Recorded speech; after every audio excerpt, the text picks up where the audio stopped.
Number one, you can have 100% customizable solutions for delivering exceptional live streaming experience. Number two, provide flawless virtual event flow. And number three, create interactive virtual sections and have fun with your audience.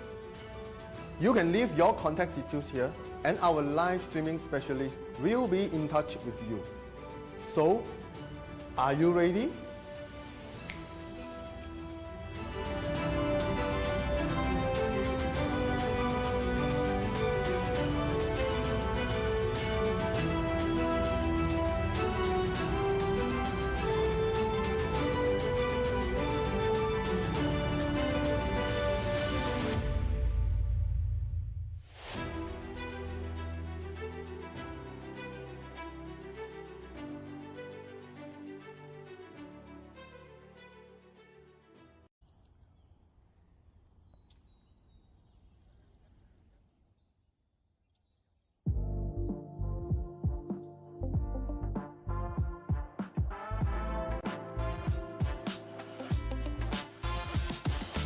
In recent years, virtual events have gained immense significance in the world of business.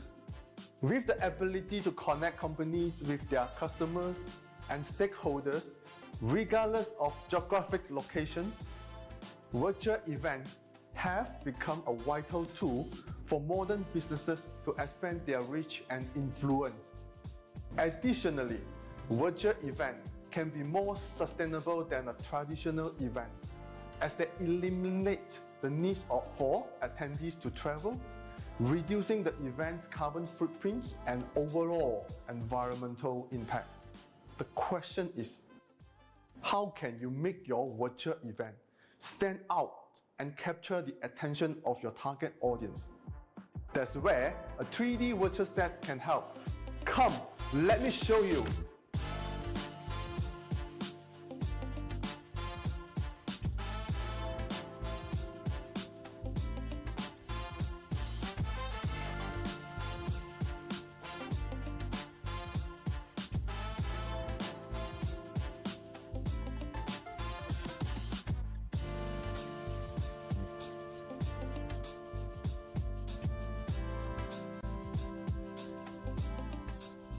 A 3D virtual set can help you create stunning environment that will capture your audience attention and leave a lasting impression.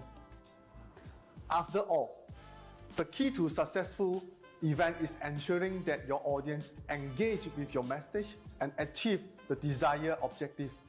3D virtual set can reduce costs while still creating an immersive and engaging experience for your audience.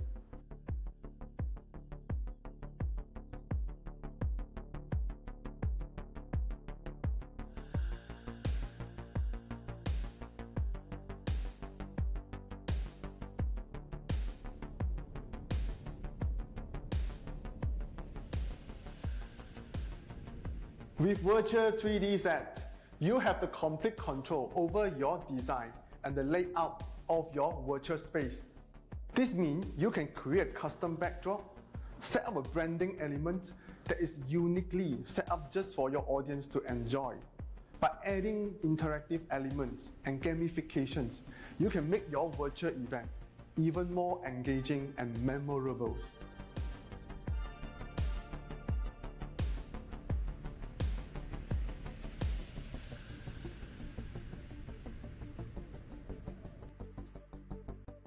A 3D virtual set also provides multiple angles to capture attendees' attention span. You can easily switch between different angles to highlight the speakers, products, or interactive elements. A 3D virtual set can create a dynamic and engaging experience for your audience. This can help to keep audience engaged and motivated throughout the event, leading to better outcomes and results. In today's competitive business landscape, a 3D virtual set can be the key to standing out and creating a truly memorable and engaging virtual event. So why not consider using a 3D virtual set for your next virtual event? Contact us now and see the benefits yourself.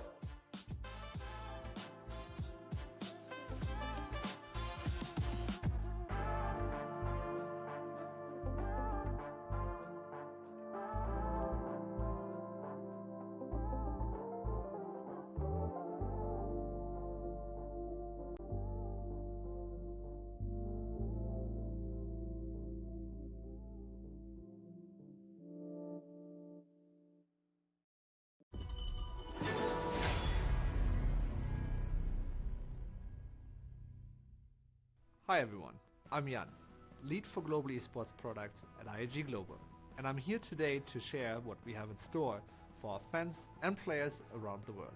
It's going to be an exciting year for Honor of Kings and esports. The game will be launching in phases throughout the year around the globe.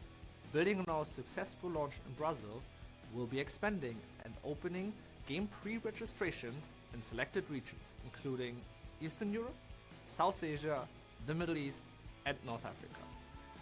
At the core of our ecosystem, we'll be focusing on you, the player, and teams around the world.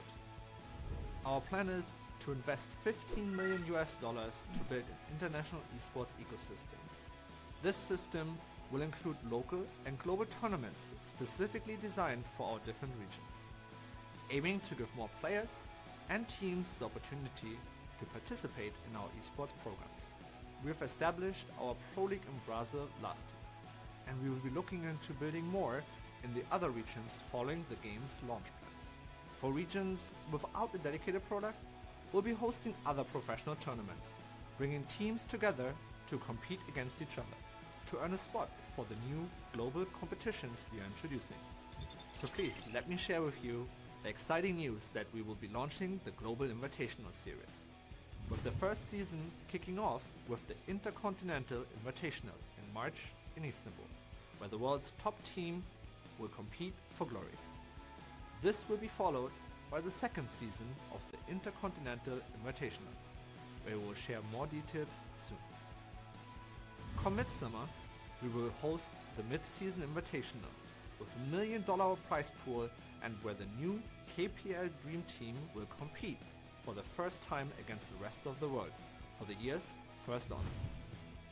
At the end of the year, the pinnacle of esports, the Honor of Kings Championship Invitational, will determine the strongest team in the world. Wow, it's a lot to take in, and I'm excited to be part of creating this journey for all of our fans and players around the world. 2024 to Global Honor.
我是 Honor of Kings 的全球发行制作人牛六。今天我有一个激动人心的消息要分享。随着近期的发布 ，Honor of Kings 现已向土耳其、中东、北非、东欧、中亚和南亚的玩家开放。这意味着全世界更多的 MOBA 爱好者现在可以享受 Honor of Kings 带来的迷人手游 MOBA 体验。自2015年推出以来 ，Honor of Kings 不仅是最早的手机 MOBA 之一，还有全球最大的玩家基数。随着我们将 Honor of Kings 扩展到全球更多的区域，我们致力于不断提升所有玩家的手机 MOBA 体验。在这次发布中，我们将建立区域本地的服务器，以确保玩家享受流畅稳定的高质量游戏表现。除了本地化的语言版本之外，我们还将逐步引入本地化的英雄、皮肤、配音等。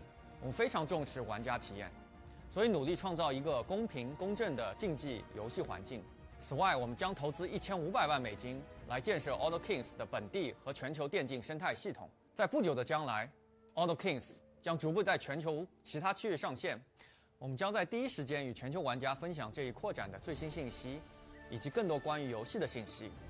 I look forward to meeting you in Honor of Kings. Hello everyone, I'm Dean, the lead designer of Honor of Kings. Today I'm excited to introduce Honor of Kings to all of you.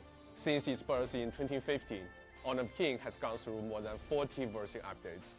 With more than 1,000 team members participating in its development, it has also gathered feedback from millions of players across tens of millions of matches, making it the most played competitive mobile game in the world.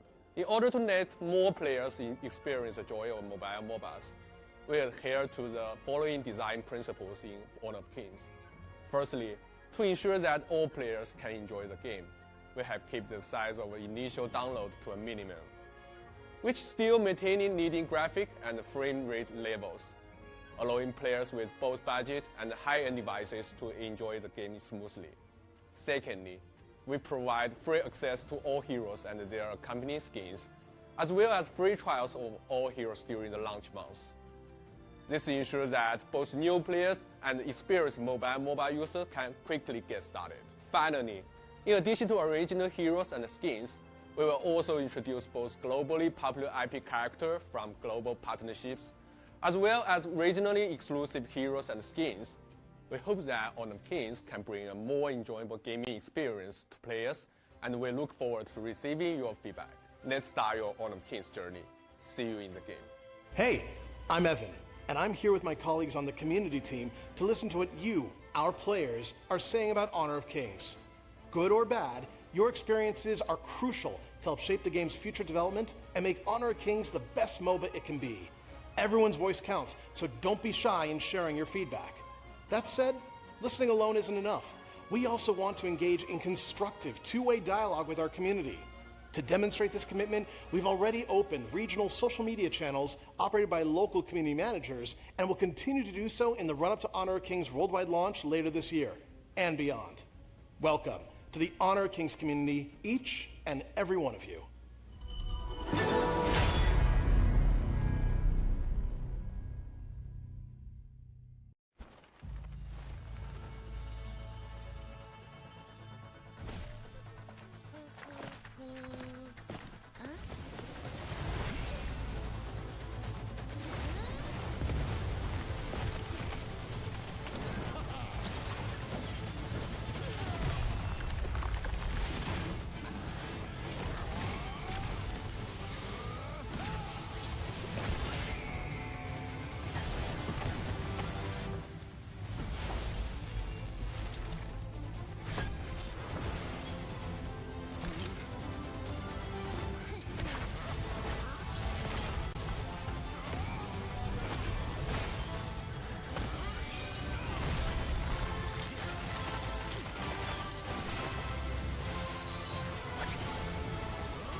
Imagine you can elevate your virtual event with this. What about this? and this. Hi, I'm Frigo from Easy On Air, your virtual live savior. In Easy On Air, we aim to help 1,000 MNC to maximize the live streaming experience, deliver high quality content, and unforgettable digital events to their audience. Have you ever had chaotic moments during your virtual event due to technical issues like slow internet connections, low audio and video quality, and you end up with bad reputations and cannot hit your sales target? What can you do with Easy On Air to avoid the problems I mentioned? Number one, you can have 100% customizable solutions for delivering exceptional live streaming experience. Number two, provide flawless virtual event flow. And number three, create interactive virtual sections and have fun with your audience. You can leave your contact details here and our live streaming specialist will be in touch with you. So, are you ready?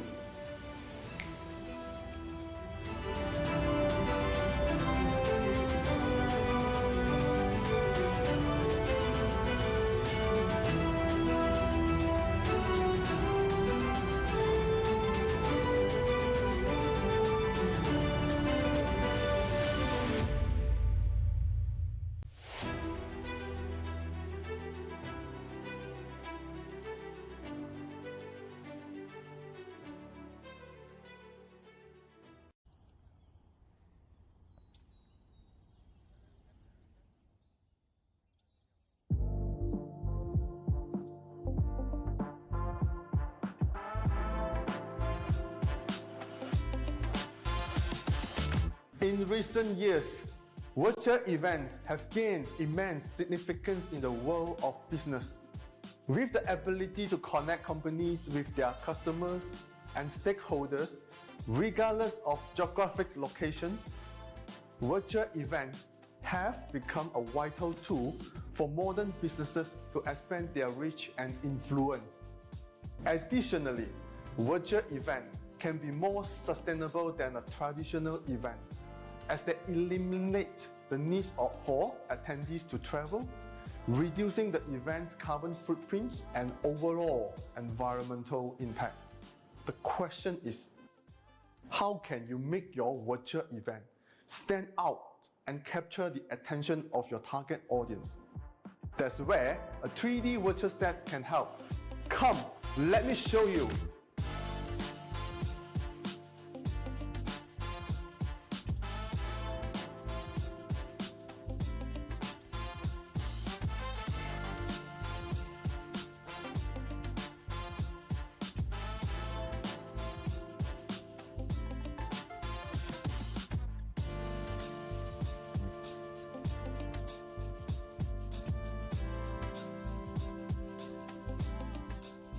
A 3D virtual set can help you create stunning environment that will capture your audience attention and leave a lasting impression. After all, the key to successful event is ensuring that your audience engage with your message and achieve the desired objective. 3D virtual set can reduce costs while still creating an immersive and engaging experience for your audience.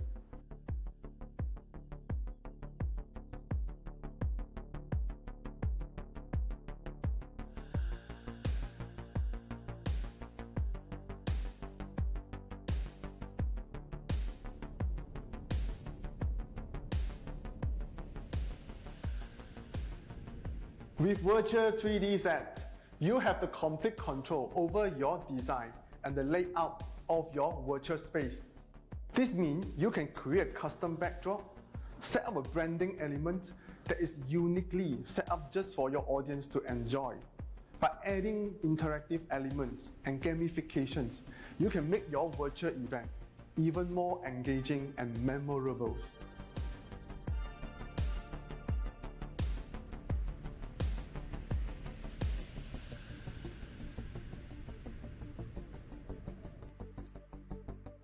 A 3D virtual set also provides multiple angles to capture attendees' attention span. You can easily switch between different angles to highlight the speakers, products, or interactive elements. A 3D virtual set can create a dynamic and engaging experience for your audience. This can help to keep audience engaged and motivated throughout the event, leading to better outcomes and results. In today's competitive business landscape, a 3D virtual set can be the key to standing out and creating a truly memorable and engaging virtual event.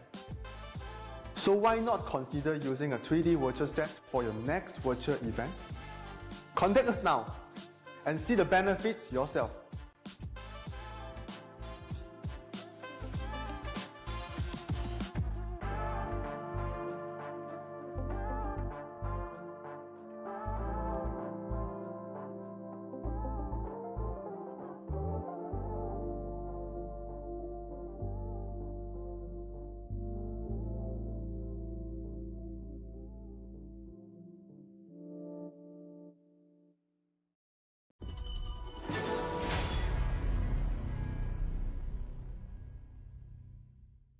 Hi everyone, I'm Jan, lead for global esports products at IAG Global, and I'm here today to share what we have in store for our fans and players around the world. It's going to be an exciting year for Honor of Kings and esports. The game will be launching in phases throughout the year around the globe. Building on our successful launch in Brazil, we'll be expanding and opening game pre-registrations in selected regions, including Eastern Europe, South Asia, the Middle East, and North Africa. At the core of our ecosystem, we'll be focusing on you, the player, and teams around the world. Our plan is to invest $15 million to build an international esports ecosystem. This system will include local and global tournaments specifically designed for our different regions, aiming to give more players and teams the opportunity to participate in our esports programs. We have established our Pro League in Brazil last year, and we will be looking into building more in the other regions following the game's launch plans. For regions without a dedicated product, we'll be hosting other professional tournaments, bringing teams together to compete against each other, to earn a spot for the new global competitions we are introducing. So please let me share with you the exciting news that we will be launching the Global Invitational Series, with the first season kicking off with the Intercontinental Invitational in March in Istanbul, where the world's top team will compete for glory. This will be followed by the second season of the Intercontinental Invitational, where we will share more details soon. Come midsummer, we will host the Mid-Season Invitational with $1 million prize pool, and where the new KPL Dream Team will compete for the first time against the rest of the world for the year's first honor. At the end of the year, the pinnacle of esports, the Honor of Kings Championship Invitational, will determine the strongest team in the world. Wow, it's a lot to take in, and I'm excited to be part of creating this journey for all of our fans and players around the world. 2024 to Global Honor.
OnAir. Looking scary. The rest of the members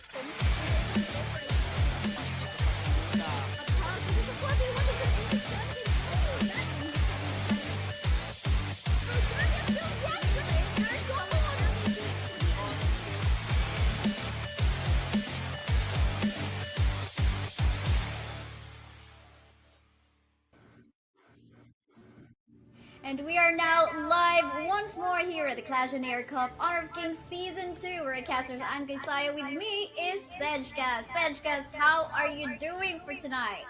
I'm feeling good right now, Miss Kaisaya, and I'm hoping that our upcoming series, especially for the semifinals, it's gonna be a great matches ahead of us. And looking forward for the grand finals.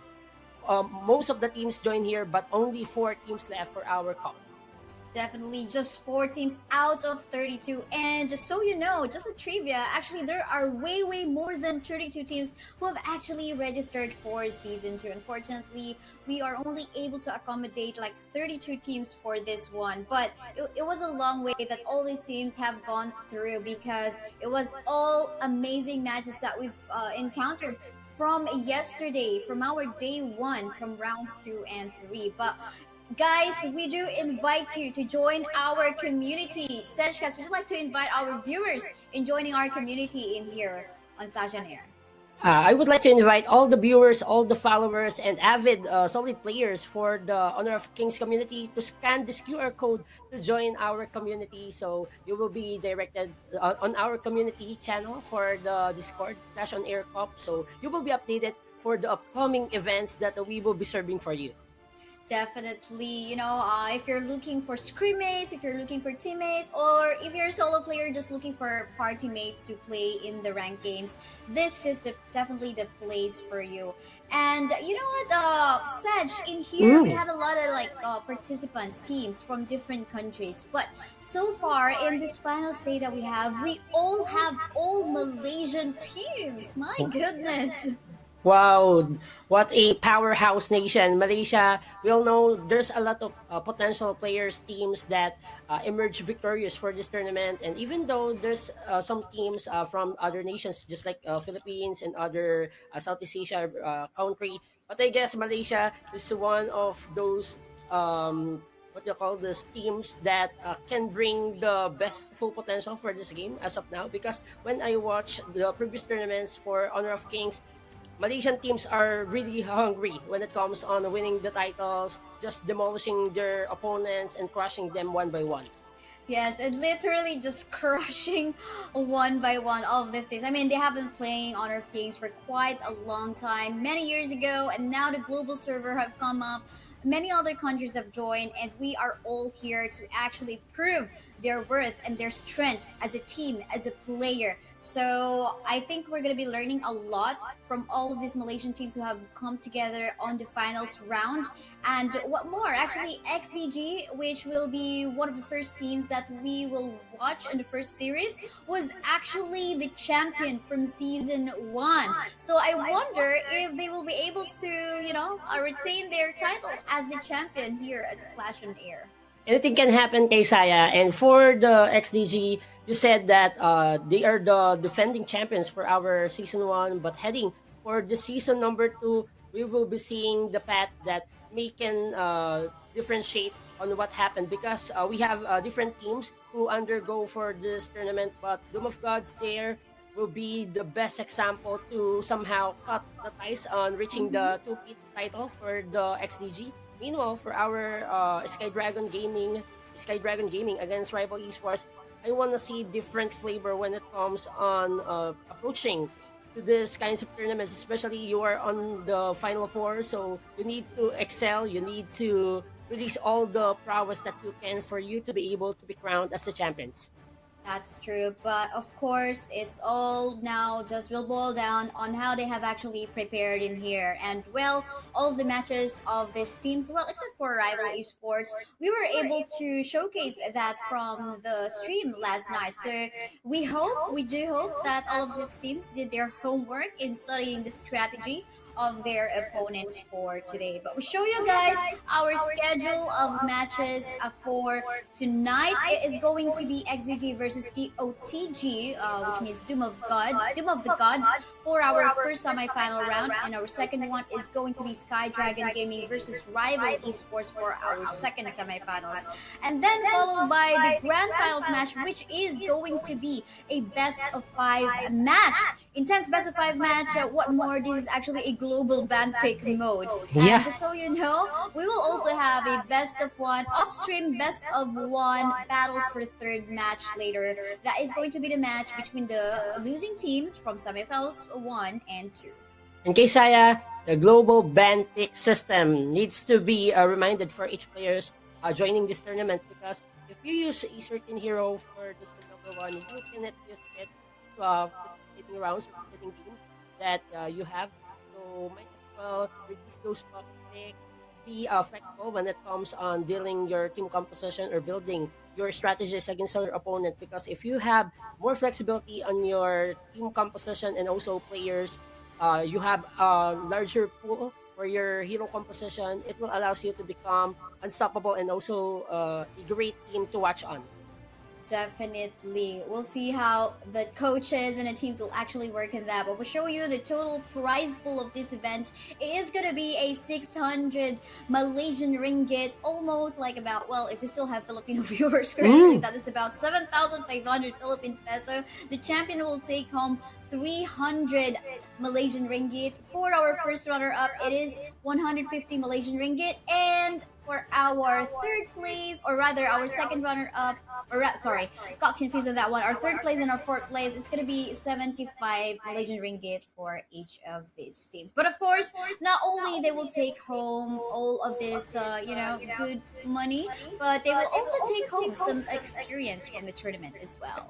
Exactly, and gaining momentum as well. If you will be a great team, you can join different tournaments related on HOK, and this is a good platform. This is a good tournament that you can enhance your macro and micro abilities when it comes on team synergy and also having individual plays. So it will develop your character as a team, as a crew, and you need to have a better focus on dealing to those challenges ahead of you. And I'm excited to those teams qualifying for our top 4 here for the Clash on Air Cup Season 2, because all Malaysian teams will fight their way to become the new champions, or maybe we can see a back-to-back champions for the XDG.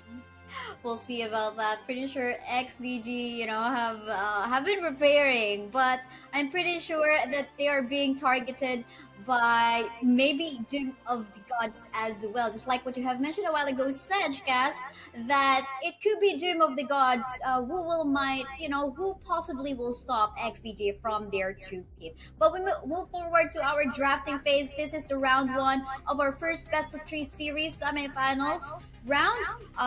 Of course, might be the potential band sales are the current favorites, though, like that of the Dolia, Daxiao. But you, Sedge, do you have any favorites in here in terms of like the bands? The bands, based on the previous tournaments that I've watched, most of the priority bands must be Heino. We see Arlie. We see different heroes that can dominate early game as well as Lianpo. So there's a lot of possible meta picks that can be banned throughout the series, but selecting to ban the Jing for the team of XCG, I think they wanna address the problem on their backline assassination prowess that Doom of the Gods will serve and also connect against them. So might as well just cut those heroes that can easily assassinate your main carries.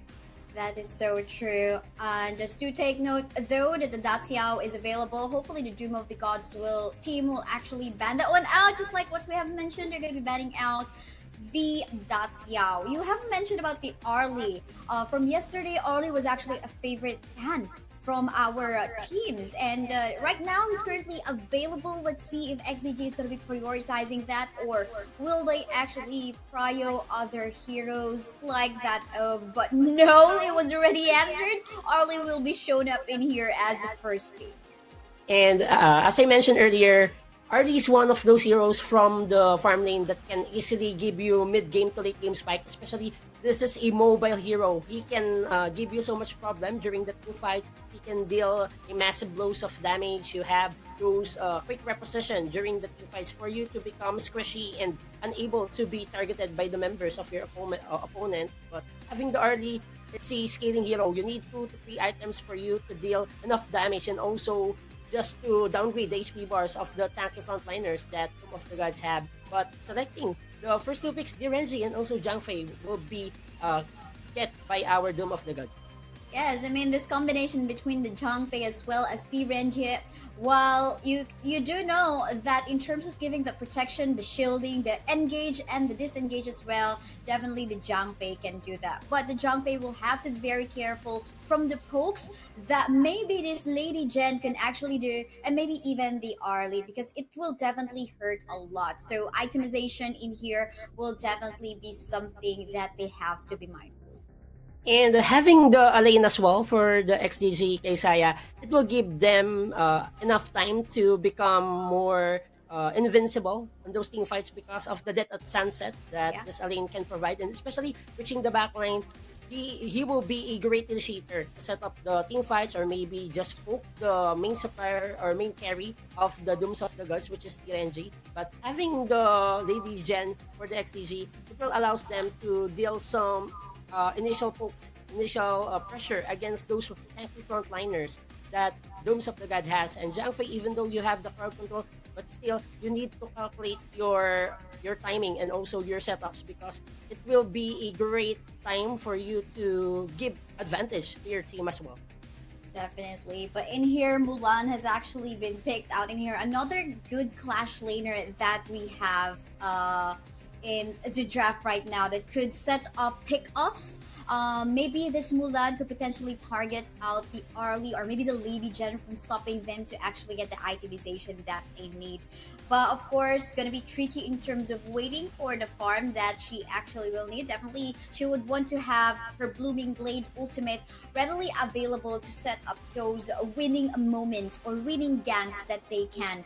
But this makes us wonder, as we head on to our second phase of the draft, we will be banned. We might be able to see some targeted bans in here on the jungle side of Doom of the Gods, as they haven't picked out any jungles in here as of yet. But for the meantime, they have banned out the Diao Chan in here, which we have seen from yesterday. Flowery potential, once you're there, it's going to be almost unlimited set of pokes and HP regeneration. So I think this is also a nice targeted mid lane ban up against Doom of the Gods. I think Kaysaya, both of the teams do their scouting reports. Especially, that's the importance if you have a coach and analyst on your team, because it will give you so much information on what's gonna happen during the banning and picking selection. At the same time, just to have that insight where we can find the weakness spot of your opponent. So right away, for the both teams, it's all about being creative and be focused on those picking and banning selection, because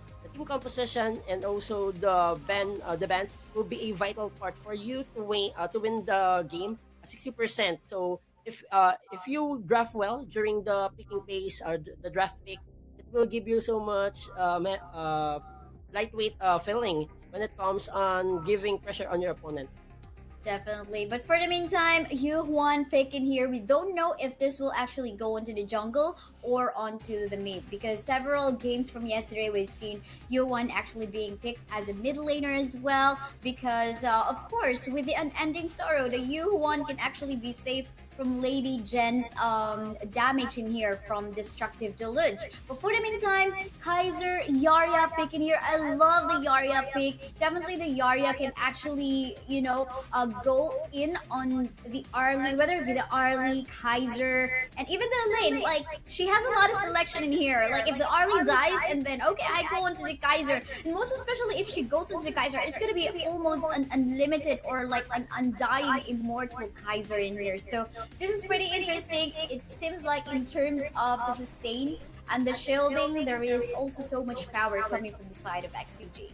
Agree, Kaysaya. And for the XTG, I must say that they focus on their mobility and also tankiness during the early game, because they have Kaiser as their main jungler. You have Yarya for additional assistance during the fights, and you can give spacing for your main carries. Meanwhile, for the team of the Doom of the Gods, I must say they are relying on their prowess when it comes on the utility, because this U1 can help them during the team fights. You can use the ultimate funding experience team competition that can go for one rotation, 1-3-1 rotation. So there's a lot of things gonna happen when it comes on the early stages of our game. I love that ultimate bonding experience. When you're with the Yuan, sure, go nearby the Yuan and get the kills from her melody of peace. But yeah, we now can see that the Yuan will actually go into the jungle instead of the mid, and Yu will actually go onto the mid instead. And now we head onto the Gorge. Again, this is XDG versus DOTG, your first semifinals best of 3 series for tonight. Brought to you by Clash on Air. This is gonna be super exciting, Sedge.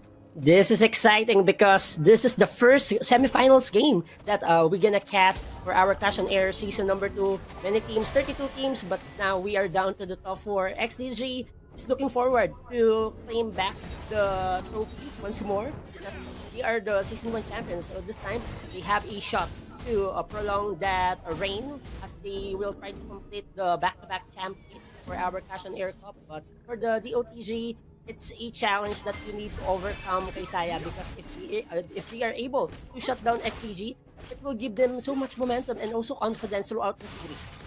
For sure, for sure. But however, onto the middle lane, Joyu actually had a tough time in the middle lane, getting poked down by Owol into the mid. Plus, of course, Ayana Koji was actually in there. The Kaiser just, making it hard for the life of Natos into the middle lane. But for the meantime, it seems like there is a rotation going towards the middle lane part of the map. I wonder if they're gonna go for the tussle already. It seems like super low on HP in here is Ayana Koji. Will he actually go down? He goes back onto the fight, but in here, the rest of the members of Team DOTG is actually gonna get the first blood. That is gonna be secured by our Mulan. But then again, a 1-for-1 exchange as Wolf actually goes down as well. But no, Ali would want more revenge for his teammates as he gets one more kill.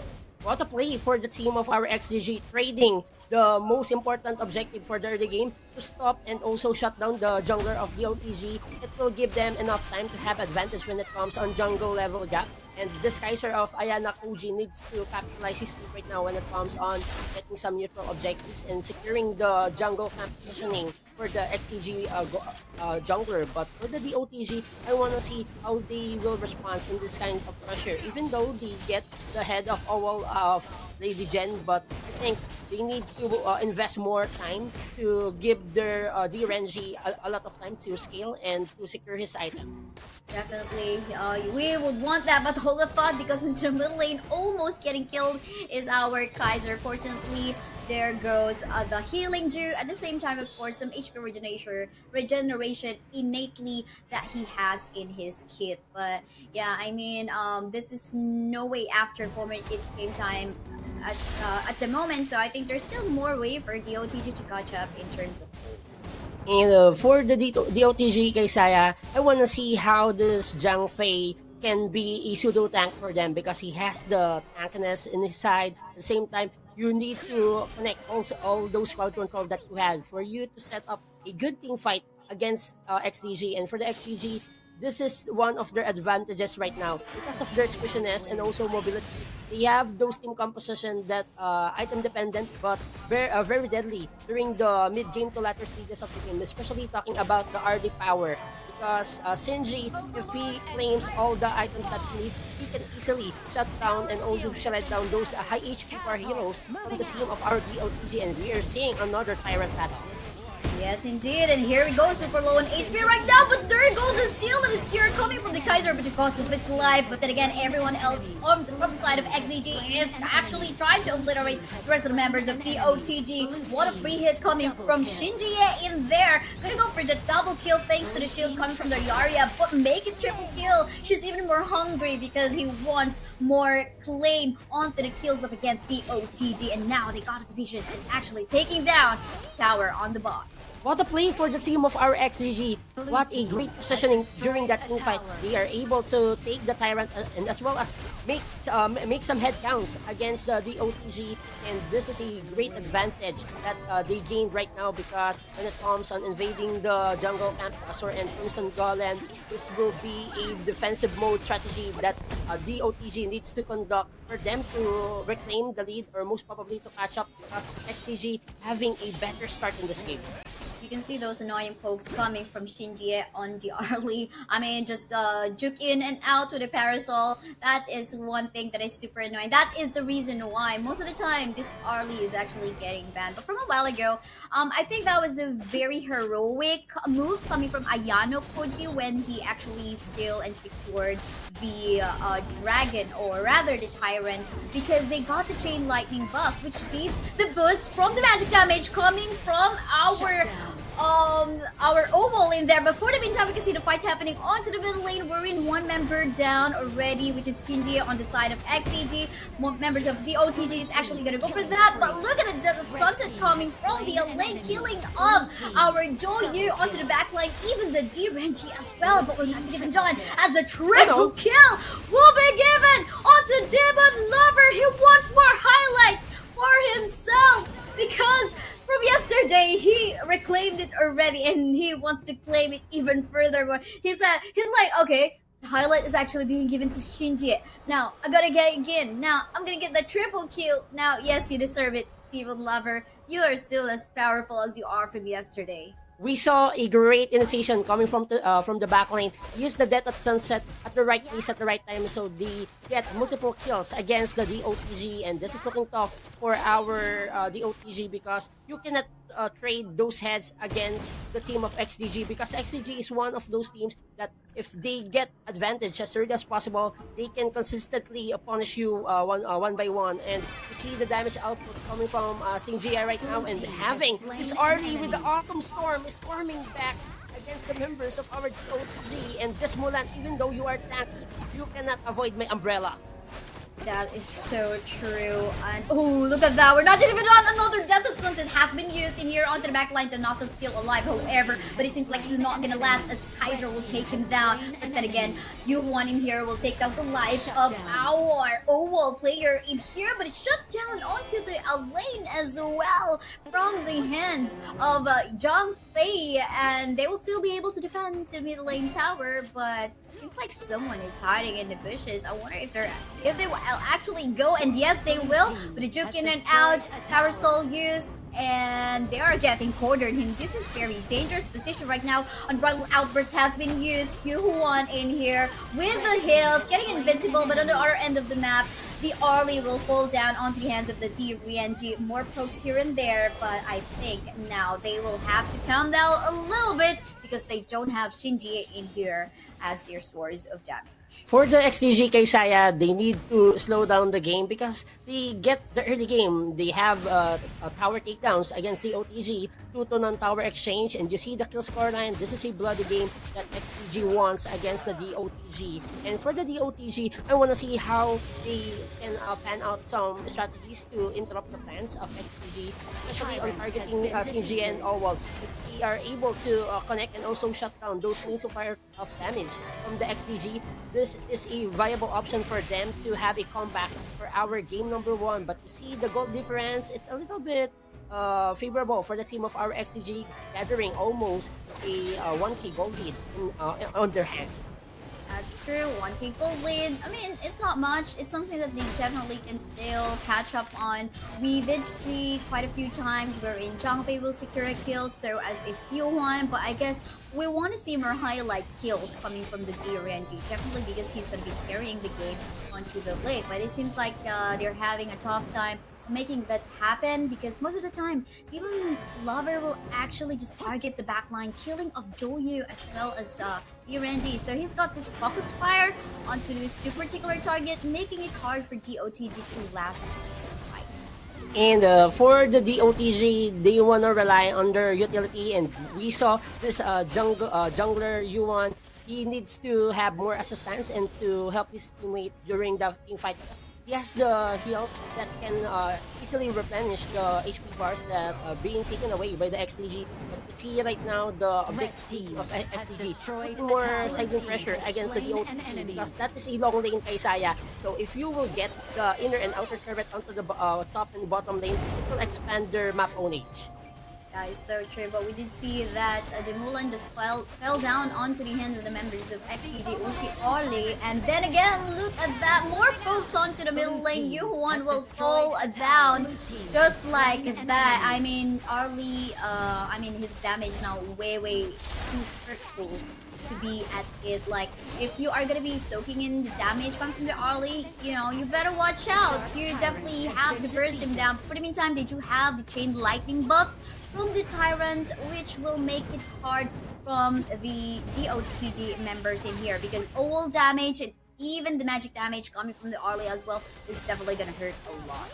And the tough situation is on the hands of our DOTG, because XDG just looking forward to take more territorial ownage against the DOTG and securing the innovation, especially on the Azure Golem and Crimson Golem. Still allows them to downgrade the potential power spikes of this Yuan and as well as this Mulan. But I need to see this JJ up RNG needs to step up, needs a better positioning during the two fights, and with the proper setup of Zhang Fei, I think still there is a little hope that the OTG will come back in this game.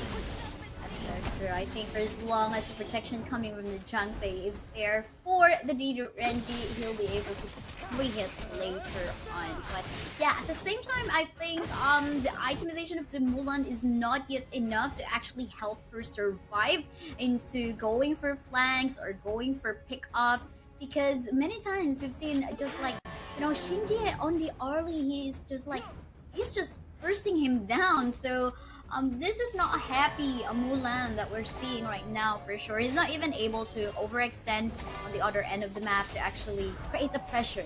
He is not able to do that because once he sees Arlie, it's like, okay, I'm just gonna hide because the Arlie hurts a lot.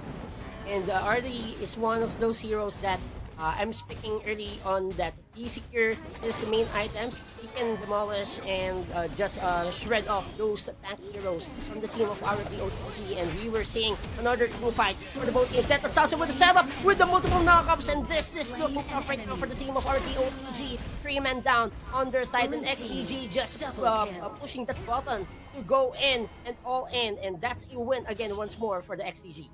Wow, Demon Lover once more, double kill just on that team fight alone. And I think he was even like chill on that part, didn't even go for the triple kill. Could have gotten one more kill in there, but the rest of the members of Team DOTG already are under tower, and still Demon Lover would actually respect that. But it seems like there's gonna be already another tower takedown up top, as well as onto the middle lane. Might this be the end as soon as possible? Look at the damage coming from the Arlie, killing off the Zhang Fei in no time, and one member in here actually getting slowed, getting burst down by Ear. Death of Sun is gonna be used just to try to go for an attempt to go for a kill, but then again, from a rampage coming from the Arlie as he takes down one more member, which is the U1. Now they got definitely the upper advantage in here, as all of the minions are now flowing heavily towards the base. More pokes coming from the Arlie, getting off the Renji. He will just go back to the Parasol, but then again, the Mulan will actually take his life down. But then again, it seems like this is going to be it anytime soon, as the members of Team XDG tries to block Spire onto the Crystal. Kill is free, going for the Rarya, and there we go, another Death at Sunset, just to show off. And congratulations to XDG for cleanly winning the game 1. There's no Ross Kaysaya for the team of XDG, proving themselves that they want to capture that back-to-back title fit for them. So this is a best start for them to somehow reach the grand finals once more. And totality of the game, Kaysaya, I want to say that the OTG, they have those potential winning trades, but at the same time, just maximizing all the resources that XDG gathered against the OTG. That's a massive one. Securing sighting pressure, and getting some innovation to the jungle camp against the OTG, making wonders for the XDG to take the game number 1. They definitely made a lot of wonders just from that game 1. But this is the best of 3 match. Definitely there's still hope for the fans and supporters of Tomb of the Gods. And yeah, I mean, we do have a lower bracket though, but it's just for the battle for 3rd, but not to mean to actually like go for some chances onto the grand finals. But then again, come to think of it, what makes me wonder is, where was the mistake coming from the side of the OTG, right?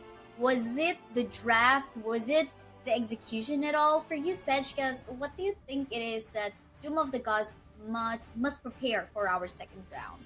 for the second round, I think kay Saya, the most important thing that the OTG needs to do or to address, for me, it's more on controlling the macro objectives because, okay, the winning small objectives, the getting some kills, but at the same time, tower takedowns is lacking on their side. But for our post-game MVP, for the game number 1, we have XDG Demon Lover with the kill status of 818 and having damage of 55.9k and having the bounty, the gold of 10,148. He plays well. He demolished the backline, and especially with the winning conditions that they had, they are able to shut down the main supplier of damage coming from the DOTG, just using and initiating in while captivating the members of our DOTG, and that's the winning option and winning man for the team of XCG, no other than Demon Lover. Definitely, without his help on going for the backline, targeting the Joyu as well as the D-Renji, there's gonna be the sources of opportunity for the main sources of damage coming from DOTG won't be gone. So thanks to Demon Lover. And although we see Shinji in here actually did a great job in making use of the Arlie as well. Of course, with the protection coming from the Yarya definitely happily just it's a free choosing coming from the Yarya. I go to Arlie, or I make use of my Verdant Protector onto a lane, doesn't matter. Also onto Kaiser, doesn't matter as well. But yeah, looking at the itemization in here, it seems like, I don't know, is it like if they are gonna go for some cancellation of the sources of magic damage coming from Owol. Although Owol did not get any kills in here, he definitely did a lot of damage over time. And of course, the CCs as well, which made it super hard from the side of the OTG. So definitely with that, they need a lot of anti-crowd control item. They do have, of course, the Boots of Resistance, but of course they weren't able to go onto itemization like that of the Frigid Charge, the Ardent Dominator, and the Sky Dome. So I think that made it hard for them to actually be safe from the CCs coming from the Lady Gen. And for the XCG, one of the better things that they do during the game number 1, just aggressively attacking the main carries for the team of our DOTG. Thanatos, even though he deals AoE damage with the burst fires, but the backline assassination of Shinji and Demon Lover is too massive for the team of our DOTG. Just realizing there's limited slashes coming from the Death at Sunset. Same time, we have Shinji with the Autumn Storm, then just using the full potential of that Maple Dance just to go in and disengage out, having some great positioning during the team fight, and having the Invincible Warrior of Ayanokoji. This is a massive blow. You have also the Verdant Protector coming from the Yarya. So there's a lot of problems that the OTG receive against the XCG during our game number 1. Yes, and actually, I'm happy to see, by the way, Lady Jen already, because yesterday she was completely banned, in all of the series. So happy to see Lady Jen, even though she got a little nerf from the patch from July 11th, wherein her damage and poke could actually reduce into the late game.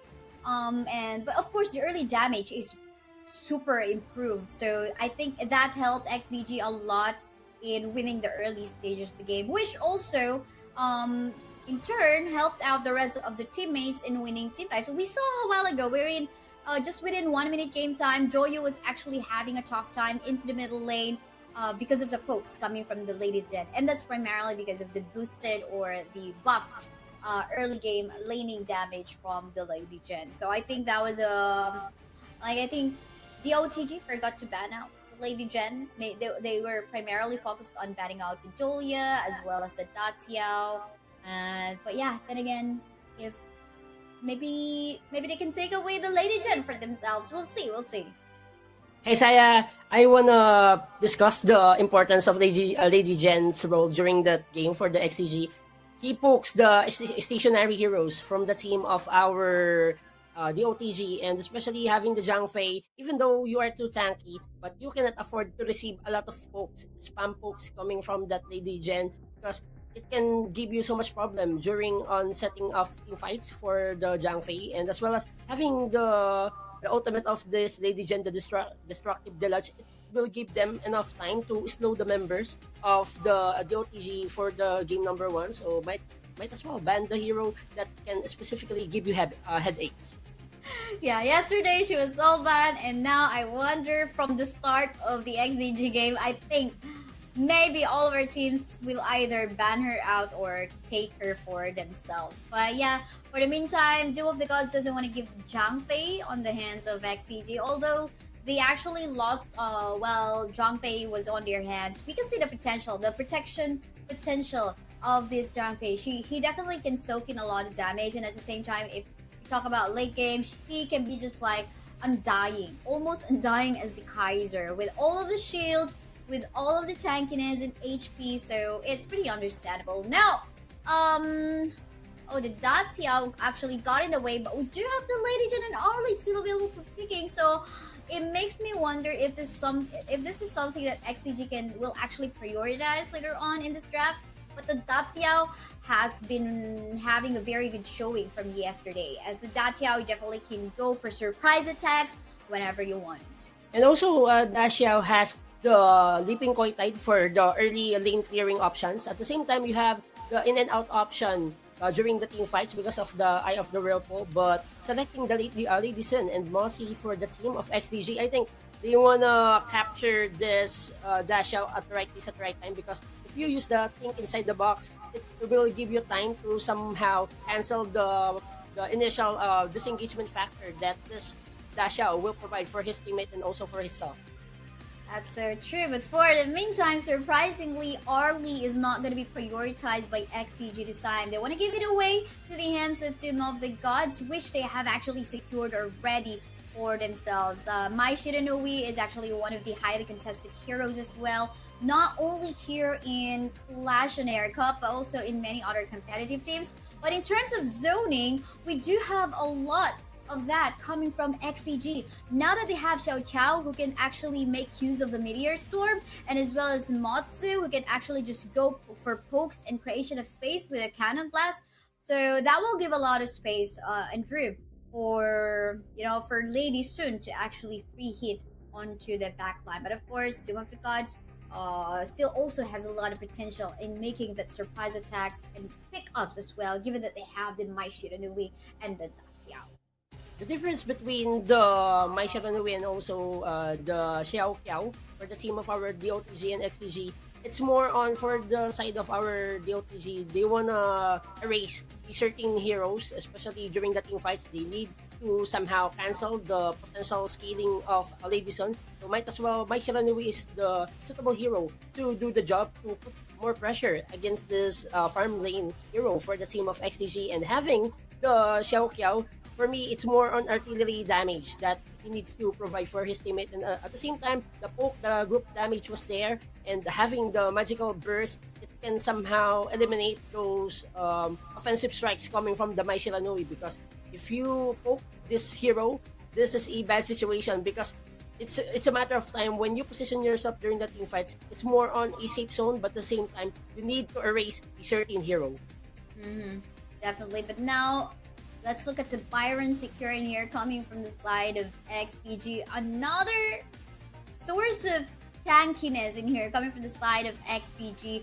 Definitely can soak in damage, but at the same time can also set up some team fights, with the forceful suppression that he can actually deal out, gain more shields and some sustain to actually deal more damage. But it will be answered by the Dharma, which is also actually super like. I mean, two of these heroes coming from the side of DOTG. We have the Mai Shiranui and the Dharma, so I think the Lady Sun needs to be very careful on her positioning. Lady Sun is very late game hero in here as well. Well, actually pretty similar to the Arlie, but in terms of scaling, definitely Arlie can dish out more damage into the early in comparison onto the Lady Sun. But they definitely can match up. But the Luna jungle pick in here, been a while. I mean, I'm so excited to see her here into the battlefield, but let's see how she can actually match up, as XDG will secure a Nuja final pick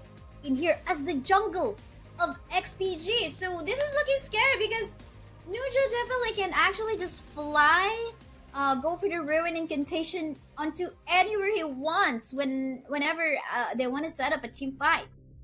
And for our team compositions for the game number 2, I must say that Team Doom of the Gods wants to have that better macro objectives because they want to protect each lanes and protect the most important tower on their side, which is the outer turret onto the middle lane. And having that mobility, the in and out option is there for their side for the Dashiao with the Eye of the Riverfall. So it's more on creating macro objectives for the team of Dooms of the Gods. But for the XDG, they wanna retain their momentum as well during the game number 1. It's more on poking game and giving space to Sinjie because once this Lady Sun erupts, this is a big problem for the DOTG.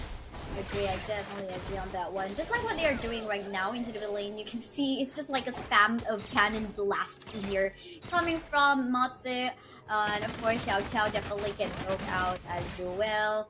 So I guess it's gonna be pretty similar. I mean, anyway, Datsio is actually has some pretty annoying sources of pokes as well, with the leaping Koi Tide as well as Sea of Fate in here. So I think it's now just a matter of who is gonna have the better skill shot. But talking about skill shot, it seems like there's a better cannon blast in here, and skill shot coming from the Matsu, followed by the Lady Sun final hit in here onto the boss. That is not looking good because we're talking about an Arlie who actually fell down. But hold a thought, because in here you can see Mai Shiranui actually holding on to particular target. I guess that was very too deep coming from the Lady Sun going under tower, and now there goes the invade. But Senuja, I'm just gonna be backing away. Our Lady Sun has fallen down, so it's a 1-for-1 trade between the farm laders. For the team of our DOTG Kaisaya, I must say that this is a good opportunity. Shut down as early as possible the possible power spikes of Sinjie. Just shutting him down will give them so much advantage during the team fights because this Lady Sun will be needing some items to do some damage with the ultimate nutshell. Then you need to secure also the better assistance during the team fight. So as early as possible, the OTG managing to get some free kill or early kills against the Sinjie. So they need to continuously do that for the OTG for them to overcome the storm. That is for sure. Overcome the storm, especially the autumn storm coming from Arlie. But for the meantime, a potential 3v2? Nope, they're just gonna be calming down. I think they will have to wait for the Overlord and the Tyrant to go up before we'll actually see before we see who will actually get the upper hand from this game. For the meantime, everyone's just going in here onto the middle lane. Ooh, look at that leaping Koi Tide connecting onto the Ninja. What just happened? Meteor Storm has actually been used, but not really connecting onto majority of the target of DOTG, and thus they lost the jungler. That is not looking good from the side of XDG. But for the meantime, invasion into the jungle top of XDG right now. There's a backup coming from Byron, and in here we can see Luna falling down as well onto the hands of the Lady Sun, but the members of the OTG trying to back away, but no afford. We can see that the Eye of the Whirlpool has been popped in here. Backups coming from the members of the OTG, but then again, we can see the Dharma will just fall down. Cannon Blast will connect onto the Mai Shiranui, but the Mai Shiranui seems like he won't be able to go for a defense in here onto the middle lane tower. Still, there's a chance, and a poke coming from our Lady Sun trying to eye onto the target, and this is gonna be. You should have just like gone back. I don't know why he was actually staying in there. But that's what you get when you try to be a little brat on that particular fight. Oh no. Oh my god.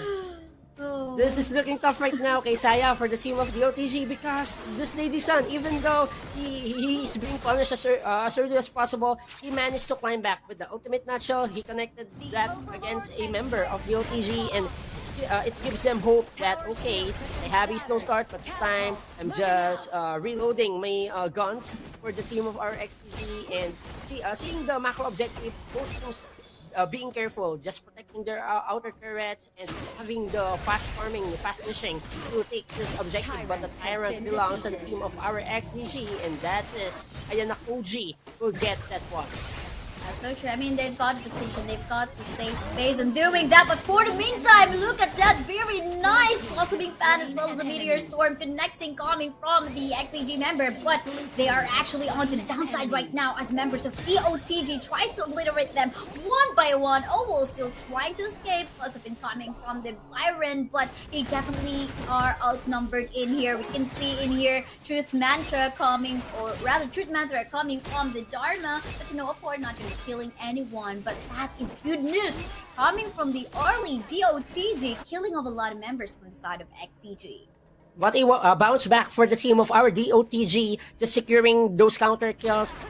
It will give them so much time to gather some golden EXP for them to have some gap against the XDG, and seeing the gold difference is mounting close to 1,100 gold lead for our DOTG, so that is a great signs of life for them to force the game number 3 for our first semifinal series here for the Clash on Air Cup Season 2.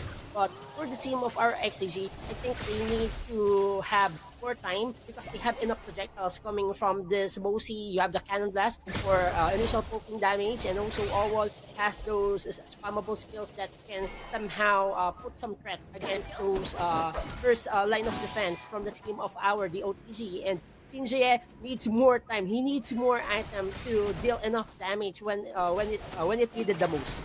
That's so true, but for the meantime, we can see XDG already starting off the Overlord in here. This is quite dangerous because everyone else is actually healthy on the side of the OTG, but in the meantime, they're going to be securing that with a quick smite as well. Well, Noja is very low. He has to back away, so it is not a good opportunity for XDG to actually start the fight because they will just back away. But I think something is happening onto the top side. We can see Demon Slayer actually going for the 1v1 tussle in here.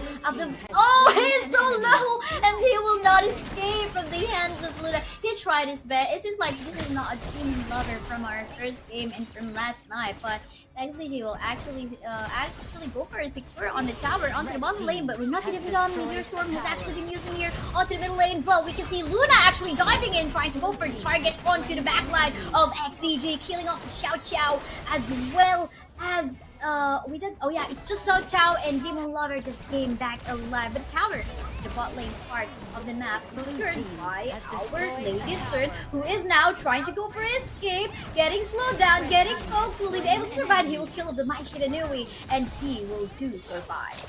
What a rolling raid coming from that Lady Sun of CGA. He goes initially for the high terrain defense on the jungle camp, and at the same time releasing the ultimate nutshell, just giving nuts against the Mai Shiranui. And this is one of the problems of the OTG right now, because if this Shinji has maximized the full potential of the rolling raid, he can do whatever he wants during the team fights. He can reposition, he can go for the retake, and as well as give some headaches against those assassinating heroes from the team of our DOTG. But having the Luna under team composition for the DOTG, they need more time and also have a better placement during the team fights, because he connects those crescent slides together with the new moon. He will try to polish the members of our XDG. Meanwhile, Think Inside the Box will be released by our Mosey, but Mai Shiranui will secure a kill, and that's a good sign. They kill Shinji. That is so true. And now there is a position from our Arlie as well as the Datiao to actually get that space up top to maybe actually go for a push onto the tier 2 tower, the inner tower on the top side. But for the meantime, Thanatos as well as Luna is in here. Oh, look at that ult coming from our Luna. Meteor Storm has been popped though, killing off in here our Mai Shiranui. But then again, Demon Lovers is soaking in a lot of damage. Will he actually be able to survive? Yes, he will, but the backup coming from Nuja is in here, just scaring off the members of Team DOTD, and now they fall back and back to camp. Seems like both of the teams don't want to give away their first tower in here onto the B.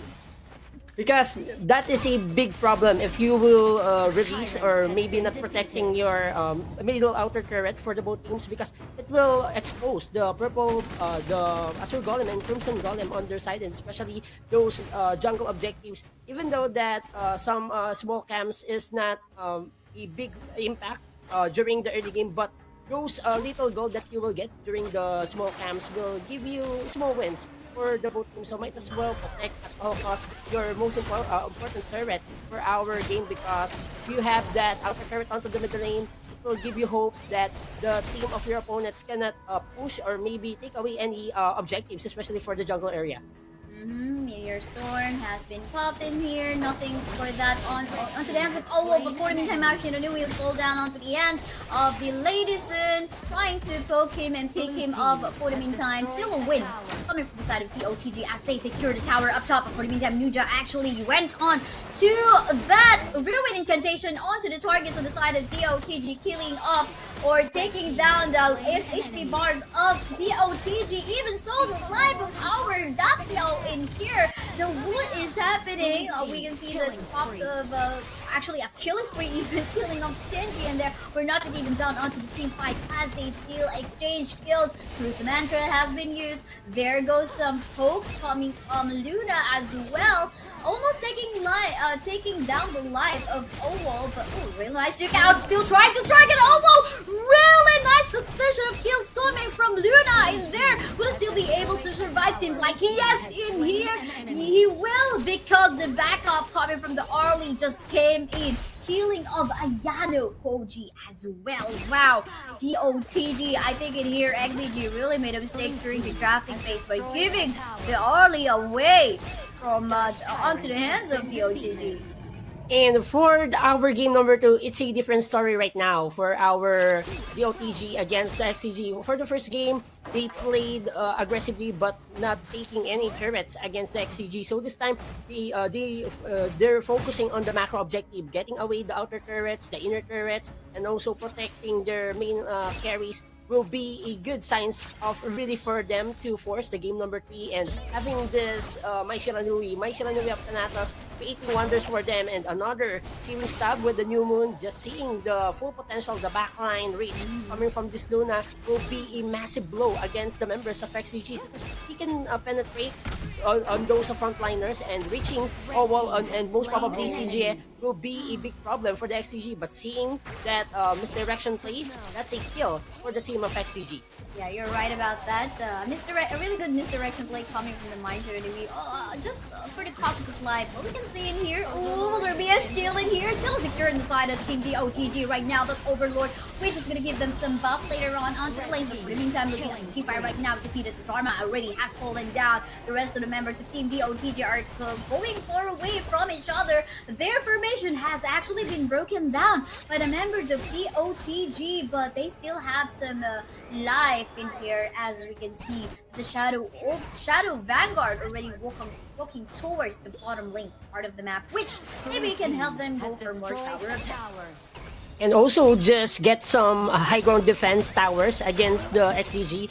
If the OTG will secure that base high ground turrets, it will be a great opener for them to finally close the game for our game number 2. Even though that XCG has a lead when it comes on the kill scoreline 12-11, but you see the macro objective that the OTG plays right now, and we will be seeing another casualty for the team of our XCG, and that is Ayana Koji going overextending against this DOTG members, and that's a ambush from the members of our DOTG. Really bad position coming from the Nuja. Wasn't even able to make use of his Ruin Incantation to save his life. But then again, I mean, the Arlie already hurts a lot here. It makes me wonder what itemization this XCP has already. The Dharma will fall down. However, no more frontliner in here or a flanker coming from the side of DOTG. But we do still have the Luna to potentially do that. But for the meantime, in here, look at that. The Nav is actually trying to knock back a target. But seems like a member of XCG was able to escape anyway. So maybe they will definitely need the Dharma to actually successfully win another potential team fight. And one of the things that the OTG needs to connect right now, they need the high precision connection of the Enlightenment Mantra coming from this Dharma. It will give them so much time to catch multiple members against the XTG, and knocking them back, that's a big dime if they wanna cut off guard the members of XCG. And for the XCG, I think this Demon Lover needs to step up. During the game number 1, he is the best against the DOTG. So this time being, I think this Byron can create more on initiation prowess, just putting some pressure against the members of our DOTG, and most probably just to spot out this RD, because JJ's RD right now is very deadly. He can give you so much volume when it comes on dishing out damage because of the Maple Dance. He can reposition during the team fights, and with the Autumn Storm, he can give you so much headaches during those crucial situations.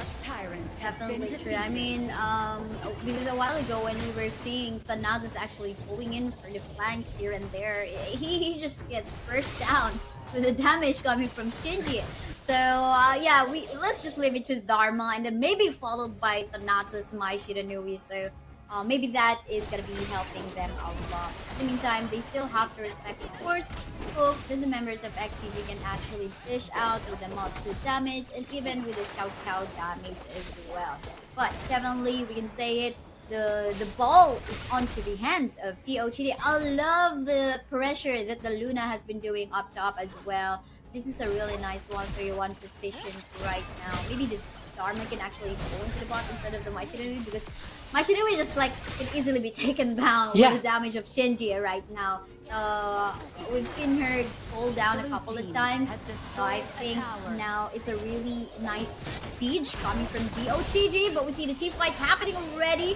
Think inside the box wasn't that as successful, but for the meantime we have some minions trying to hit the tower onto the bottom lane part of the map as well. Do you take note? Luna is actually not even joining the team fight onto the bottom lane part of the map as of yet, but the pressure is definitely in the position to even take the Shadow Overlord is very much free onto the hands of the OTG. Isaiah, as we take a look on the gold difference, I think the OTG has the upper hand when it comes on tankiness from their front line. At the same time, you have the damage output that this RD can provide for their team, and also the knockback effect coming from Thanatos as well. So it's more on for the XTG needs to wait for the errors that the OTG will be conducted during our game number 2. And I want to see the perfect plantation of that thing inside the box coming from this Mosi, because if he connects well the thing inside the box and caught the most crucial players here for the DOTG, XCG can somehow bounce back for our game number 2 and most probably to have a good sweep against the DOTG. But we need to remember, the OTG members is very squishy. They have a lot of ability. They have a lot of knockback factors, skills that can be given against XCG, and you have also the in and out option coming from the Dash Yao. Talking about, however, the Meteor Storm already has been used in here by the Xiao Qiao, bursting down the life of the Dacia, which I have mentioned a while ago, but still gotta respect what lead currently DOTG has, because they also still have the Shadow Vanguard walking down bottom part of the map, and within 48 seconds, I mean, once the Shadow Vanguard already walked towards nearby the tier 3 tower down, the high ground tower in the bottom lane part of the map, they will definitely have a good position here. Even the Luna can actually just solo here on the Shadow Tyrant, which will give them the Chain Lightning buff, which will empower the magic damage in here. But for the meantime, the fight has been happening in here. Look at this, Demon Lover will fall down, trying to take down the life of that Mai Shiranui, but fall down onto the hands of our Thanatos, or rather our Arlie. But then again, Nuja will fall down too. Now there's just 3 members left onto the side of Team XDG, and 1 member in here. Luna will fall down, but fortunately he will go back to life. But for the meantime, this is now under tower. They don't care. 1 member left. Oval is left in here, and there are some minion waves actually flowing up top. And it seems like TOTG will actually make this win up against XDG. They want to claim the title as we make a 1-1 score in here on this series. Congratulations to Doom of the Gods, dooming the lives of XDG. What a play for the team of Doom of the Gods, just having that resiliency even though they lose the game number 1, but heading for our game number 2, it's more on a different ball game, different story for our Clash on Air Cup season number 2. And based on yesterday's results, it's more on 2-0 sweep, but this time we will be seeing a force out game number 3 for a opening series here for the semifinals for our tournament. And Doom of the Gods, just I think main factor here is the safe zone of the farm lane, especially this RD from the team of our Doom of the God. As long as the farm lane or the main carries having the safe zone, gather their items well, and having that full potential to secure their better placement during the team fights, it's not a joke that they can bring a lot in the table. And this RD is very squishy, can destroy the tanky heroes from the team of our XDG. And I think one of the biggest factor there also when the itemization builds, because it's more on doing some items that can really help you during those tight situation. And the Pure Sky, I see the items for the both teams, especially for our Clash laner, they build Pure Sky for temporary damage immunity or damage reduction. So it's more on just giving a lot of options for them to live another day for the DOTG. For the meantime, let us show you who our MVP is from that particular game. It is gonna be, okay, I'm sorry if I pronounce this wrongly, but I'm gonna try. Han Hao Jing De Shofa. Okay, congratulations to you for getting that MVP with a KDR score of 814 damage. Now look at this massive 113,000 and a gold of 16,000. We did see a lot of good plays coming from Ken Haojing, wherein he will actually go for the amazing searing stab onto the back line and then go for the new moon. So I think it was amazing that he also just focus fire onto the right target, like that of Xinjie as well as Owo, because these are the two squishy heroes that we have from the side of XCG. And for our post-game result, we saw that the team of the OTG realizing their major problem during the game number 1. It's more on the tower takedowns that they cannot get during the game number 1. But heading for our game number 2, kay Saya, it goes to show that they adjusted big time.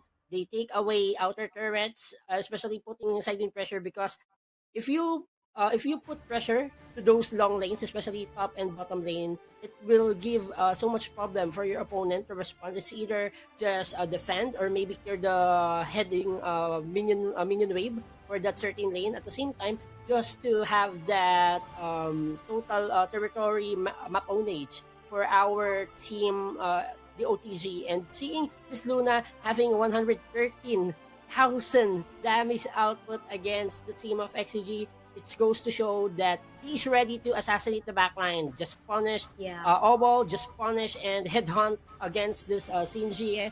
Because during the game number 1, Xinjie and Obol, and as well as Demon Lover, is the main piece that creates more of a sort of problem against the DOTG. So this time for the game number 2, okay, we realize our problem. So we need to shut down those main carries at the same time to downgrade the confidence level of Demon Lover. So this time they focus more on punishing Demon Lover, not allowing this Byron to be a force to reckon with.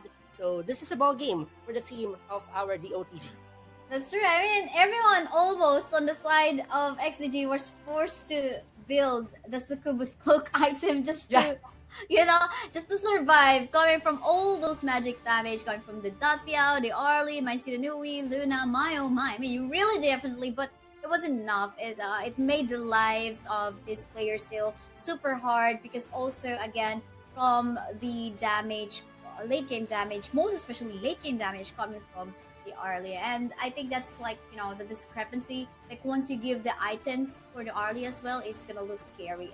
But then again, it was overall a really good team play, I must say, because they were very persistent about putting the pressure on the other end of the map so that the members of Team XCG will not be able to clump up together in one place, because they're also powerful in doing all those pokes, right?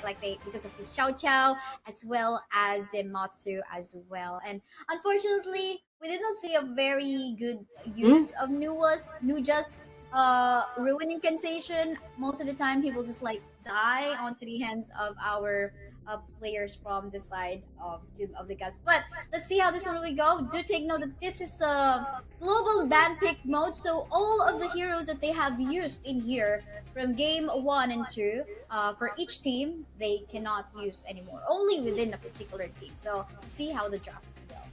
And we want to see different flavors when it comes on selecting those heroes that can lead them the way to the grand finals here for the Clash on Air Cup season number 2. So it's a crucial thing to do right now. If they have some coaches or analysts, you need to practice more on depth hero pool for each players, and also the flexibility of each roles of each heroes that they gonna use, because if you have pocket picks, it can somehow give you advantage to become unpredictable for our series. And just discussing the global ban pick system, it's a big testament and big challenge for the both teams, because if you use a certain hero, you cannot use it for this game number 3. So it's more on bringing on their aces for our game number 3. This is a best of 1 game. This is a grand finals ticket if you win the series or you win this game.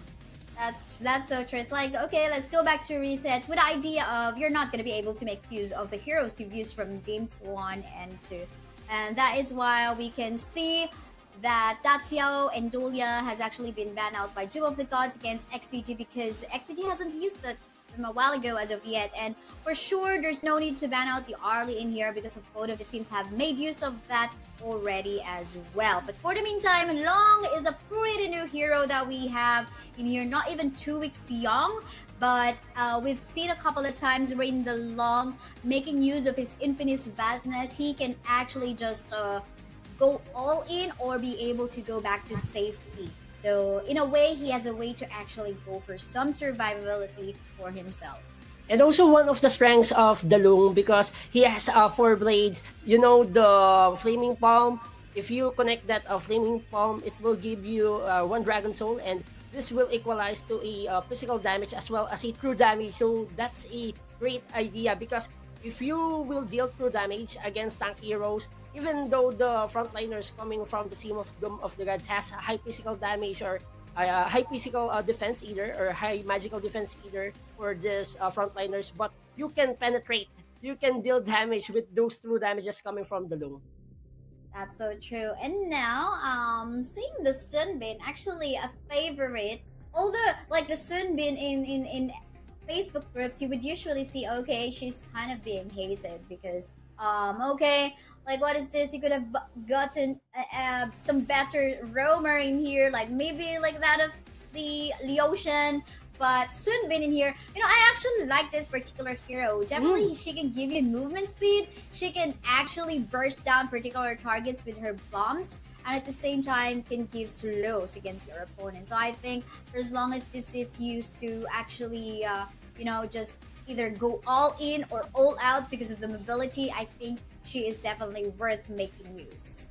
And speaking of the resiliency for the both teams, it's more on releasing their aces picks. Having the Sunbin, you will have that time lapse that can help you during the team fights, and giving more options to help your teammates to provide additional moments to come back from a bad start. And having the U1 for the XTG, it's goes to show that they will add more on flexibility on their team composition, because this U1 can be positioned as your main jungler or most probably your mid laner. So it's more on utility composition type, more on healing, more on group up setups coming from the XDG. And for the Doom of the Gods, having the Alain and also the Shangguan and Consort Q, it goes to show that they want some heads. They wanna access the backline against the XTG, and if they are able to reach the backline, most probably they can create more advantage and also gap against the XCG.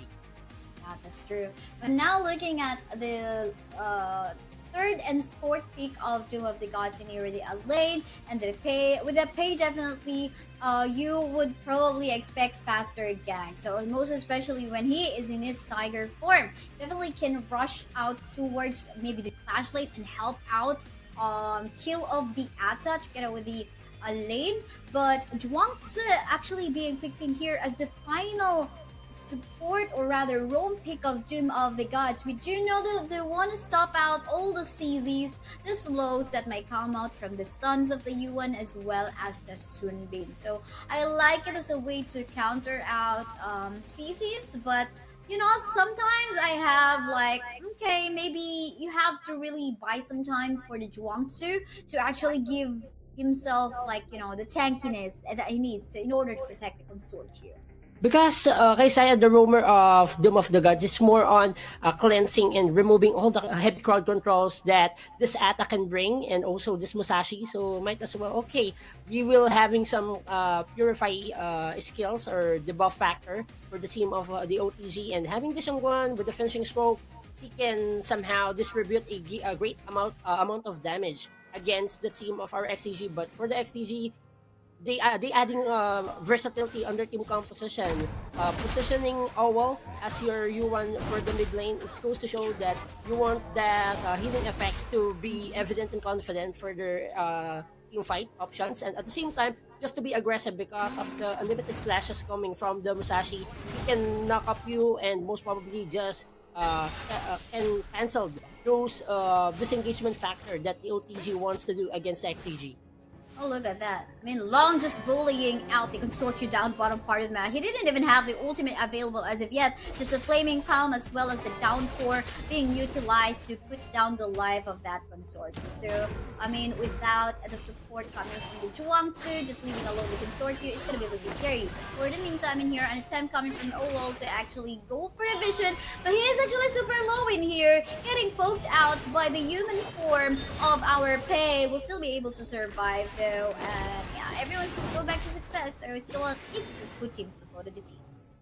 This is a more on disciplined play for the team of XTG and the OTG. They cannot afford to make or commit some mistakes as early as possible, and you wanna take all the necessary objectives that you will be needing for you to have reach your full potential, especially your team composition spikes for our game number 3. And for the DOTG, it's more on carrying the load or carrying the momentum that they gather during the game number 2 win. And for the XTG, it's more on quick adjustments because they are the favorites to win the title once more here for the OnAir Cup Season 2 because they are the Season 1 champs. So this is a big challenge for the XTG because if they cannot overcome this DOTG's momentum, this will be the end of the road for them.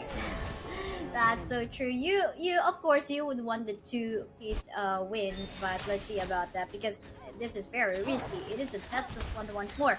For the meantime, we can see a potential 1v2 situation that is going to happen on the top side. I wonder if Demon Lover actually was able to detect if the Shangguan is actually somewhere just over the bushes. But for the meantime, we do know that he's actually missing onto the middle lane. But for the meantime, stunts in here from the Tragic Beauty coming from our U1 will connect, but not everyone will actually commit onto the fight, and Demon Lover was actually successful in just being safe onto the top side part of it. Just avoiding risky plays. That's the main idea for the both teams as of the moment, and just looking forward for those opportunity. They cannot trade those objectives that can give them so much problem in this game, and specifically looking at the goal difference, it's a balance 8.83 for the both teams, but we will see that XTG needs to have more time to have better spacing for their main supply of damage for the game, because if they invest more time on the wolves, they can easily punish the members of the OTG. But you see the Death Sunset being casted by this lane just to disengage and avoid those pokes coming from Awa. That's true, and even Atta was able to make use of his goat ship already as well. But to no afford, actually he was able to get a target, but everyone was just able to go back to safety. Yeah, everyone's like playing safe like quite a bit in here, waiting for avoiding risky play. But for the meantime, you can see the tussle already going up top already. This is going to be a potential 3v1 situation with the Shangguan wanting to join the team fight, but then again, members of XCG was able to back away. And we do know the Tyrant, the Overlord, is already a free for taking. Seems like not everyone's going to be positioning for that for the meantime, as they want to be 100% sure that they're safe taking that objective. Safe zone is the key to victory right now for the team of XDG and the OTG, and just playing it simple. Go for the objective, just protect those outer turrets under pockets. Is a big chance for them to have the certain opening that they really needed to get against the both teams. And for this type of plays, it's more on just winning small trades. That's the most important thing that you need to do. If you will get some invasion to the jungle camp or just stealing some jungle objectives against your opponent, is a good investment for you to have that upper hand.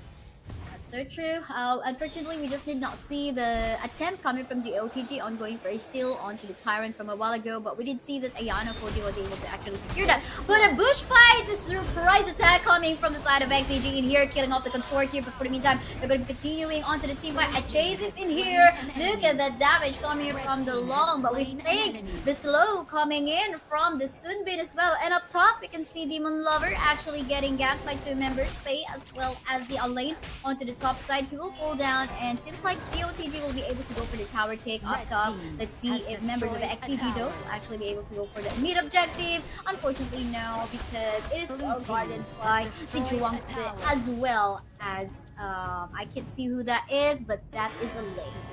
That's a good trading objective for the both teams. Just getting some outer turrets against each other.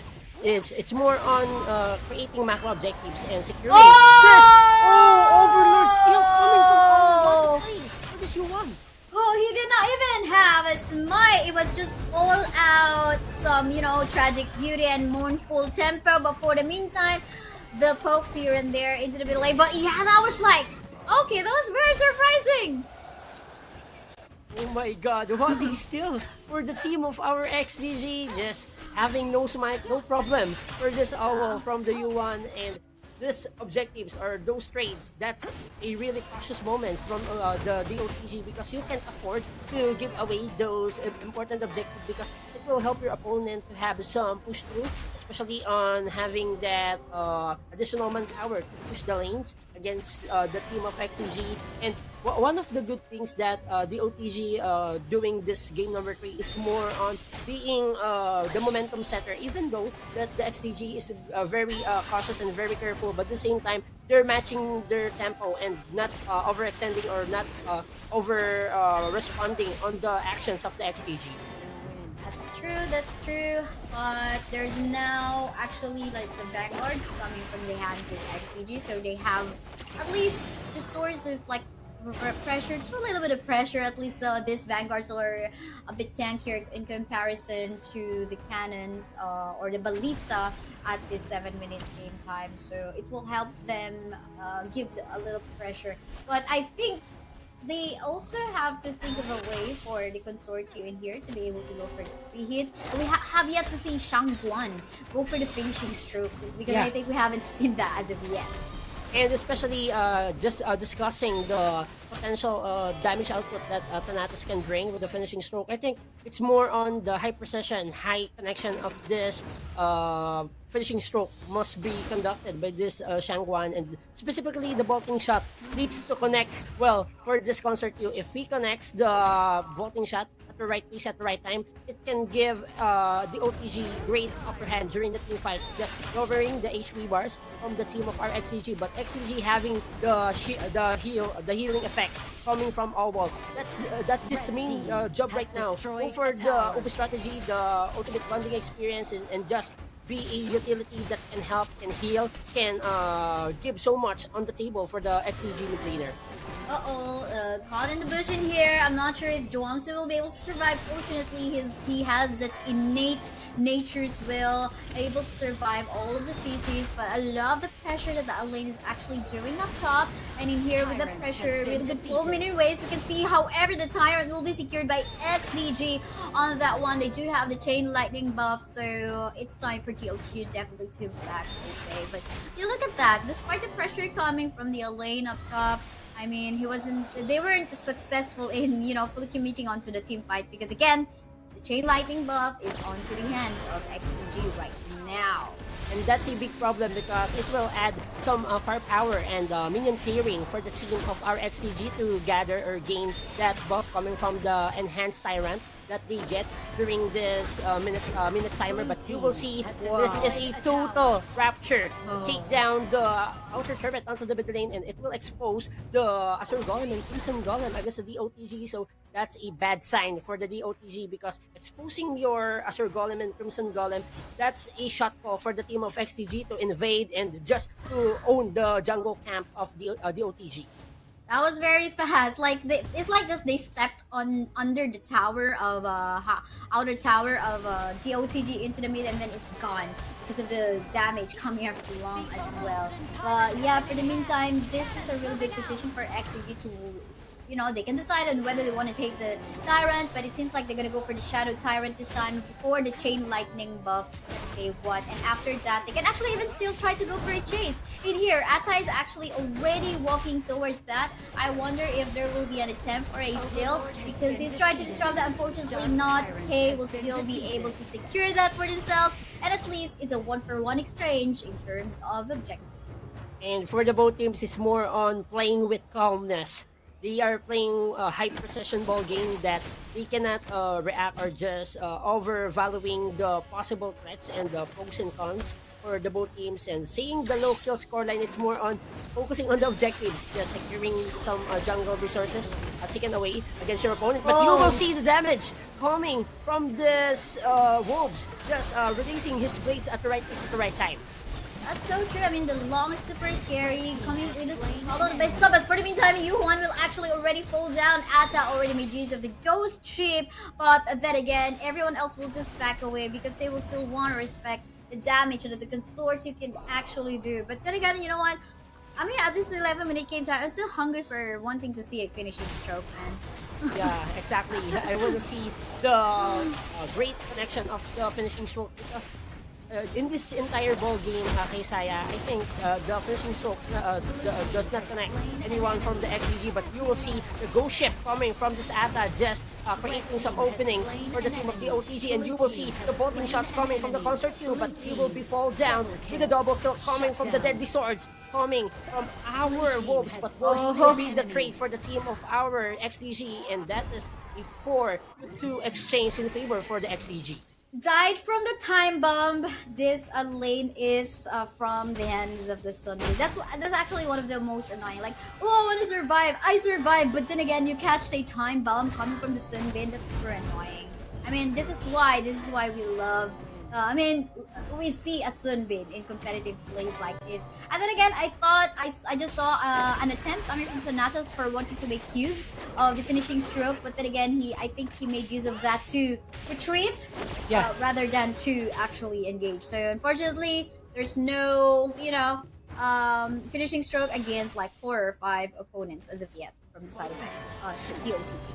And winning conditions here, kay Saya, for the team of our DOTG is to maximize the full potential of the butterfly effect coming from the Zhuangzi, because it will help you to somehow cancel the possible threat of the ghost ship coming from Demon Lover, and as well as just avoiding the dual death ultimate coming from the Musashi of Ayano Koji. So it's more on maximizing the most important cleansing skill coming from the butterfly effect of this roamer from the DOTG. And for me, I think XCG needs to invest more on their fight initiation, because they have heals coming from OWL, and you have that DPS that Wolves can provide during the team fights.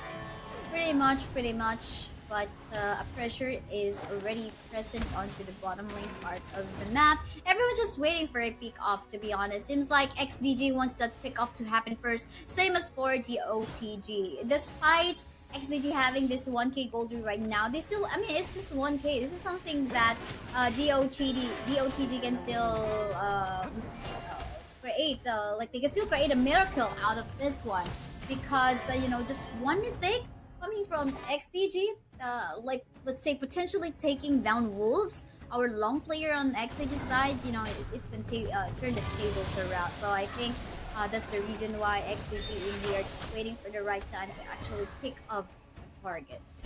And also, just using the battle spells at the right place at the right time is the most effective way to give opportunities for you to have some advancement during the team fights. And you will see that the OTG being careful, just not allowing the team of XDG to take away the outer turret, especially onto the top lane, because that is a long lane to be prohibited against the XDG. But you will see Musashi, Ayano Koji will secure that Tyrant for the team of our XDG. Meanwhile, K will pay the price by taking this Overlord for the DOTG. Right. Pay will pay the price. 1-for-1 objective take, but I'm gonna give it to on the side of the OTG, as they were able to take down one tower up top. So that is a 2-for-1 trade. So it is a threat. I mean, from consecutive objectives already, the OTG took away 2 overlords, which means they are having the advantage on push onto the lanes, while XDG is more onto the team fights with the chain lightning buffs. And the OTG, knowing that, they are avoiding the team fights that XDG is actually looking for. So I think it's a wise decision that they have. But for the meantime, might there be a potential clash in here that will happen with the Tragic Beauty as well as the Mournful Tempo trying to connect. That this U1 is trying to connect. As of the meantime, knowing that they have the buff, as usual, the OTG will just back away. And for the XDG, they wanna have that 5v5 situation battle against the DOTG, but DOTG just using their strength because of the split disability coming from this lane. This is a hard time that XDG will receive against this DOTG for our game number 3, and just not allowing to play your tempo. That's the main thing of beauty for the DOTG. Just having that 4-1 setup, just group up with 4, then let Alain do his job. Just put some pressure, not allowing to force some advancement to take away the siding pressure against the camps of our DOTG. But the XDG needs more on the pickoff. If they see the outage when it comes on lacking of 10 towers, so might as well punish the members of the OTG. And in here, is this the finishing stroke we're looking for? Not really connecting on to particular targets right now, but he will fall down onto the ends of the long. Real nice usage of the Infinite Sadness as of now, but there's a chase in here coming from the side of XDG right now, taking down the life of the Zhuangzi, and it is 5v3 situation. I was actually about to say that, oh no, the DOTG was able to catch up in terms of hold and in terms of map position, but because of that aggressive move coming from the Alain as well as the Shangguan onto the bottom lane jungle camp of XDG, the tables again have yet turned around. It is now onto the ball. The ball is onto the hands of XDG, but I love the push that the Pei is actually doing down bot in here just to create the pressure to force away the members of XDG to back away. Total side lane pressure. That's the objective right now for the team of our DOTG. Just getting the high ground defense onto the bottom lane against the XDG. It will give them enough time to put some pressure and also have that enhanced minion on their feet. And the DOTG, but look at that Alain. Even though you have the death at sunset, but there is no way you will escape from the verge of 4 members of the XDG. Unfortunately, he did not have it. Shangguan will fall down as well. I mean, the 2 casualties from a while ago are again the casualties in here, but on the other end of the map. Again, it is a 5v3 situation right now under tower already. XDG members are eyeing onto the members of the OTG. Long will take down the life of the Pei. They don't have the minion waves, have to wait a little bit, but they're trying to actually, get the tower damage and poke this down already. And they are successful. Now they're just gonna wait for that minion waves onto the top lane part of the map. Zhuangzi tried to shove the members, but he will die in the end. So the rest of the members of Team XDG are now focus firing onto the base, but we still see a persistent Consortia as well as the lane trying to defend their base, and now no more towers. The rest of the members in here will still try to go for some kills, but then again, U1 will fall down, and then they have to wait on the base! The base of XDG right now! The minions actually made it a win! Congratulations to Doom of the Gods taking down our Season 1 champion, XDG! Wow! Eliminating the defending champs for our Clash on Air Cup Season 1. This is a new season, new breed of upcoming rising champions, Doom of the Gods, just showing the Doom against the members of the XDG, the siding pressure, the base high ground shutdown that Pei conducted for the team of our DOTG, paying the price, paying the interest against the XDG. They are able to cement the win, and I think that is a miraculous win for the DOTG, because the XDG just forcing out or just forcing the team fight and taking those crucial crystal for the team of our DOTG, but the defense coming from Alain and also the stronghold of Shangguan just providing all the safe zone, and also the Winions is winning it. Right, the Winions, and I gotta give it to Pei because he gave the most pressure in here. I mean, if he is not detected by the game as the MVP, I'm still gonna give that to MVP onto the Pei because I mean, all right, fine. It was like a hard carry for the Pei, to be honest, and it was a pain in him. And well, many times you can see. I mean, Consortia really didn't shine on that one. Zhuangzi really a good pick in terms of like just canceling out all of the CCs. But what the sad part in that game was actually Elaine and Shangguan not really also like shining at their best. We did not see a really satisfying finishing stroke, so I think the strategy of Pei to just work around and okay, I'm just gonna create a pressure onto the bottom lane part of the map because they're just there. So I think he deserves the MVP. I don't know if our pro team will actually give him the MVP, but I guess we're gonna be relying onto the stats from the game, but we will find out. And on our post-game MVP, this is our Elaine with the kill stat assist of 232, having the 113,000 damage with the gold of 10,235. But you see, on that last play, I would like to commend the Clash Lane from the team of our DOTG because he provides the minion clearing, and especially during the team fights, he provides the AoE damage that he can produce against the team of our XCG, and at the right mix of combinations, he managed to somewhat lessen the pressure, especially on the base rush coming from XDG. They are forcing the crystals to be taken down against the DOTG, but the minions doesn't enough for the team of our XCG, so the super minions onto the bottom lane will finish it off for the team of our DOTG. Yeah, that's true. But now we take a look at our stats, our game results in here.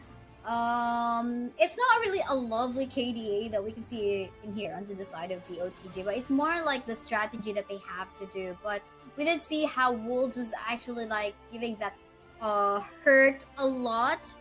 He do have the Starbreaker item as well against the tankiness of, at least against a lane, and how the Zhuangzi is actually building himself as a tanky target. And I think that in terms of like the clashes, the team XDG would usually find it, and unfortunately the OTG will just back away whenever they want to fight. So I think overall it's a good team strategy coming from the side of DOTG in here. And it went so well. And I think, you know what, because they do have the Zhuangzi on their lineup, they don't have to build, all of them to have the boots of persistence. So they have the anti-physical damage item, or rather the boots, up against the long as well. But then again, overall, it's good play that was demonstrated to us by DOTG, and which is again now moving forward to the finals later on. And proceeding for our grand finals, the first team to have a chance to grab the new champion title for our Clash on Air Cup season number 2, the team of DOTG from Malaysia. And still congratulations for the XDG reaching our final 4, but defending their crown will be an elusive dream right now for them. That's true. But then again, that was just, guys, the first series of tonight, and it ended up on a full, 3-game best of 3. And I think, I wonder if it's going to be the same as the match between Sky Dragon Gaming versus Rival Esports, which are 2 Malaysian teams as well. But yeah, sad for the XAG fans, but I'm excited to see who will be the next champion for our season 2 of Clash on Air Cup. But for the meantime, we're just going to be heading on to a really short break. Again, we're casters. I'm Kaysaya. With me is Sedgecast. We're so happy to bring you that Game 1 action later on. We'll see you on Series 2. See you guys in a bit. Bye. Clash on Air Cup. Ooh, looking scary. The rest of the members.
我是 Honor of Kings 的全球发行制作人牛六。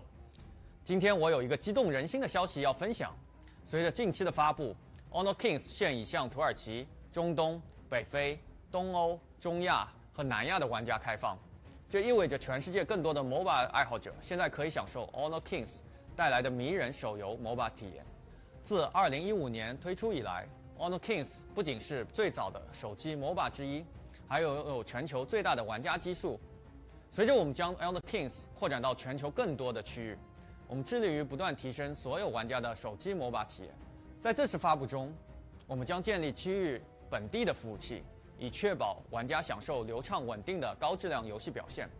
除了本地化的语言版本之外，我们还将逐步引入本地化的英雄、皮肤、配音等。我们非常重视玩家体验，所以努力创造一个公平公正的竞技游戏环境。此外，我们将投资1500万美金来建设 Honor Kings 的本地和全球电竞生态系统。在不久的将来 ，Honor Kings 将逐步在全球其他区域上线。我们将在第一时间与全球玩家分享这一扩展的最新信息，以及更多关于游戏的信息。I look forward to meeting you in Honor Kings. Hello everyone, I'm Dean, the lead designer of Honor Kings. Today I'm excited to introduce Honor Kings to all of you. Since its birth in 2015, Honor King has gone through more. Clash OnAir. Looking scary. The members.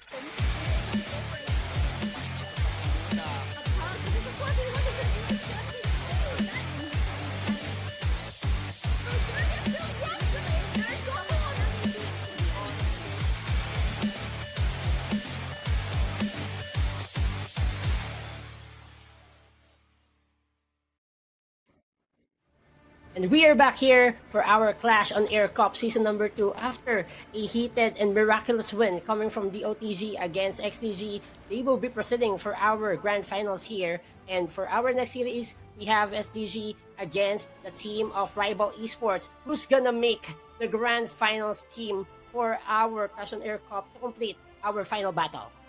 I don't know, Sedge. I don't know the answer. Let's just find out later on for our series number 2. And I do agree, it was a pretty heated series number 1 just for this finals. I mean, I think as we go along this way, having season 1 and season 2 now for Clash on Air Cup, all of our teams keep on improving. But yeah, meantime, everyone, we are inviting you to join our community in Clash on Air Cup.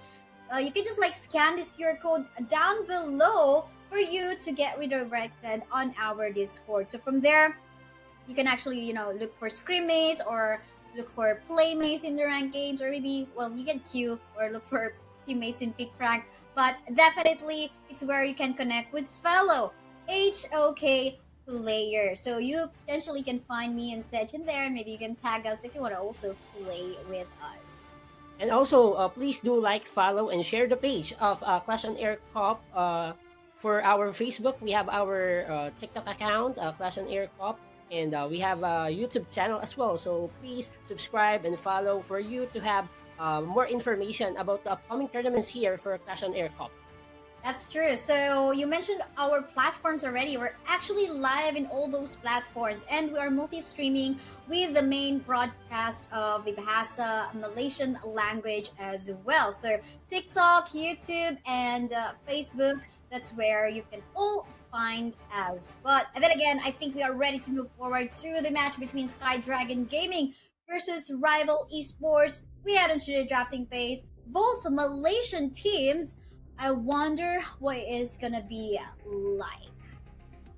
This is a great matchup for the Sky Dragon Gaming and Rival Esports, and I think they learned about what happened during the series number 1 for our semifinals. So might as well, for the both teams, it's more on adapting on those kind of situations, especially during those crucial moments. So you need to have that presence of mind during the team fights when to commit or not, and most probably just having a better safe zone during the picking and banning phase for our game. So it's more on adapting to the global ban pick system. So once you use your main hero, so most probably you need to have some heroes that can give you versatility and flexibility just to somehow interrupt the plans of your opponents.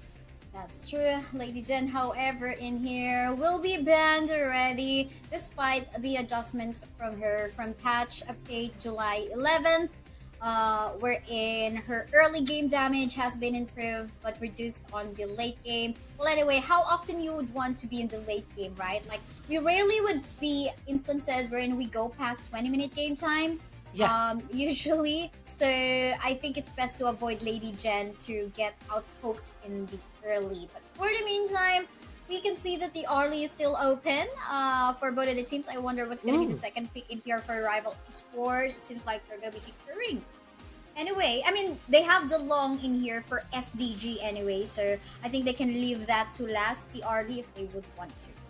And also, for the team of Rival Esports Kaysaya, selecting the Shiranui and Elaine gives them squishiness and at the same time just to put or maybe answer the Lung pick coming from the Sky Dragon, just to apply pressure, just to target him out. And most probably, even though if you cannot kill this Lung, as long as you will lessen his HP bars, he can react anytime during the team fights. He must disengage, or most probably just having some recovery period to re-engage during the fights. But having the Princess Frost, Winter is here, just adding some greatness during the team fights. The AoE coming from that ultimate can somehow punish the members of our rival esports. That's true. One more, they have some sources of healing in here with the Taiyan. Tune of Tranquility definitely will, give some survivability more for the long, so that he can free hit more onto up against the members of rival esports. And with the Princess Frost, of course, lots of zone will be created in favor of that long. But then again, they have to be very careful onto the pick-offs that the Mai Shiranui can do into the middle lane. Definitely Princess Frost will be on a slight disadvantage if ever he gets caught off guard by this Mai Shiranui. And you reacted on the Marco Polo, Senchka. Seems like, is this your favorite? Yes, Marco Polo is one of those heroes, Kaysaya, that I see a great potential on reaching the backline because of the favored barrage. AoE damage wise, you can deal huge volume of damage to certain heroes from the team of our Sky Dragon Gaming. But answering this favored barrage in coming from the Marco Polo, just getting that Dharma, just give some punch with the Enlightenment Mantra. That's the only key for you to stop the barrage coming from the favored barrage. That's true. Stop the barrage from the favored barrage. But meantime, we can see a Dharma getting matched up against the Elaine in here. It's okay. Most likely Sun-Ce gonna be used in here into the jungle for sure. And with a Sun-Ce set sail, definitely they will have the advantage on looking for ganks or trying to catch on a team fight that could happen in one particular lane. So in terms of mobility, they do have, but Rival Esports has already that source of mobility too, with the Sunbeam Time Flux as well. So now what makes me wonder, I was just about to ask what could be the jungle in here for the side of Rival Esports. We did see a Luna, an amazing Luna gameplay from a while ago. I wonder if this is going to be the same Luna onto the hands of Team Rival Esports, where he just goes for the searing stab and takes out the target onto the back line. But that might be a little hard because long, if Luna tries to target the long onto the back line, we're talking about you have to deal with the Taiyan as well as the Princess Frost. So I think they need to make sure that before he goes in onto the back line in here as a Luna, potentially you would want that there is no Winters here coming from the Princess Frost, or there are no Tune of Tranquility coming from the Taiyan. Because as you mentioned, Princess Frost and also this Kayan can give enough protection for this long, because you have the Tune of Tranquility for healing buff. At the same time, it will increase your nearby allies' magical and physical defense at a certain period of time. So it's a great option for the team of our SDG to provide some protection and babysitting for this long for their main carry. But for the Rival Esports, I wanna see how this fear can put fear against the SDG, because once this Marco Polo gets his initial items, those bullets can create massive damage. But for the damage output, you see this Lone just getting the head of this Hide Maker. I mean, Hidemaker tried her best to actually back away from the potential death, but I think it took a while. I mean, he could have like just juke out from the wall behind the Tyrant, but he did not do that. He had to wait to walk towards the bush nearby Long, so that was quite an unfortunate route that he actually took. So I think he could have avoided that by just just juke out from the wall behind the Tyrant, so he could have avoided the death, the first blood that was given for the Long. And we do know that, of course, the first blood, if you get the first blood, you get some gold out of that. Exactly, and that's a great bounty in the early stages of the game if you will secure that first blood. So Long has the first blood. He has a lot of bounties in his pocket right now. So we will expect that this Long can be a threat, a force that can be unstoppable on the latter stages of the game, as long as he will secure the great initial rotations and initial objective and some kills against the rival esports. But I would like to commend the rotations coming from the both teams. It's more uncalculated movements from their sides, and having this type of team composition, specifically for the team of SDG, they adding mobility under team composition because of no afraid set sail. They can surprise attack the members of rival esports, just punishing them throughout the team fight, just releasing those boats at the right place at the right time. But rival esports having those time lapse coming from Lee that can somehow erupt and put pressure against the first line of defense from the team of our SDG, and Hidemaker needs to make sure that he will be seeing at the right place at the right time. But you see the death at Sunset and Dharma going down, and that's a good trade for the team of our rival esports. I'm not even sure if it actually did use the execute in there because he killed it anyway. So, but I think he did not. The death at Sunset was more than enough to actually kill his life, or to take his life. But then again, this is looking pretty equal as of the moment, with a slight advantage in the gold. Because again, Long was able to take down the first blood from a while ago, and that is definitely a good objective.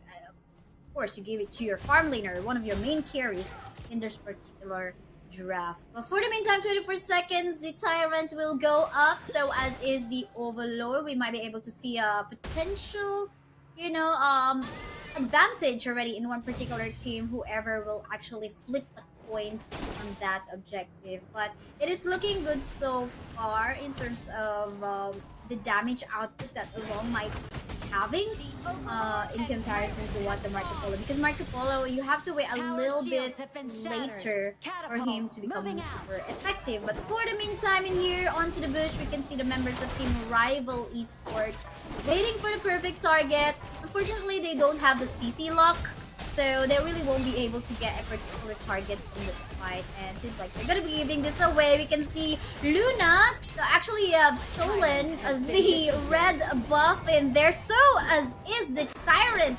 So that's a double objective for them, but we can see a nice push coming from Dharma. And for the rival esports, just securing the Tyrant, it will give them enough time to somehow speed the lane clearing, the minion clearing against the SDG minion waves. And for the SDG, it's more on focusing on their main strengths. They have the Winter is Here coming from PHY. You have the time, the ticking time bomb coming from this Long. As long as he will get his initial items, this main carry from the team of our STG can erupt at any time soon. But you will see that this Dharma needs to step up because of the Enlightenment Mantra and also the Truth Mantra. He needs to be more on the calculated measures to punch it against the team of our rival esports. As long as this Dharma plays well, I think they are on a good spot against the rival, but having this Nika from the lane, it's more on putting pressure, just having that immunity for a certain period of time, using that Death at Sunset at the same time. If you will go for the landing spot, the assistance coming from this Luna will be a crucial one, because you have the new moon and also the saving staff just to deal some damage against the SDG, and especially the crescent slice, just giving you spell bump, the lifesteal effect coming from this Luna.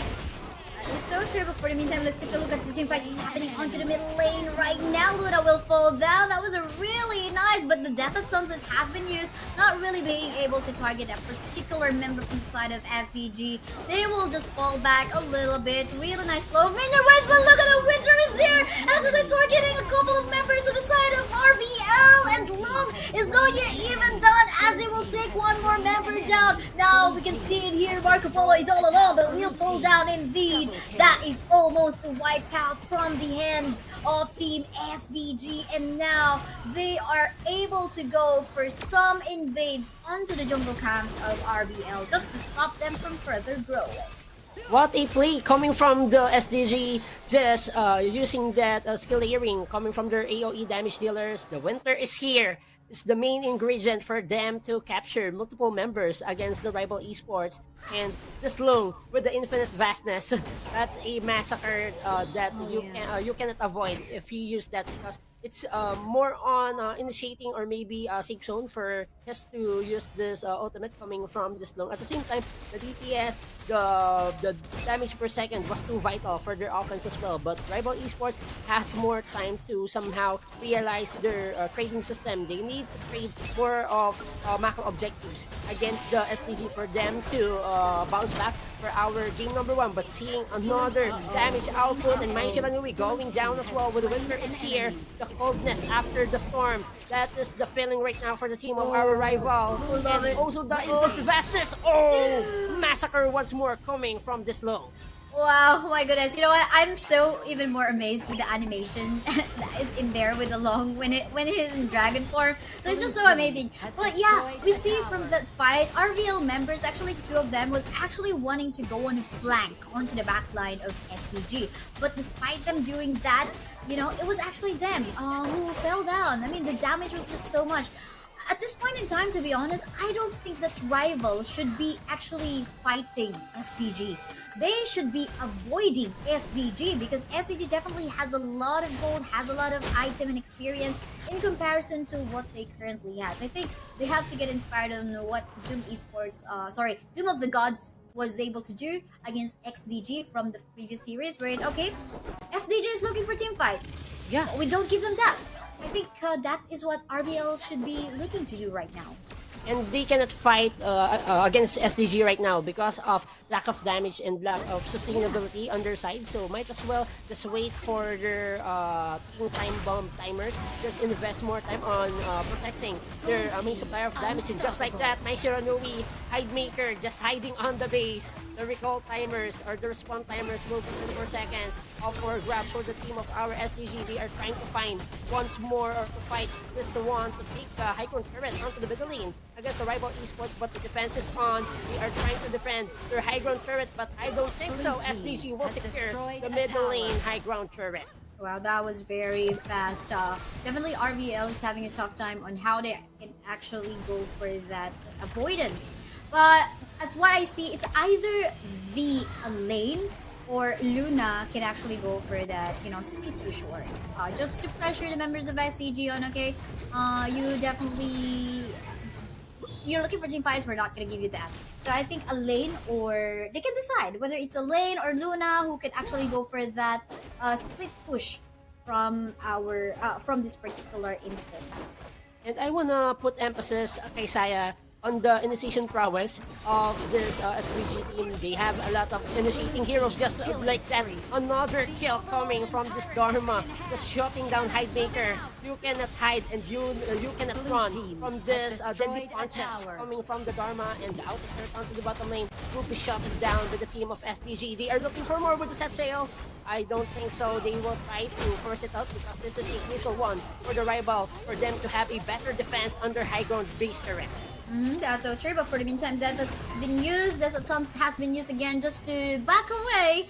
Unfortunately, cannot go all in because again they are at Age's advantage. They can just be all out defensive right of the moment. Yes, they have minion waves flowing towards their base, and yes, definitely that's what they can farm. And if they can be free, of course, just take away remaining farms from the camps that we have near jungle, because that's all they can afford right now. They just have to be very patient. And again, avoid team fights, just farm, or go for a split push work. Because again, I mean, we're talking about 11-1 score right now, which unfortunately you really have to just be careful of. But we can see also, I really like the invulnerability item that our Princess Frost also has already, just protect himself from potential pick-off coming from the Mai Shiranui. But for the meantime, look at that! Hide Maker will fall down once more! Again and again, this is not a happy Mai Shiranui that we can see in this particular game right now. All of the towers, actually one remaining tower left for the side of RVL, and it's soon to finish. I wonder if this is going to be the fastest game that we can have so far for tonight. All the members of Team SDG actually just focus fire onto the base. They want to get the life of the Luna. Death of Sunset has been used by the Alain, but then again, it will not help because Sky Dragon Gaming will still take that win from this game 1. Flying high, soaring high, Sky Dragon Gaming claim and also get this lopsided win against the team of Rival Esports. And I would like to commend the team composition that they build. They relying on their initiating prowess. They have infinite vastness coming from this long, even though he is the main supplier of damage, but he doesn't have any scare against the Rival Esports because he knows that the Sun Sail will have that response with set sail. You have that damage output with the AoE, damage coming from the Winter is Here of PHY, and there's a lot of problems that the Enlightenment Mantra connecting during the mid stages of the game for the team of Sky Dragon and securing the macro objective, taking away towers after towers against the team of our Rival Esports. It's more on pushing game, not killing game, but for the Sky Dragon Gaming, they want it all for them. That's true. I mean, that's the fastest game so far that we have witnessed for tonight, and it seems like Sky Dragon Gaming is not gonna stop for as long as they potentially get that lead.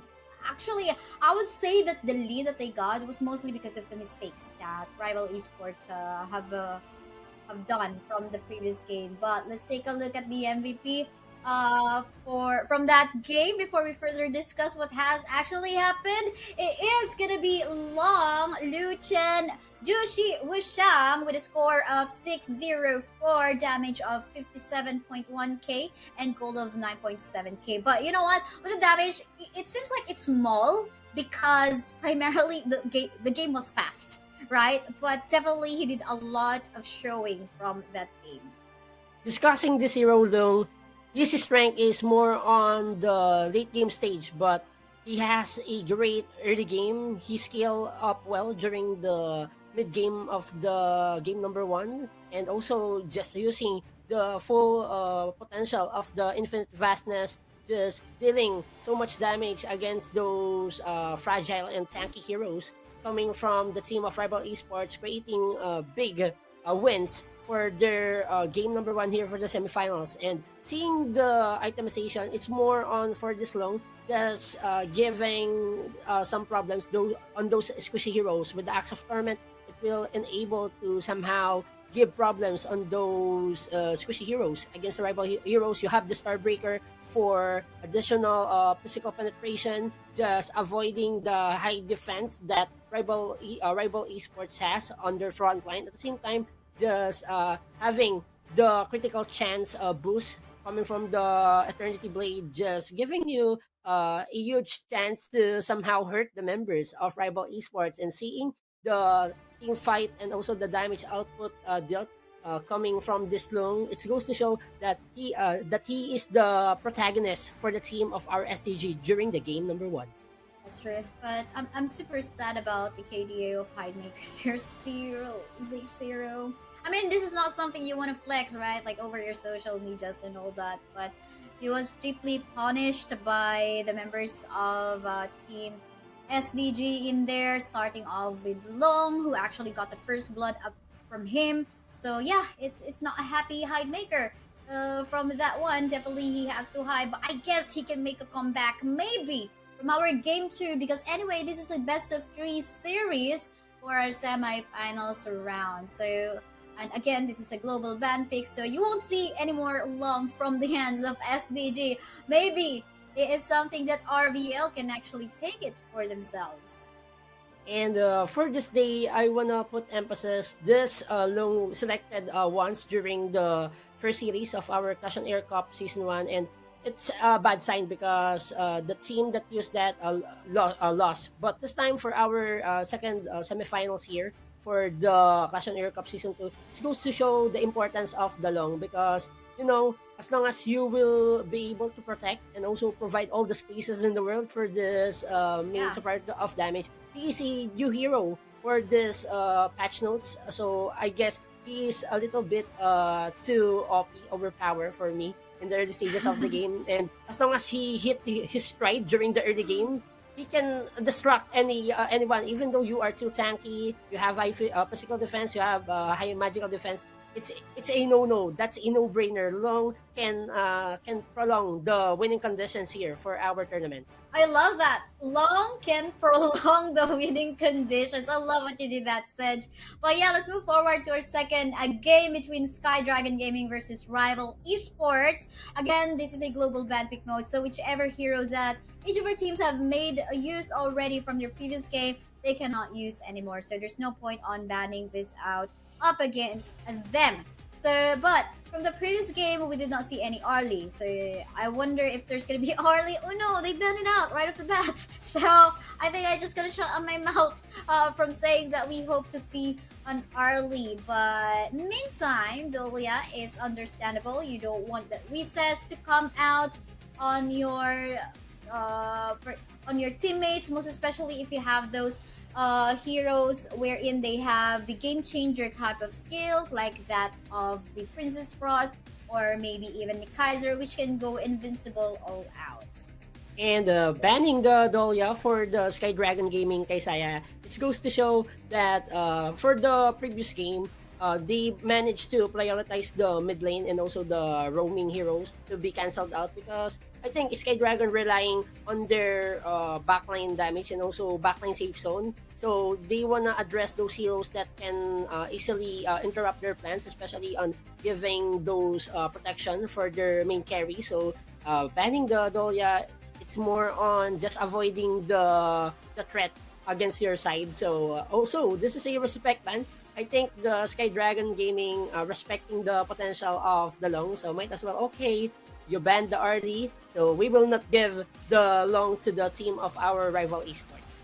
Yeah, I mean, this is something that made them win from the previous game, and it's still open for picking for rival esports, and they just don't want to give that one out. For the meantime, the Kaiser, as well as the Haino, definitely one of the top bans as well from previous patches, but still workable, to be honest. Most especially the Kaiser can definitely go invincible as he wants. I'm talking about his skill name, but not literally invincible, just to avoid the confusion. And of course, Haino, super annoying, a Scepter of Fate. From here, that can just like spam here and there. Yeah. Of course, the Fate Rewind as well, that can even bring back a tower. Unfortunately, not Crystal. Guys, I know there's a meme out there that he can bring out crystals back, but no, not the Haino.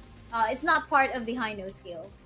And discussing right now, kay Sayed, the first three picks coming from the both teams. First up, we have the rival esports, Dashiao having the Mankey and also Mayin. It's more on adding mobility on their team composition. They want to control the fast movements, the fast rotation, the fast visitation onto the side lane, and most probably just to secure insurance play for the Eye of the Whirlpool coming from the ultimate of the Dashiao, and you have the Mayin that can help you during the team fights, just giving some revelation on where the main carries of Sky Dragon positioning during the fights. And Mayin is one of those heroes that can easily combat you out because of the whatever one, whatever two, the combination of strikes can somehow give problems against the farm lane and also the mid lane of the Sky Dragon Gaming. Yeah, I gotta love the skill of that Mayin. Whatever one, whatever two. Seems like she does not care because she's super serious about, potentially picking off targets. And now, we can see on the second phases of our ban, the Marco Polo has been banned, of course, in here because you want to avoid, risky heroes that could potentially the Mayin could pick off. But Lady Sun is in here because they don't have the Arlie as an option already, and Mayin, or rather Lady Sun is secondary. But of course we have to wait somewhere late, a little bit late game for her to show her power. But for the rival esports, of course they still have the option of TRNG. They can definitely pick that. It's been a while since we've actually seen like that of Garo. I wonder if that's going to be an option for them, but maybe not, because you would want maybe like that of a DRNG instead, to at least be have some sources of cleansing for himself from CC. But yes, Consortio is also an option still for them, which was actually no, that was from the previous series when this was picked. So Consortio is a good selection for them to actually self-cleanse herself. And also, this is a battle of projectiles for the both farm lane heroes from the team of our Sky Dragon against the rival esports. And having the Consortio, it helps you to have that projectile damage coming from the bolting shot. You can hurt multiple members from afar, but the Lady Sun as well has the projectile with the ultimate nutshell. It's more on dealing AoE damage that they needed to somehow control the tempo during the fights or during the pickups from the both sides. But I'm looking forward on their strategic plans. It's either go for the early aggression or maybe go for the kill first, at the same time go for the objective. But what we can see now, RVL actually going for that steal onto some jungle camp of Team SDG in here. So that's a good strategy to just actually give some space for the Angelots to be able to roam around on the other end of the map, just like what they are doing right now. Authorium is actually being bullied in here, being forced to back away a little bit. But yeah, our matchup into the bottom lane between the Consortium and the Lady Sun is really good, but hold of thought, because we do have a first blood already brought to you by Easy OnAir. Autrium, which we were talking about getting bullied a while ago, we already fall down onto the hands of Nick. Better start for the team of our rival esports. Just getting the head of this lane, it will give differentiation on the power differential as early as possible. So for the rival esports, you need to control the tempo. You need to step up for our game number 2 for you to force also this semi-final series into a full action game number 3. But for the STG, it's more on controlling the macro and having the 1-3-1 rotation. It will help them to somewhat provide the protection, especially on their jungle area, to get the necessary jungle objectives, especially the Azure Golem and Crimson Golem for their junglers, especially this No Frame, who want to have a better scaling, better layering of skills during the fights, and you need those resources for you to prolong your life during the skirmishes. Because of the Invincible Warrior that No Afraid, he is not afraid to initiate as long as he has all the resources that he needed to cut the members of our rival esports. Definitely no, not afraid from any of that. For the meantime, again, it seems like from there on, Team RVL will capitalize on the lead that the Mayin was able to get from the first blood a while ago, as we saw the Menki actually rotating up top. But seems like they changed their mind. Will they want to actually empower the Consortio instead? As definitely will this will help. Definitely the Consortio will help a lot later on, dishing out a lot of this damage. But I think both of the teams will just wait for that objective phase again, wherein before we can say that one already has the upper advantage.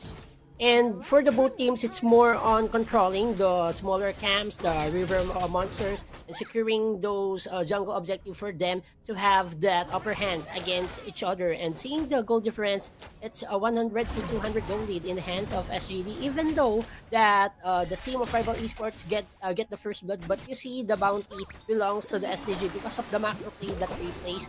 They are they protecting all the small camps, the jungle objectives on their side. So most probably securing also better laning pace. It goes to show that SDG is prepared against the Rival Esports, but Rival Esports playing well for our game number 2 because of the projectiles that they have. Because Idemaker during the game number 1, he is the missing piece under team composition because he continuously being punished by the SDG, but this time he plays so careful, just releasing those poke damage. That's the main thing of beauty for this Angela. Just use that projectiles to shred down or maybe downgrade the HP bars of the SDG if they want to attempt to somehow assassinate you in this kinds of situation. It's true, and we can see both the Angela as well as the Daxiao able to take away the tasked board jungle camp of Team SDG repeatedly, many times. That's why they're able to catch up in terms of gold. But the differences in here, wherein SDG already had the upper advantage, just like few golds, is probably about the creep score, right? Like the last heat that they got from the lanes. But for the meantime, we see the fight ongoing right now in here. The ultimate has been used by the Daxiao, Eye of the Whirlpool, calling out the rest of the members of Team RVL. Will they continue to commit onto the team fight? Folks here and there coming from the high note with the Scepter of Fate.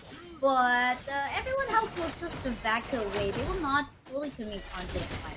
But for the team of SDG, Kaysaya, they need to maximize all the presence of PHY. As long as he scale well, this Fate Rewind can rewind what happened during the game number 1. He can dish out so much damage during the fights, and this Lady Sun is a two-time bomb. As long as he will secure his main items, the ultimate shell, the rolling raid will be too effective, but you will see the Tyrant being taken down by the Rival Esports, and they will try to get some more, but the retake, the SDG wants to have some fight, but Rival Esports will take away freely the Tyrant.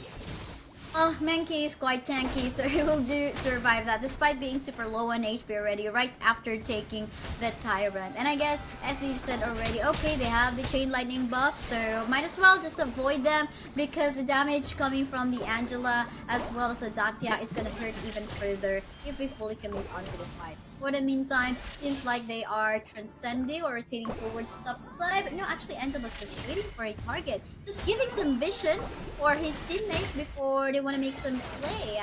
I guess on the top side part of the map though, we can see a 1v2 tussle, not going to be fully committing, but do take note, Consortiu is all alone onto the bot, and it seems like his tower will fall down.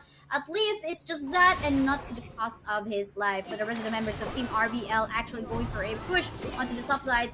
The Whirlpool has been used already. Consortiu will fall down onto the bottom lane part of the map. And I think a tower will be destroyed as well in the process in there. So overall, lots of exchanges in there. I could not count anymore as to how much, but I think this is overall an upper advantage from SDG because they took away the life of Consortium plus 2 towers down bot and more kill because they will take down the life of the Mayin. Blazing Brilliance has been used but not enough to take down the life of the members of Team SDG. Heading for our 7-minute mark of the game, Kaysaya, it's a total win for the team of SDG. Trading their outer turret onto the top lane first here, that's okay because we get the outer turret onto the bottom lane, especially the inner turret, which expand the lead when it comes on territorial ownage for the SDG. And side lane pressure-wise, it's a big problem for the team of Rival Esports because it will give you so much time to decide if you're gonna defend the side lane because it totally exposed some neutral camps or jungle camps from the team of our Rival Esports. And SDG after objectives overload been taken down, this is a good signs of life, and securing the 2 towers, this is a massive lead for them. But hold the thought, because we can see onto the bottom lane part of the map right now, 1v2 situation, but the ultimate coming from the, or rather, our Daciao has been used already to call the backup in there, which will cost the life of Otrium falling down to the focus fire onto the tower by the Menki in here. Gonna be rotating all around. Unfortunately, the minion has fallen down, so no tower take from them. But they do took down the life of Otrium, which gave them some gold as well. And for this kind of game, it's more on objective-centric approach for the both teams, just giving some punches, giving some pokes, but initially they are after looking to take down towers and just owning or invading jungle camps against each other. But seeing the pressure right now for the team of our SCG, looking for more dash out, going down in the process, and Rival Esports having some disadvantage during the manpower, and seeing the retake, Concert 2 down as well with the deadly bombs coming from this Sunbeam. This is a big problem right now because the Angela being chased down by the Alain with the death at Sunset. This is looking tough right now. Big problem. Problems after problems being received by the team of Rival Esports. And this Alain is too tanky. OMG, but Tanky Zen needs to disengage.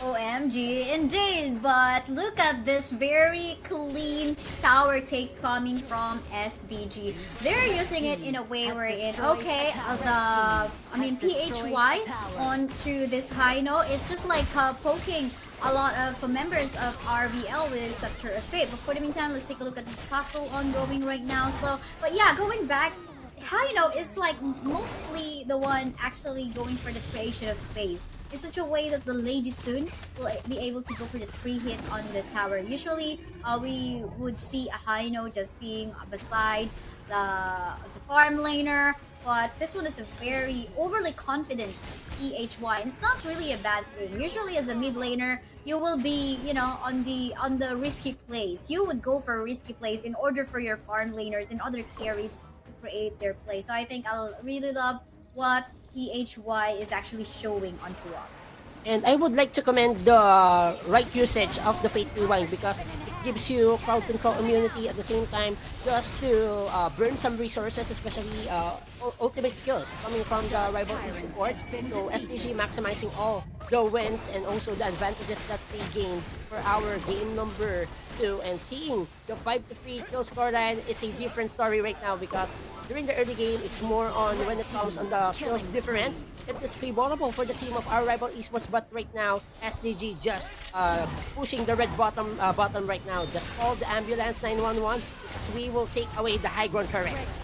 Not only that, because one more life is going to be taken down already. Hidemaker will fall down, so was his Mika, and so was his Sphere, and seems like they're going to be eyeing on the Crystal already. Zen, can you defend this? Unfortunately not, because SDG will take the clean 2-0 win. Congratulations, Sky Dragon Gaming. You'll be moving forward to the finals round. Soaring high, Sky Dragon Gaming will be our next grand finalist to complete the cast for our Clash on Air Cup Season 2 Grand Finale. It's the battle between the DOTG against the SDG. Who has the guts to take the new season, the new crowned champions? Who it will be? Is it the team of our DOTG or maybe the Sky Dragon Gaming? We just have to find out because they really gave us a really good showing from this match. But then again, if you're curious, for our battle for third later on, it's going to be XDG versus Rival Esports on a best of one offline match. So there is going to be no rest for Rival Esports because they're going to be heading towards the battle for third. But yeah, later on, Doom of the Gods versus Sky Dragon Gaming. I don't know what to say. I mean, all of the games of Sky Dragon Gaming was super fast. So I wonder if it's going to be the same thing up against Doom of the Gods, because Doom of the Gods did manage our previous champion. So that was a champion we were talking about from Season 1.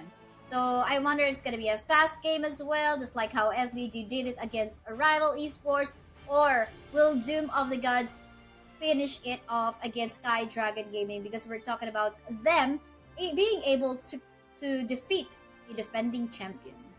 And also, dethroning the defending champions, that's not a easy task for the team of our DOTG. So DOTG wants to prove that they deserve to be in the grand finals, even though that game number 3 is a win-ins. But for our post-game MVP, this will be the Elaine of Omun with the 3-2 0 kill statuses, having 41 point K damage dealt against the opponents and having 6,500. It's more on macro objective, it's more on low kill scoreline, but at the same time providing space for their main carries. The time bombs coming from the ultimate nutshell of this Lady Sun, just helping them out. And also this Alain, you see his initiating charges, just using the Death at Sunset for high value trades. That's one of the mechanics that he does during our game number 2, and just giving space and tempo against your opponent, which means that you can be easily gain confidence on those team fights. Because if you see low HP bar heroes for the team of your opponent, and the Alain will be more on a pursue type hero. He will pursue, he will cut the heads. And yeah, and that's so true. And yeah, Otrium being the MVP in here, but one thing to take a look at as well is the roaming item that Coriander the best has in here. Some healing item as well as a source of DPS, and with the DPS damage as well, that is gonna further empower the Kaiser and the Alain. I mean, Alain, even without this DPS buff or roaming item, he already can deal so very fast attacks, right? So what more if there is the buff coming from the Sunbin's roaming item in here? But yeah, it was a nice try. We did see how Hidemaker also tried to make his play, but it seems like PHY was able to become more aggressive as a mid laner in here to create that space for the Lady Sun to free hit. So overall, I think it is a job well done for both of the teams. It's just so happened that SDG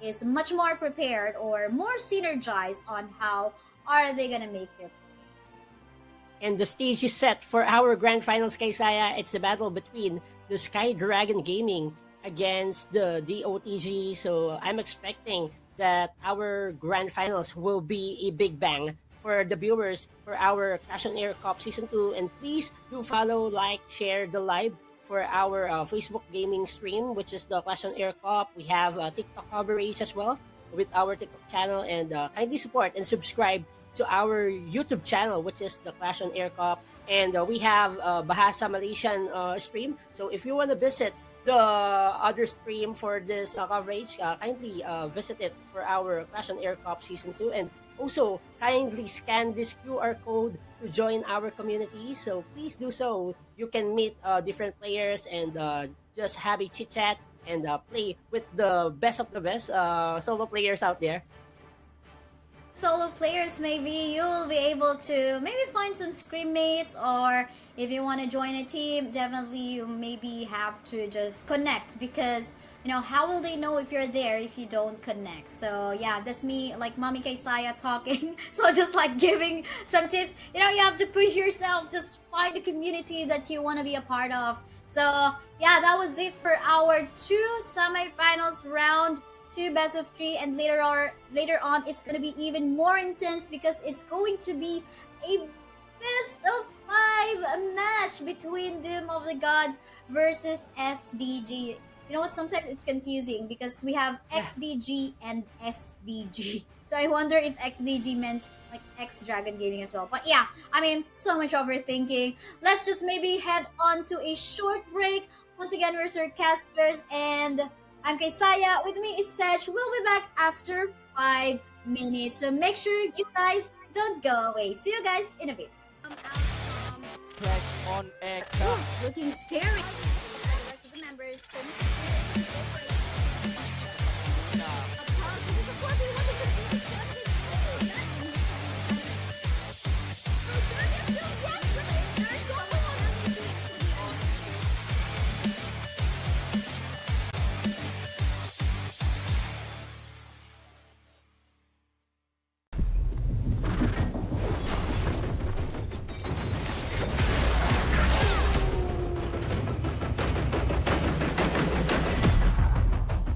我是 Honor of Kings 的全球发行制作人牛六。今天我有一个激动人心的消息要分享。随着近期的发布 ，Honor Kings 现已向土耳其、中东、北非、东欧、中亚和南亚的玩家开放。这意味着全世界更多的 MOBA 爱好者现在可以享受 Honor Kings 带来的迷人手游 MOBA 体验。自2015年推出以来 ，Honor Kings 不仅是最早的手机 MOBA 之一，还有全球最大的玩家基数。随着我们将 Honor Kings 扩展到全球更多的区域，我们致力于不断提升所有玩家的手机 MOBA 体验。在这次发布中，我们将建立区域本地的服务器，以确保玩家享受流畅稳定的高质量游戏表现。除了本地化的语言版本之外，我们还将逐步引入本地化的英雄、皮肤、配音等。我们非常重视玩家体验，所以努力创造一个公平公正的竞技游戏环境。此外，我们将投资1500万美金来建设 Honor Kings 的本地和全球电竞生态系统。在不久的将来 ，Honor Kings 将逐步在全球其他区域上线。我们将在第一时间与全球玩家分享这一扩展的最新信息，以及更多关于游戏的信息。I look forward to meeting you in Honor Kings. Hello everyone, I'm Dean, the lead designer of Honor Kings. Today I'm excited to introduce Honor Kings to all of you. Since its birth in 2015, Honor King has gone through more than 40 version updates. With more than 1,000 team members participating in its development, it has also gathered feedback from millions of players across tens of millions of matches, making it the most played competitive mobile game in the world. In order to let more players experience the joy of mobile MOBAs, we adhere to the following design principles in Honor Kings. Firstly, to ensure that all players can enjoy the game, we have kept the size of initial download to a minimum, which still maintaining leading graphic and frame rate levels, allowing players with both budget and high-end devices to enjoy the game smoothly. Secondly, we provide free access to all heroes and their accompanying skins, as well as free trials of all heroes during the launch months. This ensures that both new players and experienced mobile users can quickly get started. Finally, in addition to original heroes and skins, we will also introduce both globally popular IP characters from global partnerships, as well as regionally exclusive heroes and skins. We hope that Honor Kings can bring a more enjoyable gaming experience to players, and we look forward to receiving your feedback. Let's start your Honor Kings journey. See you in the game. Hey, I'm Evan, and I'm here with my colleagues on the community team to listen to what you, our players, are saying about Honor of Kings. Good or bad, your experiences are crucial to help shape the game's future development and make Honor of Kings the best MOBA it can be. Everyone's voice counts, so don't be shy in sharing your feedback.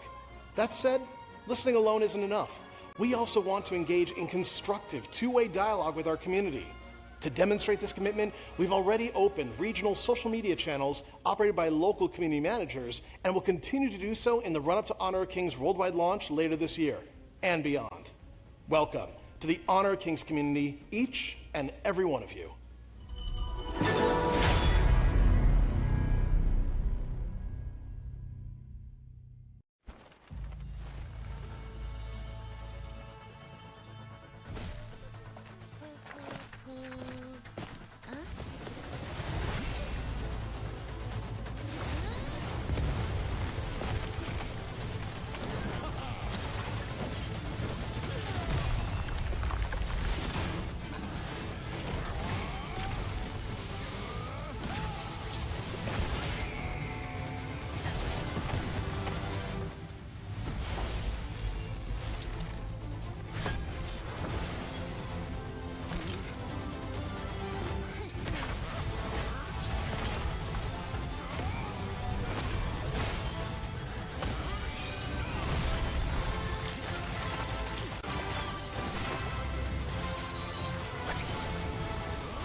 Imagine you can elevate your virtual event with this.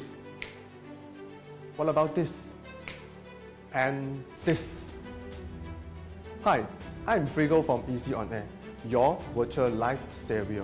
In Easy On Air, we aim to help 1,000 MNCs to maximize the live streaming experience, deliver high quality content, and unforgettable digital events to their audience.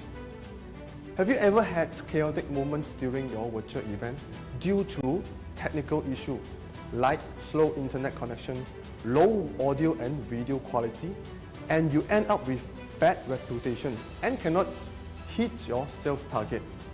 What can you do with Easy On Air to avoid the problems I mentioned?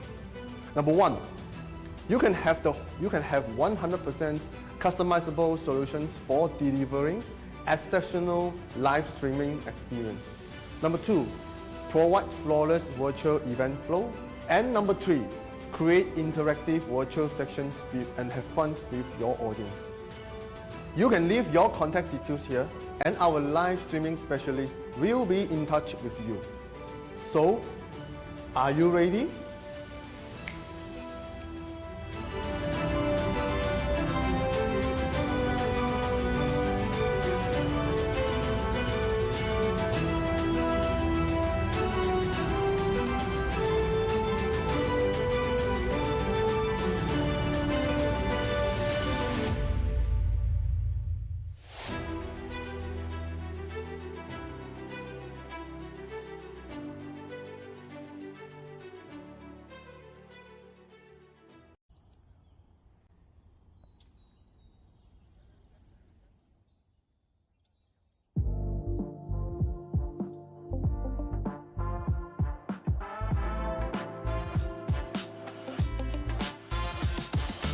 In recent years, virtual events have gained immense significance in the world of business.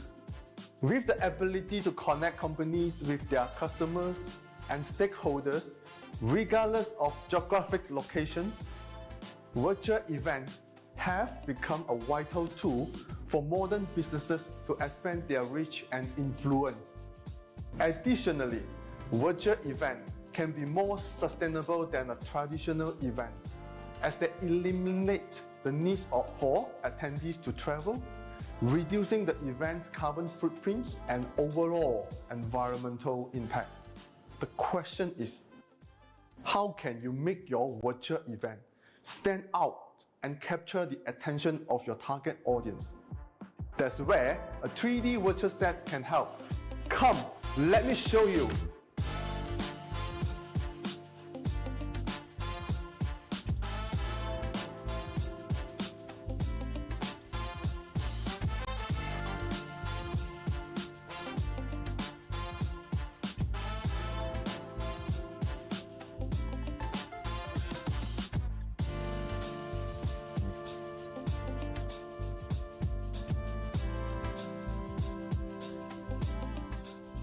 A 3D virtual set can help you create stunning environment that will capture your audience attention and leave a lasting impression.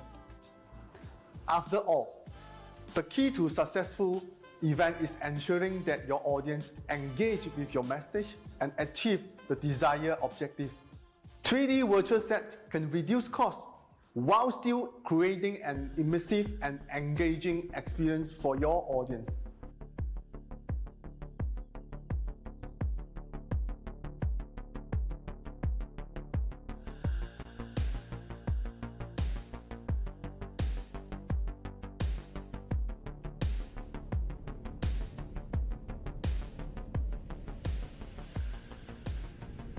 With virtual 3D set, you have the complete control over your design and the layout of your virtual space. This means you can create custom backdrop, set up a branding element that is uniquely set up just for your audience to enjoy.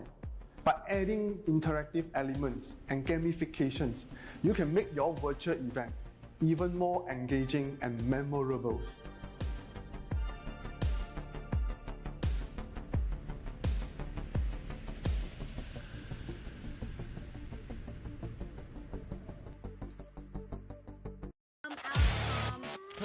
OnAir. Looking scary. The members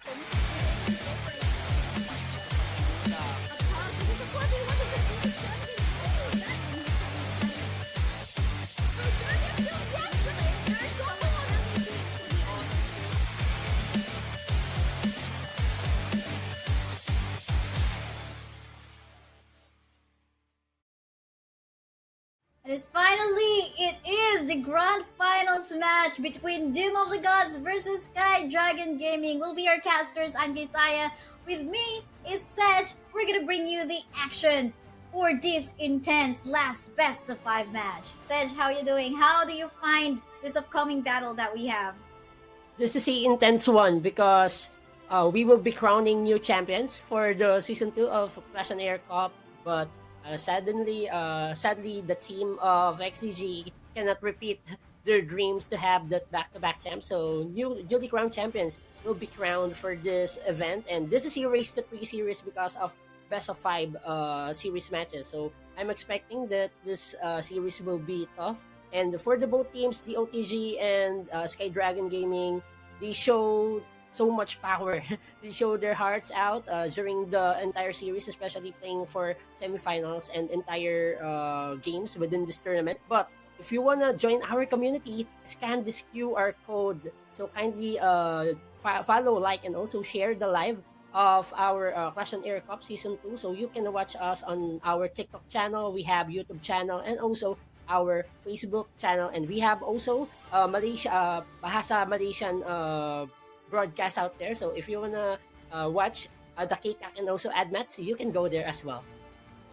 True. And yeah, everyone, we invite you to, of course, support all of the teams that are in here. But you do mention a while ago, Sedgecast, about XDG not making it to their stupid attempt for the season 2, but pretty sure they did learn a lot from the mistake that they had from a while ago. I mean, letting your opponent just split push from the map, I mean, it can definitely be vital, especially if you lost your high ground tower. So I'm not sure if we're gonna be seeing like a similar kind of plays between the OTG versus SDG, but for sure SDG maybe will try to come back on season 3. So make sure you guys follow Clash OnAir Cup in all of our social medias for you to get updated as to when will the registration open up once more. And yes, I'm super excited.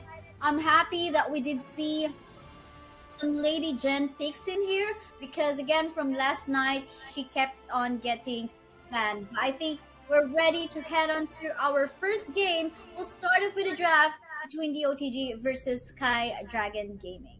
Isaiah, from this time, it's more on gaining some confidence. I think they need to prolong their consistency when it comes on dealing with the picking and banning system for our drafting pace, and it's more on trading the heroes and also not giving the heroes that can be a threat on your team composition that you're building for this grand finals for the Clash OnAir Cup season number 2.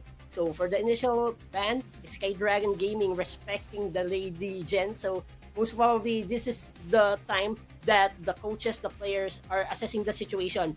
We cannot give meta heroes even though that this hero received some nerf, but at the same time this Lady Jen still effective. He can deal you so much pokes, he can give you slow effects that can disrupt or distract your options to win. Yeah, that's true. And not only that, I mean, Arlie is one of the late game heroes that you don't want to deal with even early once she gets the farm and the itemization that he needs. And along from a while ago, we did see how Sky Dragon Gaming utilized the long from their game 1 up against rival esports. So for sure, Doom of the Gods don't want to give that one out for them. And pretty understandable, Dolia is going to get banned because of the reset. But that's, yeah, it's open for picking in here. I wonder if there's something that Sky Dragon Gaming is going to be prioritizing. But for now, they want to lean on to Mayin, who can just like get serious and say whatever. Exactly, indeed. But for the team of Doom of the Gods, they will be picking this Da Xiao and also having the Jing. First appearance here for our playoffs here for the Clash OnAir Cup Season 2. So Jing is one of those heroes that can literally assassinate you from afar, and especially reaching the backline, slowing and gaining some targeting against the main carries, the main supply of damage coming from the Sky Dragon Gaming. It's the idea for the team of Doom of the Gods. Okay, the team of Sky Dragon Gaming just investing more on protecting their backline, so might as well pick those heroes that can literally reach the backline. Oh, that's for sure. That's gonna look scary, especially if you don't have the mobile type of farm laner or carry that you have in your composition. But it seems like they are kind of safe in here because they do have the Princess Frost, which can actually just make use of the Winteries here, the Frigid Prison, as well as the Shuttered Eyes to actually lock down particular target. But obviously, that is something that Angela can do as well, not in the form of the eyes, but of course in form of, well, depending on on her skin, but mostly about fire and chaos from her blazing brilliance as well as the scorching barrage. So I think when you have an Angela opponent, you have to be very careful on stepping on bushes as you might meet her. So yeah.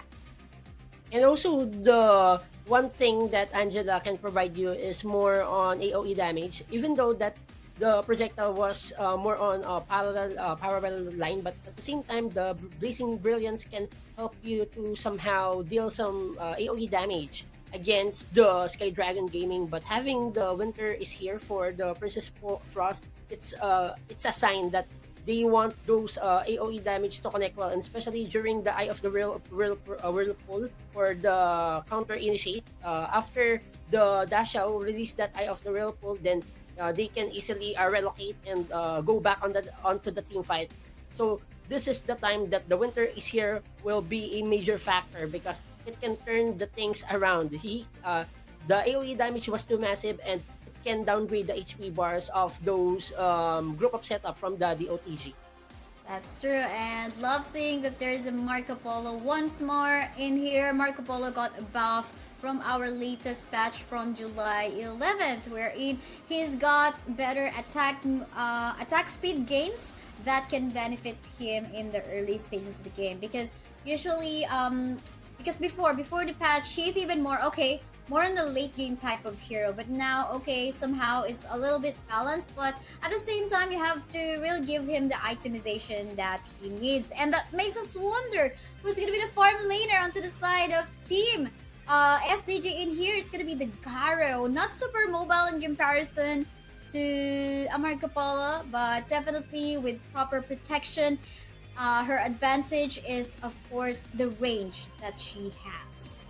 Exactly, and Garo is one of those heroes that you can depend on dealing damage, and having the extra range that he has, he can somehow punish those artillery heroes from the team of our DOTG. But this is a great start to start our grand finals here for the Clash on Air Cup Season Number 2, Team Sky Dragon Gaming against Team Doom of the Gods, who will be the King of Kings for the Season 2. Have to find out. Then again, this is a best of 5 global ban pick mode between these two Malaysian teams. Both of them already out of sight from XDG's power because again, Two of the Gods already has taken them down from the semifinals first series that we saw a while ago. But here we go, onto the gorge. SDG versus DOTG. Let's see how they're gonna be working on to the map. They need to work on their macro objectives, Kaysaya, because if you will put emphasis on tower pushes, it will allow you to have better placement and better innovation to the jungle camp of your opponent. And for the SDG, it's the momentum that they need to carry because those games during the semifinals was too fast. It's taking 12-minute mark or maybe 10 minutes, so it's more on sustaining the momentum that they needed to capture for our grand finals. And for the DOTG, the miraculous win being served and also the leaping koi tide will connect, and that's a kill. The first blood belongs to the team of our DOTG, brought to you by Clash on Air Cup. For sure. I mean, Mayin was quite overextended in there. She was like super serious about doing that. She was like slacking off a bit, or rather not slacking off a bit because she's overextended in that part of the map. I think he could have called the attention of PHY in here and maybe even Coriander the best before having to go for an invade onto the jungle camp of DOTG. And now that they know that they have taken his life from a while ago, they can actually continuously bully her. So that's gonna look scary for the Mayin if he actually just mistakenly overextend and unknowingly that the Jing is actually onto the other end of the map. And I just so recalled Jing is this Jing player that we have is actually a master of Jing. So Wow. that is definitely gonna look scary. So from yesterday, I was told by Luna that her name actually means like something like, okay, you're gonna learn Jing from me, something like that. So basically he is making use of his mostly used hero. So yeah, let's see how this all will go. And I think they're doing something into the mid. Oh, sorry about that. Yeah, that was really scary because No Afraid was already less than half-life. And for the mirror domain and reflective assault, you need to avoid those lashes coming from the Jing of the OTG. And just discussing the prowess, the strengths of the Jing, you can deal a lot of damage during those reflective assault, and while combining it with the mirror domain, you can continuously slice the members of SDG, especially even though that No Afraid is a bit tanky because of the Invincible Warrior. It will enhance the max HP. It will give him additional physical damage to deal against your opponent, and as well as Otrium having this Mayin. I must say that he needs to focus on siding pressure. He has the mobility. He has the combination of whatever. So whatever he will do in this game will matter further.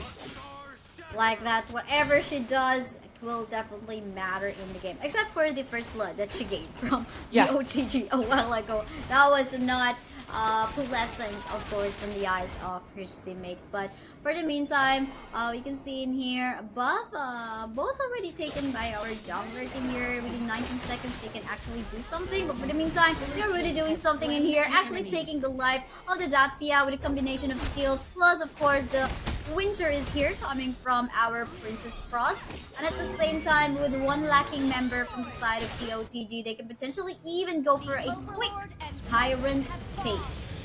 And that's a start off for the team of Sky Dragon Gaming, just getting away this Tyrant, which gives them additional chain lightning to clear the minion and to give some input damage against the nearby targets for the OTG. And seeing the kill scoreline, it's manageable. No kill scoreline on the place for the both hands, and seeing the Blazing Brilliance being casted just to poke the members of SDG, and Winter is here as well, will be used by the team of our SDG, but in no favor. Gyro will fall down in hands of this Jing with the Mirror Domain and also Reflective Assault, assaulting the members of SDG, and the OTG finding ways to capture once more this Otrium, but he managed to disengage on this time being. Oh wow, that was a very miraculous escape coming from Otrium. I mean, he's super low on HP, like 1 bar HP left.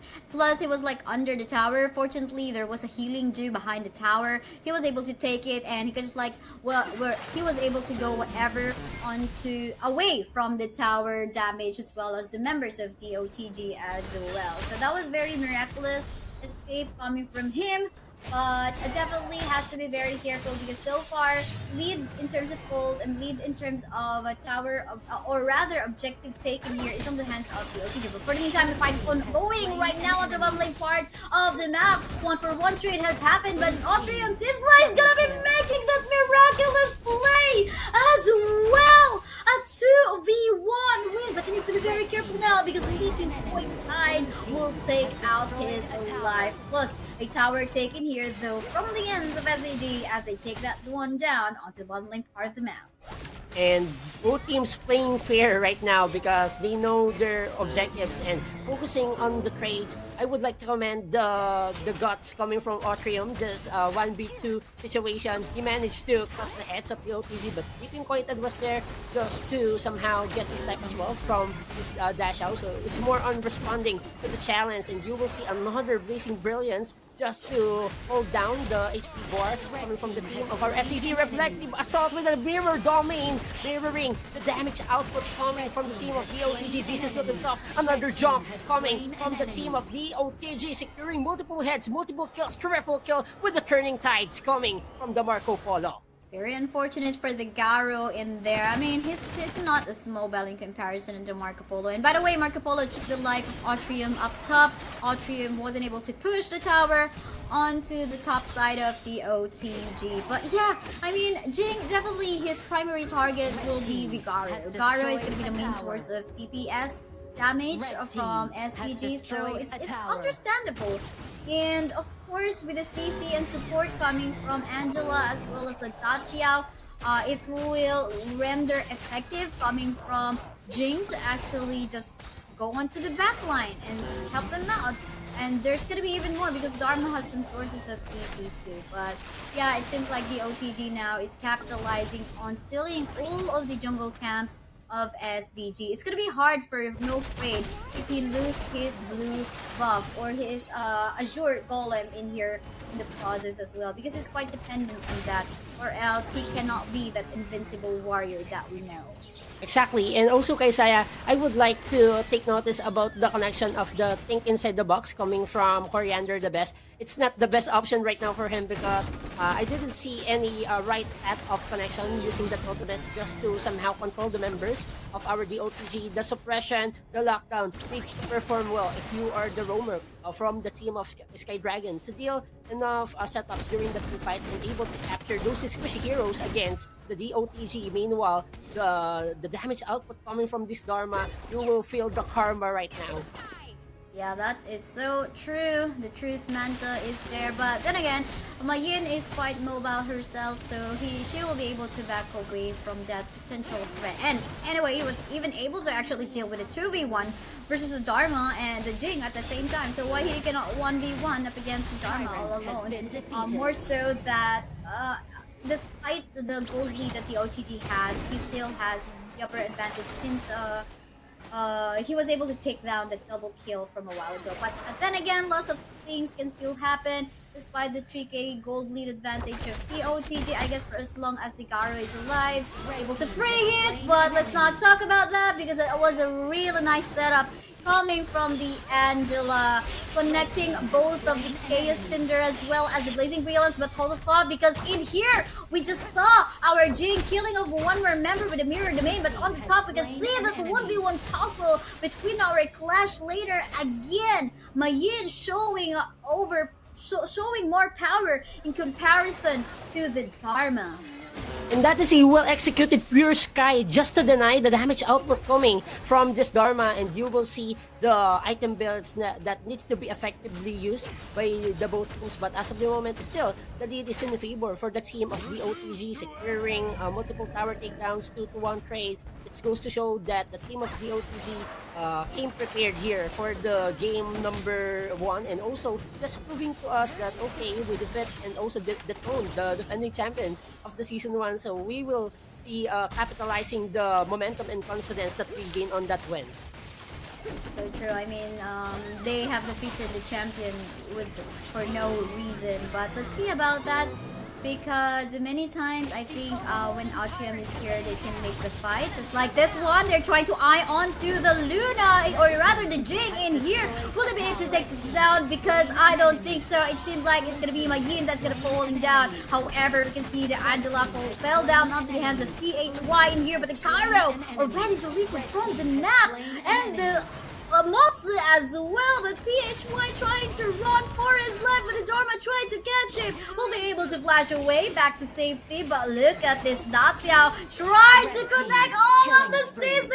Look at that great combination of Leaping Coinside as well as the Sea of Fate, just deleting PHY off the map.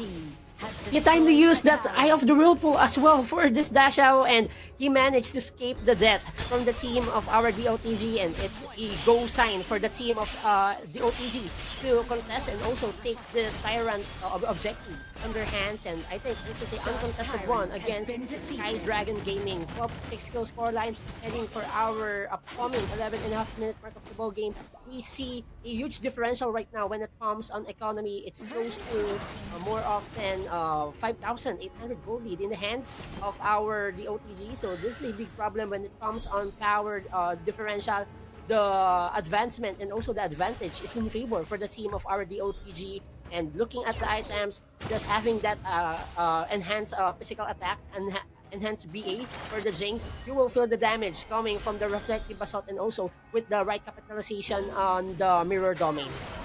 That's so true, and definitely with that, there is some option for SDG to build out some physical damage item, but they also have to deal with, some anti-CC. I mean, they have to deal with some CC sources coming from the OTG as well, because these are annoying, knock-ups and knockbacks coming from the Datsiao as well as the Dharma and the Angela. So, but then again, we have yet to see a free hitting Garo on this particular game, but hold the thought, because in here they're going to be taking down the tower up top already. Blazing Brilliance will connect onto the Matsu. It's not going to take him down, but then again, that will create some space for the rest of the members of Team DOTG to roam around across the middle lane, maybe even push or create some good flow of minion waves down bot. And now we can see that the Kaiser is not able to get his blue buff, and that is bad news. But for the meantime, look at it, shut down by the Mayin onto that Jing. Really nice bush play coming from Otrium out there. Combination of punch and kicks being released, and that's a massive blow of damage coming from Atrium, and you will see the Eye of the Whirlpool being casted with the dash out just to disengage, and we will see No Afraid showing No Afraid against the members of the OTG, but the damage from the projectile Fever Barrage connecting from this Marco Polo. He will try to assassinate this invincible warrior coming from our jungler Kaiser. Blazing Brilliance, and you will be going down in the hands of the Scorching Barrage coming from Thanatos. Wow. And then to the bottom lane part of the map, we can see that they have successfully defended that one, because we saw how Dharma is actually trying to go for a split push work a while ago as well onto the middle lane, where we did see like 0.5 HP bar onto the life of Datsiao. Fortunately, was able to go back quickly to the base with the help of his Sea of Fate. But for the meantime, seems like it's gonna be a free taking of the Shadow Overlord for the hands of DOTG, and it's definitely gonna be in favor for them, because one high ground tower already has fallen down onto the side of SDG. They've got super minions in there. What more if they got the Shadow Vanguards? And look at that! My goodness, this is why Mayin, you don't want her to be in the draft. Just killed off the Nasus in no time. This Mayin is very annoying. He maximized the full potential of that Deadly Brushes, then he will go for the surprise kick and also surprise punches with this hero, and you will feel that the Pure Sky is the one major item that added confidence for this Mayin, because he has temporary damage immunity for a certain period of time, so he will try to punish those squishy heroes and fragile heroes for the team of the OTG. And once he gets that kill against the Angela, even though that we all know Angela is a stationary hero, when you use the Blazing Brilliance, you are in the same spot. So it's either you will cut the Blazing Brilliance to disengage and use the flash out, or most probably just accept the fact that you will be punished and being kicked by this Mayun. In that instance, he accepted the fact that he is dead onto the hands of Mayin. We were talking about bush play from a while ago, bush play that Thanatos can actually do onto the Angela, and the bush play that the Mayin can do on the Otrium. But instead, we can see Otrium doing all the bush plays even better in comparison to Thanatos. And look at that!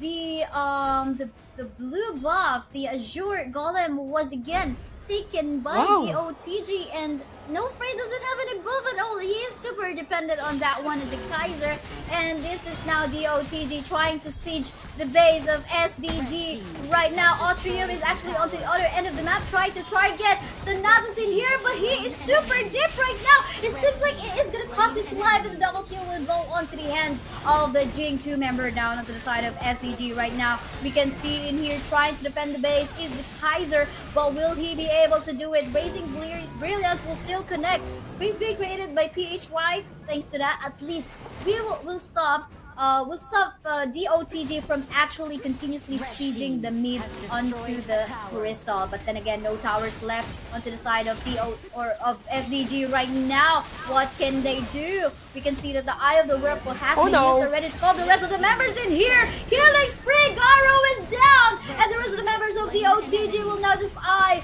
onto the Crystal Fever Barrage has been used. What can the Kaiser do? I don't think so. I don't think he can do any of that, because DOTG will end the game on this game 1. Congratulations, Doom of the Gods. Mobility plus projectile damage. Artillery-wise, Doom of the God providing all the resources to capture the game number 1 here for the grand finals of our Clash on Air Cup Season 2. And this is a brutal game from the team of Doom of the Gods because mobility-wise, the in and out option from the Eye of the Whirlpool of Dashao, creating impactful plays for their team, and as well as the damage output, the fast cooldown on the Blazing Brilliance coming from the Angela was still massive, that he can punish multiple members against the team of our SDG, and you see the full potential of their team composition. It's more on adding agility on their end, and that's a successful one for the Dooms of the Gods. Definitely, and I think it's also because of the Jing being onto the hands of our Jing main. So we did see how he will just go obliterate, go into the back line. On targeting the Garo. The Garo definitely did not have fun from that particular match, although there were spaces created by the Princess Frost as well as the Matsu, and even though we saw how Mayin actually would go for that really nice bush play, but overall I think they lacked the synergy from that particular match up against Team Doom of the Gods. But then again, this is a best of 5 match. A lot of things can still happen. We could even end up on a 5 game. We'll just have to find out because, again, global ban pick mode. So we'll see what will be left in here for our teams. And for our post-game MVP for the game number 1 on our grand finals, it's Hanshu Jiang Shangyu with the kill statuses of 4-1-13 with the damage of 71.2k, having 9,668 gold in his pocket. This Dashao creating massive plays, just using the Leaping Coil Tide at the right blend, and also the Eye of the Whirlpool, just creating massive impact during the team fights. Because if he saw that the HP bars of his teammates go downgrade, okay, I will bring you to the base and relocate. Then we will go for the retake. So the retake moments will be the dependable side for the team of our the OTG for the team number 1, and the magical projectiles was too large for the team of our DOTG as well. That is so true, but we take a look at our match results from that game pretty soon. Wherein I'm so scared about one thing. I mean, seeing the KDA of Garo from that game, because a couple of times we did see how Jing just really target him from that game, right? So yeah. Okay, am I still seeing the MVP same as yours? Yeah. Right. Okay. At least I thought no, I'm seeing it wrongly. But yeah, Gara definitely did not have a good time on that one, although with the space being created by Princess Frost and Matsu. I guess the question is, what can SDG do in game 2, right? Was it a mistake that they've actually picked a quite immobile farm laner in here? Should I go back to maybe picking like that of Tirandia or Consortium, maybe even? I mean, this is just first game. Or are they reserving heroes for later games? I wonder. Yes, I think for the team of SDG, I think the main solution here is just to add some mobility, some squishiness under farm lane heroes, especially you are the main supplier of damage, and you need those heroes that can easily go in, go out, and protect yourself at all times, because you cannot depend on your team most of the time when it comes on the team fight. So you need to be more map aware when it comes on team fight. At the same time, you have those dashing skills to settle on. So I think having the Garo on their side is a big problem, but highly reward because of the projectile, because of the range that he has of the Spear of Purity, but it not compensate well for the Garo, for the SDG. So I think they need to reset or maybe adjust their selection when it comes to the farm lane, more on depend on mobility or mobile heroes.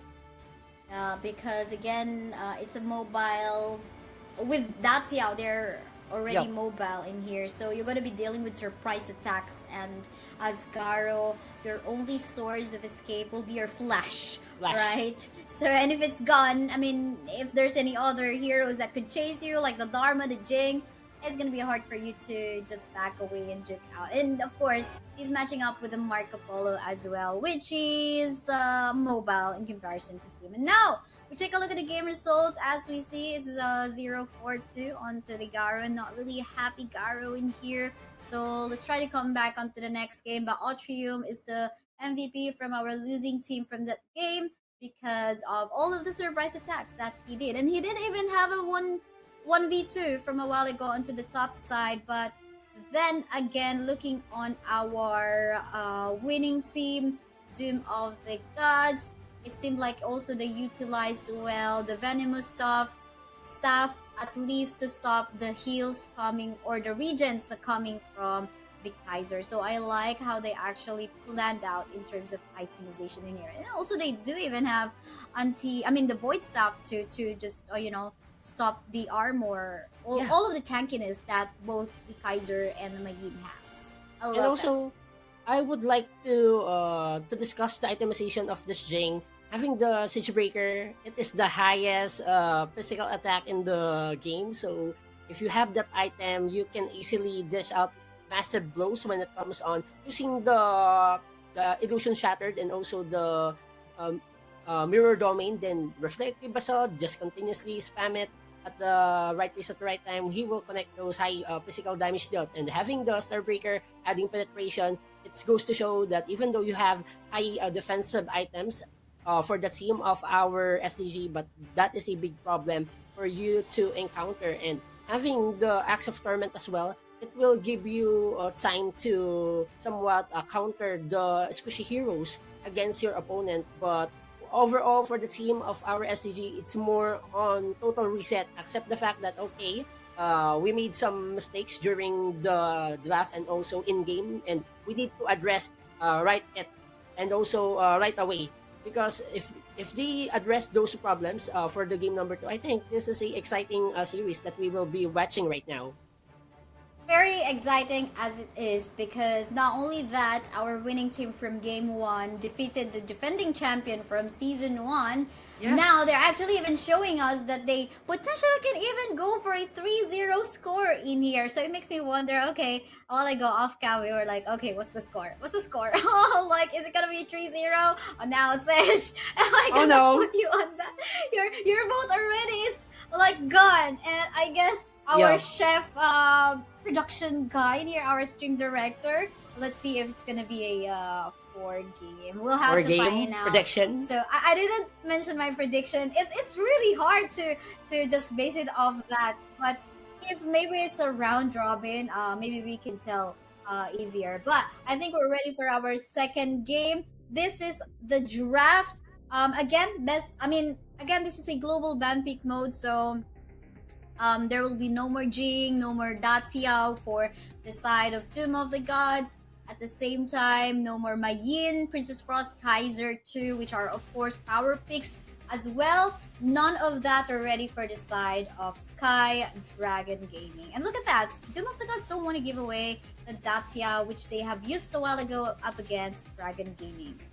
Respecting your hero, that's the idea for the team of Doom of the Gods, because they use this dash out effectively, so might as well, okay, we get the game number 1 by providing a lot of pressure using the zero, so might as well ban the zero. And banning the RD, it gives them options to lessen the hero pool, especially for the farm lane of the Sky Dragon Gaming. And banning the Dahlia and Mayin, this is an indicator that total reset that the team of Sky Dragon needs to apply for our game number 2. But for the Dooms of the Gods, kay Saya, okay, we will be getting our Long again.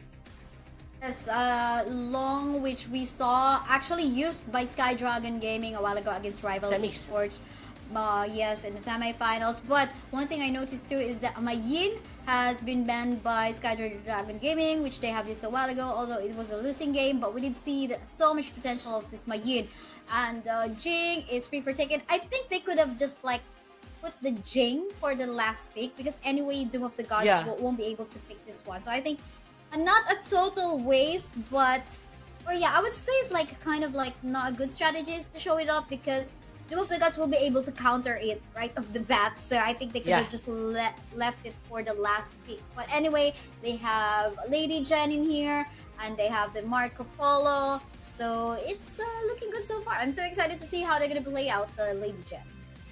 For the Sky Dragon Gaming kay Saya, selecting the Lady Gen, I think they wanna add pressure, especially on poking and having some fast clear, especially for the early stages of the game. Because if you can clear the minion waves as fast as you can visit the side lanes, you can help your jungler to leash and also to farm during the early stages of the game. So might as well, okay, let's get the hero that has a lot of AoE damage and as well as having some poking prowess. And having the Marco Polo as well, you are adding arsenal when it comes on reaching the backline. Because of the Fevered Barrage, you have a lot of option to distribute those bullets against the bodies of Domes of the Gods. And Jing, proficient Jing, we will return the favor to you guys for the Dome of the Gods, because the Sky Dragon Gaming just felt the damage, felt the impact of this Jing. So we will use this time this Jing.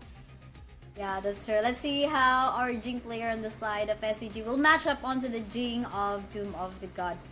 But our Marco Polo in here needs to be very careful as to when he will be making use of the Fevered Barrage. Because again, there is a Princess Frost in here that has the Winter is here, as well as the Shattered Eyes and Frigate Priest, and just like could stop him from actually making use of his Fevered Barrage. So I like the Dongwang pick in here. So just so in case to give that protection for the Marco Polo, and at the same time to lock in a particular target that the Marco Polo can just like soak in with some damage, as well as the Lady Jen. So actually Dongwang is in ranked games, Dongwang is actually one of the heroes that I like to ban as well whenever I make use of a Marco Polo. So I like that they have actually picked that one on their side instead of like giving it to Doom of the Gods, which can actually be an additional threat for the Marco Polo.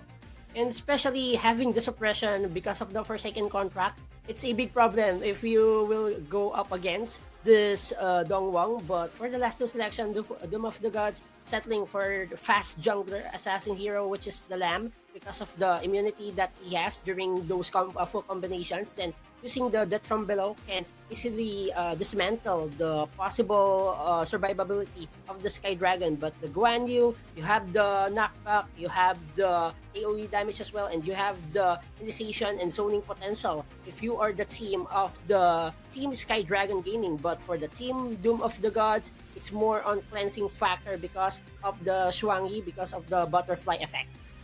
Yeah, that's true. They don't want all those CCs coming from the Lady Jen, so I think this is a good pick for the side of TOTG. But they have to give some itemization for the Duam too as well. So, but yeah, for the meantime, it's been a while. Lamb, huh? I didn't see Lamb for quite a while in many different competitive tournaments, so it's nice to see him back.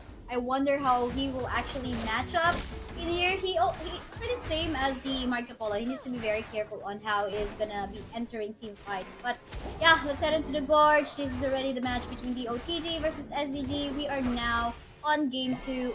Score is in favor of the OTG right now. And for the both teams, it's more on controlling the tempo. That's the main thing that they need to apply for our game number 2. And for the DOTG, they have a better start here for the grand finale. But we will see early group up setup from the team of DOTG. And the blood is pouring right now against the members of our SDG. And this is First Blood, brought to you by Easy on Air. That is a Dongwang good first blood coming from the side of the OTG, but it's okay. I mean, SDG, what died anyway is just a support, right? It's just a roam, but for the meantime, a trade up top or in their lane will actually fall down onto the hands of the Jing, and that is what you want as SDG. You get the kill and you give it to the carry, and you kill off actually a particular, an important target in here like that of the lane. And also, it will enhance your aggression level during the early stages of the game because of the early pickups that you will get if you are no afraid with the Jing, and you need to play aggressively for you to have great opportunities to deal some damage against the OTG. And once this no afraid against the OTG, he can easily dismantle or maybe get some hits against the OTG in this game. But seeing the goal difference, It's mounting close to 300 gold lead in favor for the team of our DOTG. So more on the objectives and also just last-hitting the minions. That's the thing of beauty for the DOTG.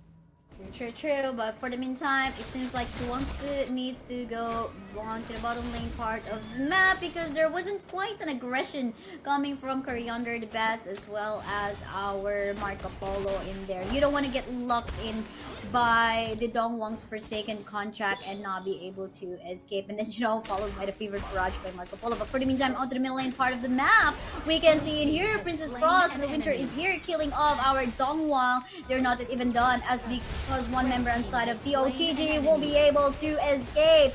Our Marco Polo will secure that kill, and there is the chase in here. One member, Marco Polo, will fall down too and make that more additional exchange in favor of DOTG.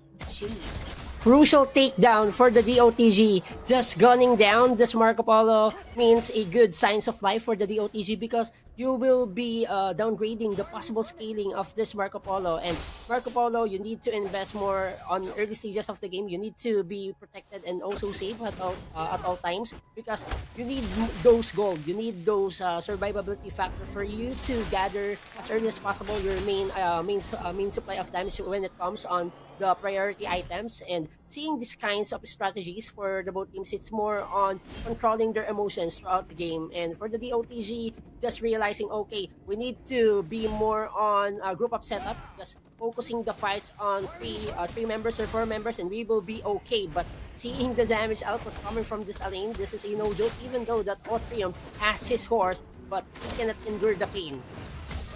Oh, definitely won't be able to enjoy the pain. He's actually on sprint as well right now, so he can be like a double faster. Like, he's already fast with his innate skill in there, but he can be like times 2 faster with the sprint as well. But for the meantime, seems like this is gonna be a free Tyrant taking for the side of SDG.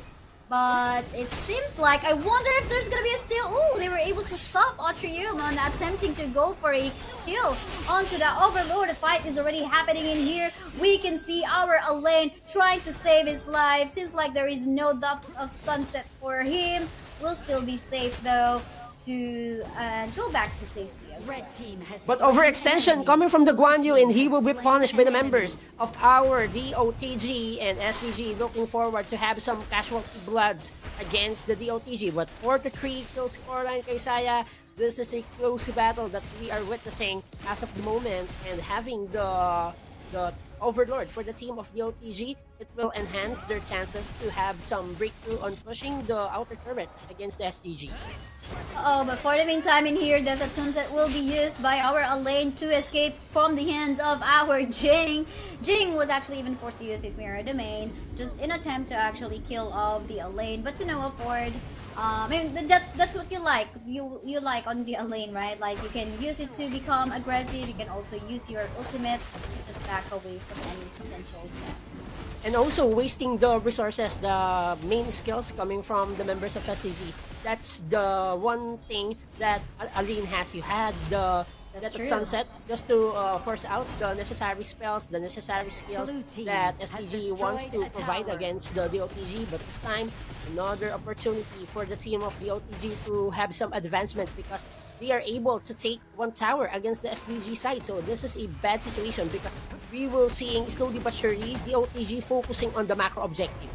Yeah, that's true, but it seems like SDG wants to make up for it. As you can see, Guan Yu actually onto the bottom lane part of the map, just creating that pressure, forcing Princess Frost as well as Long on going down bot, and even Zhuangzi as well. But they're having a hard time on actually going for tower pushes. Currently, no towers down as of yet from the side of DOTG. Might there be a chance from Marco Polo to actually go for a push on the top?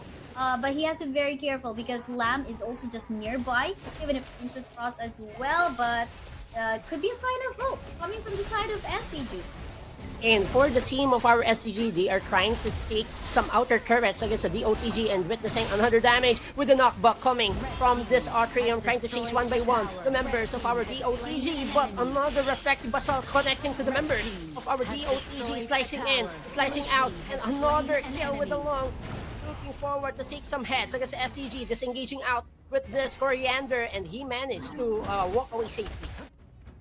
Oh, you don't really want to fight Lamb while in the river, but hold the thought while talking about Lamb, he will fall down onto the hands of Atrium. But yeah, I mean, the fight is happening. Oh, quite unfavorable, but making a triple kill. What? Both Zhuangzi as well as Princess Frost falling onto the burst damage coming from Atrium.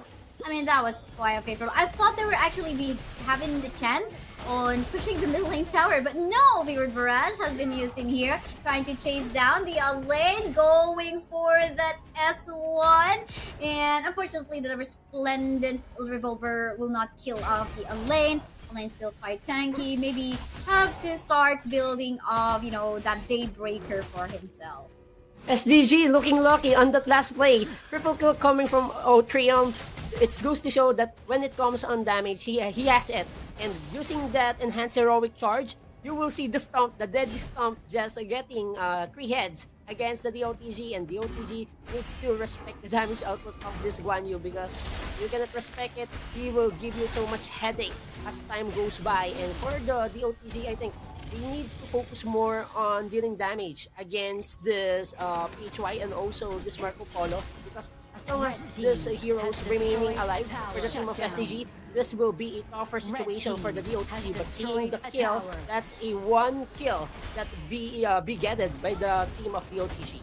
Good shutdown onto Atrium in there, but still, there is a free hit coming from SDG in here. They're winning in terms of macro map controlling here. 2 towers already has fallen down onto the top lane side of the OTG, and it was all taken down by the Marco Polo. That would mean Marco Polo getting more gold, getting more itemization that he needs, and this is gonna be looking scary for the side of the OTG if he has the chance to actually go for a free hit onto several targets later on. So I think they have to watch out for that, most especially if they don't have Thanatos alive, which will be their source of anti-crowd control, but getting suppressed already. Look at that Forsaken contract, but then again, the Tyrant will be secured by Team DOTG right now. We can see the rest of the members of Team SDG falling down one by one. What is happening? But the Guan Yu trying to go for some kills, but then again, we can see Princess Frost already falling down onto the hands of the Marco Polo. Makes a triple kill even. 1-2 member left onto the side of DOTG. I wonder what can Long do. Oh no, that is a quadra kill given onto the Marco Polo. That is what we're talking about a while ago, Sedge. Looking scary right now from the side of SDG. Those bullets connecting straight away to the heads of the OTG, and Marco Polo just using all his powers to dish out great amount of damage, and that is a quadra kill from this farm laner here for the SDG. So SDG looking forward to equalize our series. Okay, we are on the grand final, so might as well extended minimum of game number 4. We can see in here Marco Polo starting to build the Daybreaker item for himself for more anti-high armor up against the Lamb as well as the Elaine. At the same time, he has the Frigid Charge, which will help him be safe from any CC from the side of the OTG. So gotta love that. And now we can see the question here, will there be a steal coming from the OTG right now? Because they have a vision as to what the life is right now. But no, there will be no smite coming from the OTG right now. Princess Frost is down in here. Really looking nice in terms of the damage being done by the Lady Jet. Guan Yu is trying to chase down onto this team fight that's happening, but the Long is actually able to go for the last hit up against one member of SDG. There is still the chase onto wanting to get more targets. Long is still alive. Do take note, as well as the Marco Polo. We can see in here Resplendent Revolver being used, but will not connect onto anyone. Now, 3 members versus 3 members on both sides. Let's see how this one will go. But I would like to commend the Forsaken contract that Coriander provide on that team fight, because he stopped the possible smite coming from the Lamb, and no freight will secure that Tyrant for the team of our SDG, and slowly but surely SDG just looking forward to control the entirety of the map, just pushing onward the towers, the remaining inner turrets for the team of our DOTG will expand their chances to invade some jungle camps, some jungle resources of DOTG in this game. And seeing the gold difference, it's mounting close to 3,000 plus gold lead in the hands of our SDG. So you will expect when it comes on damage output, we can provide some advantage against the team of our DOTG. And for the meantime, I think for the DOTG kay Saya, they need to calm down. They need to wait on the errors that SDG will be conducted during the fight. So let the SDG start the fight, then go for the counter punishment if the SDG will overextend. That is true, but the question is, will there be any mistake that SDG would want to do? The only problem in here is that even though they have the Duangse in their lineup, the suppress, the Forsaken contract suppress that the Dongwang can do, it's not something that you can actually cancel out. So once you're Forsaken, there's the contract. You are fully suppressed under my power. You definitely can cancel it out. But for the meantime, they have to be very careful of that. Look at the damage being done. Oh, look at that. I want to say it in Tagalog like Pass. But there you go. You can see the double kill coming from the Guan Yu. But the Rampage is here coming from the Lamb. But no afford as he will fall down as well. 2 members left onto the side of POTG. I mean, the damage coming up from the Marco Polo is just already way too much. He actually took down the life of the Princess Frost like to 1 HP bar, and that was it. Like, just followed by the Guan Yu. But then again, we're not even stopping as the Jing will also fall down onto the hands of the Long. But the question is, will they be able to defend this? They have to focus fire their bullets, their damage onto these vanguards. But it is now an open wide base onto the top as well as onto the mid. What can DOTG do? It seems like it is not enough with just like going for the, waiting for the mistake that SDG can do.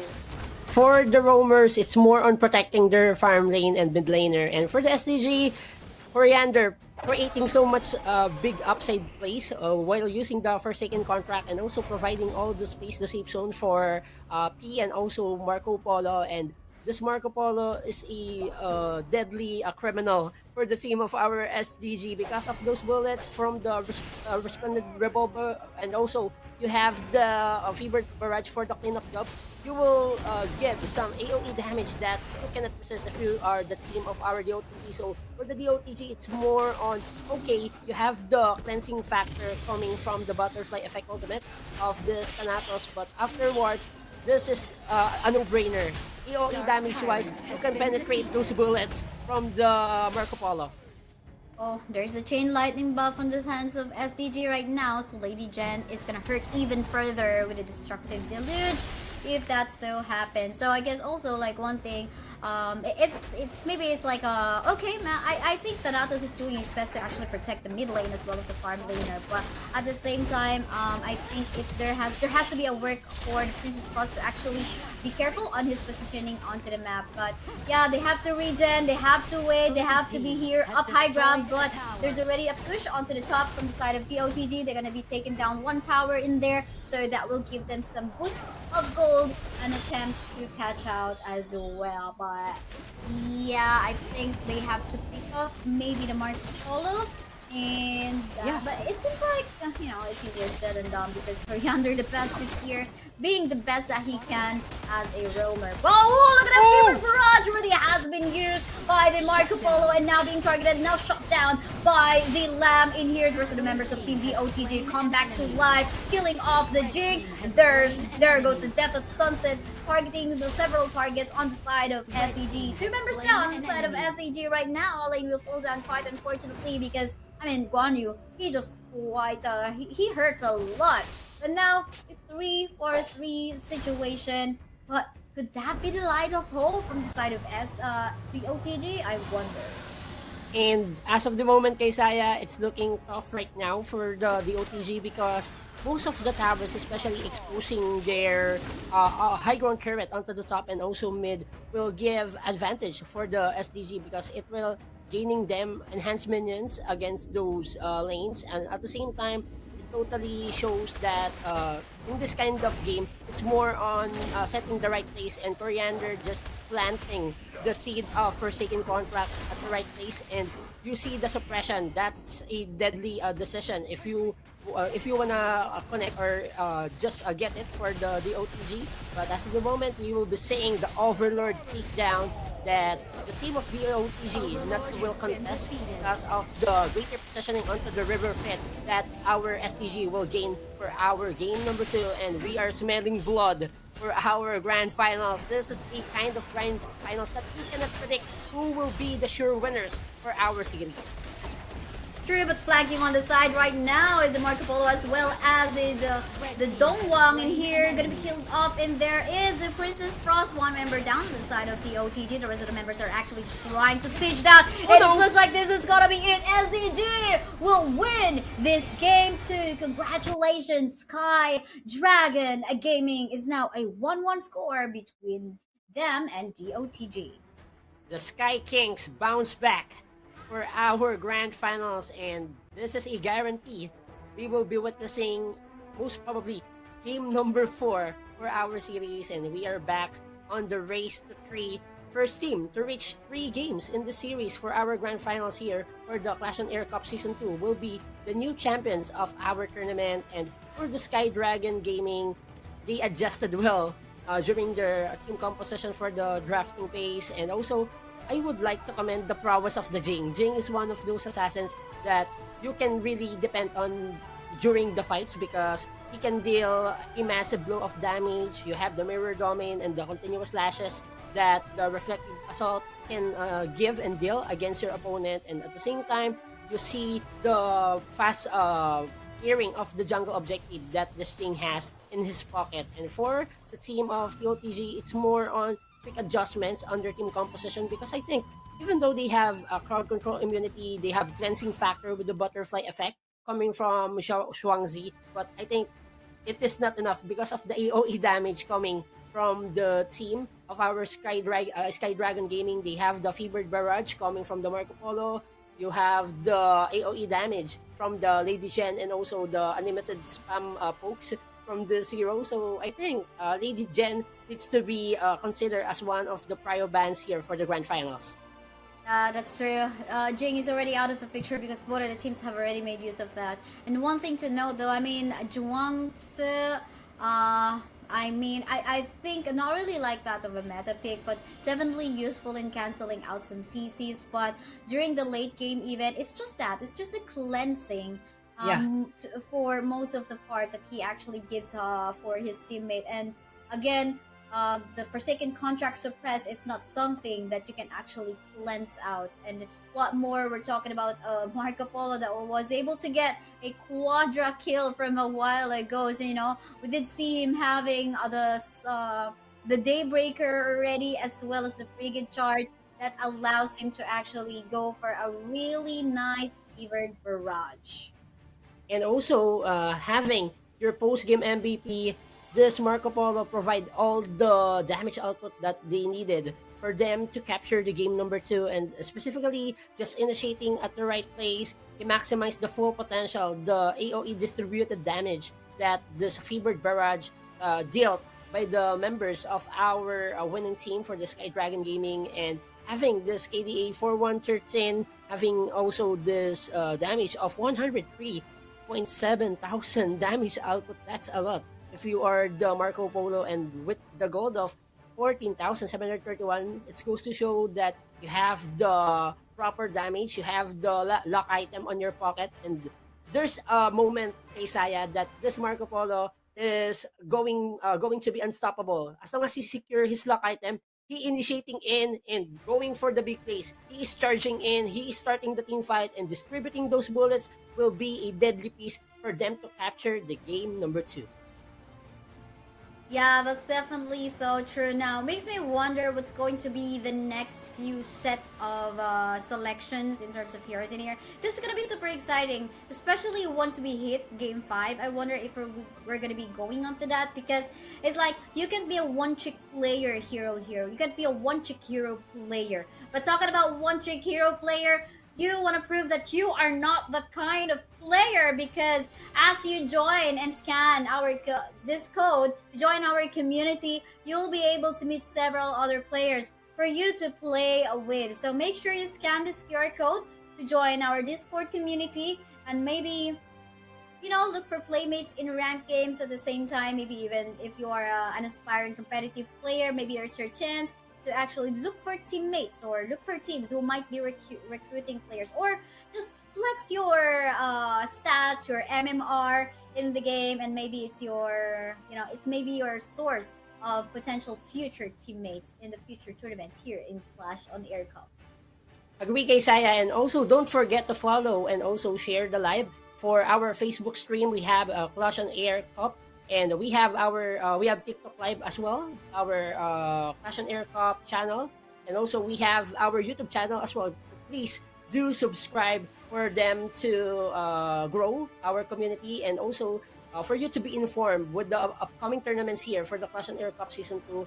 And this is a great platform, great way to improve your gameplay and also your synergy, team chemistry. And while joining the community kay Saya, you can find your teammates there. So many of them really good in playing solo or trio. So maybe build the team and join this impactful tournament that can change your life, because in these kinds of grassroots tournaments kay Saya, it will enhance your competitive spirit, your sportsmanship. At the same time, it's a great way for you to see your full potential as well. Yeah, not only that, I think it's like a good way to actually, if your particular team is actually looking for potential sponsors, it's a good way to start off your portfolio with with the results coming from community tournaments like this. So take the chance. Even me and Sedge are actually like doing that in terms of casting, participating in community tournaments like this to cast in order to add up to our own portfolio. But yeah, moving on to our third game. Again, Duo of the Gods versus Sky Dragon Gaming. Both Malaysian teams. It is now a 1-1 score. We are in a best of 5, but it seems like we're back to a best of 3 because we have yet to find out who will actually get the first 3 wins from our best of 3. But yeah, you can see now Mai Shiranui getting picked in here. Really good way to actually poke and pick off targets in the early stages of the game, even late. I mean, especially once you get the itemization stats he needs, for sure this Lady Sun is gonna hurt a lot. And for the answer, Dooms of the Gods will select Mai Shiranui having the Jiang Fei and also Pei. So they wanna add crowd control setups from the team fights that they need to commit.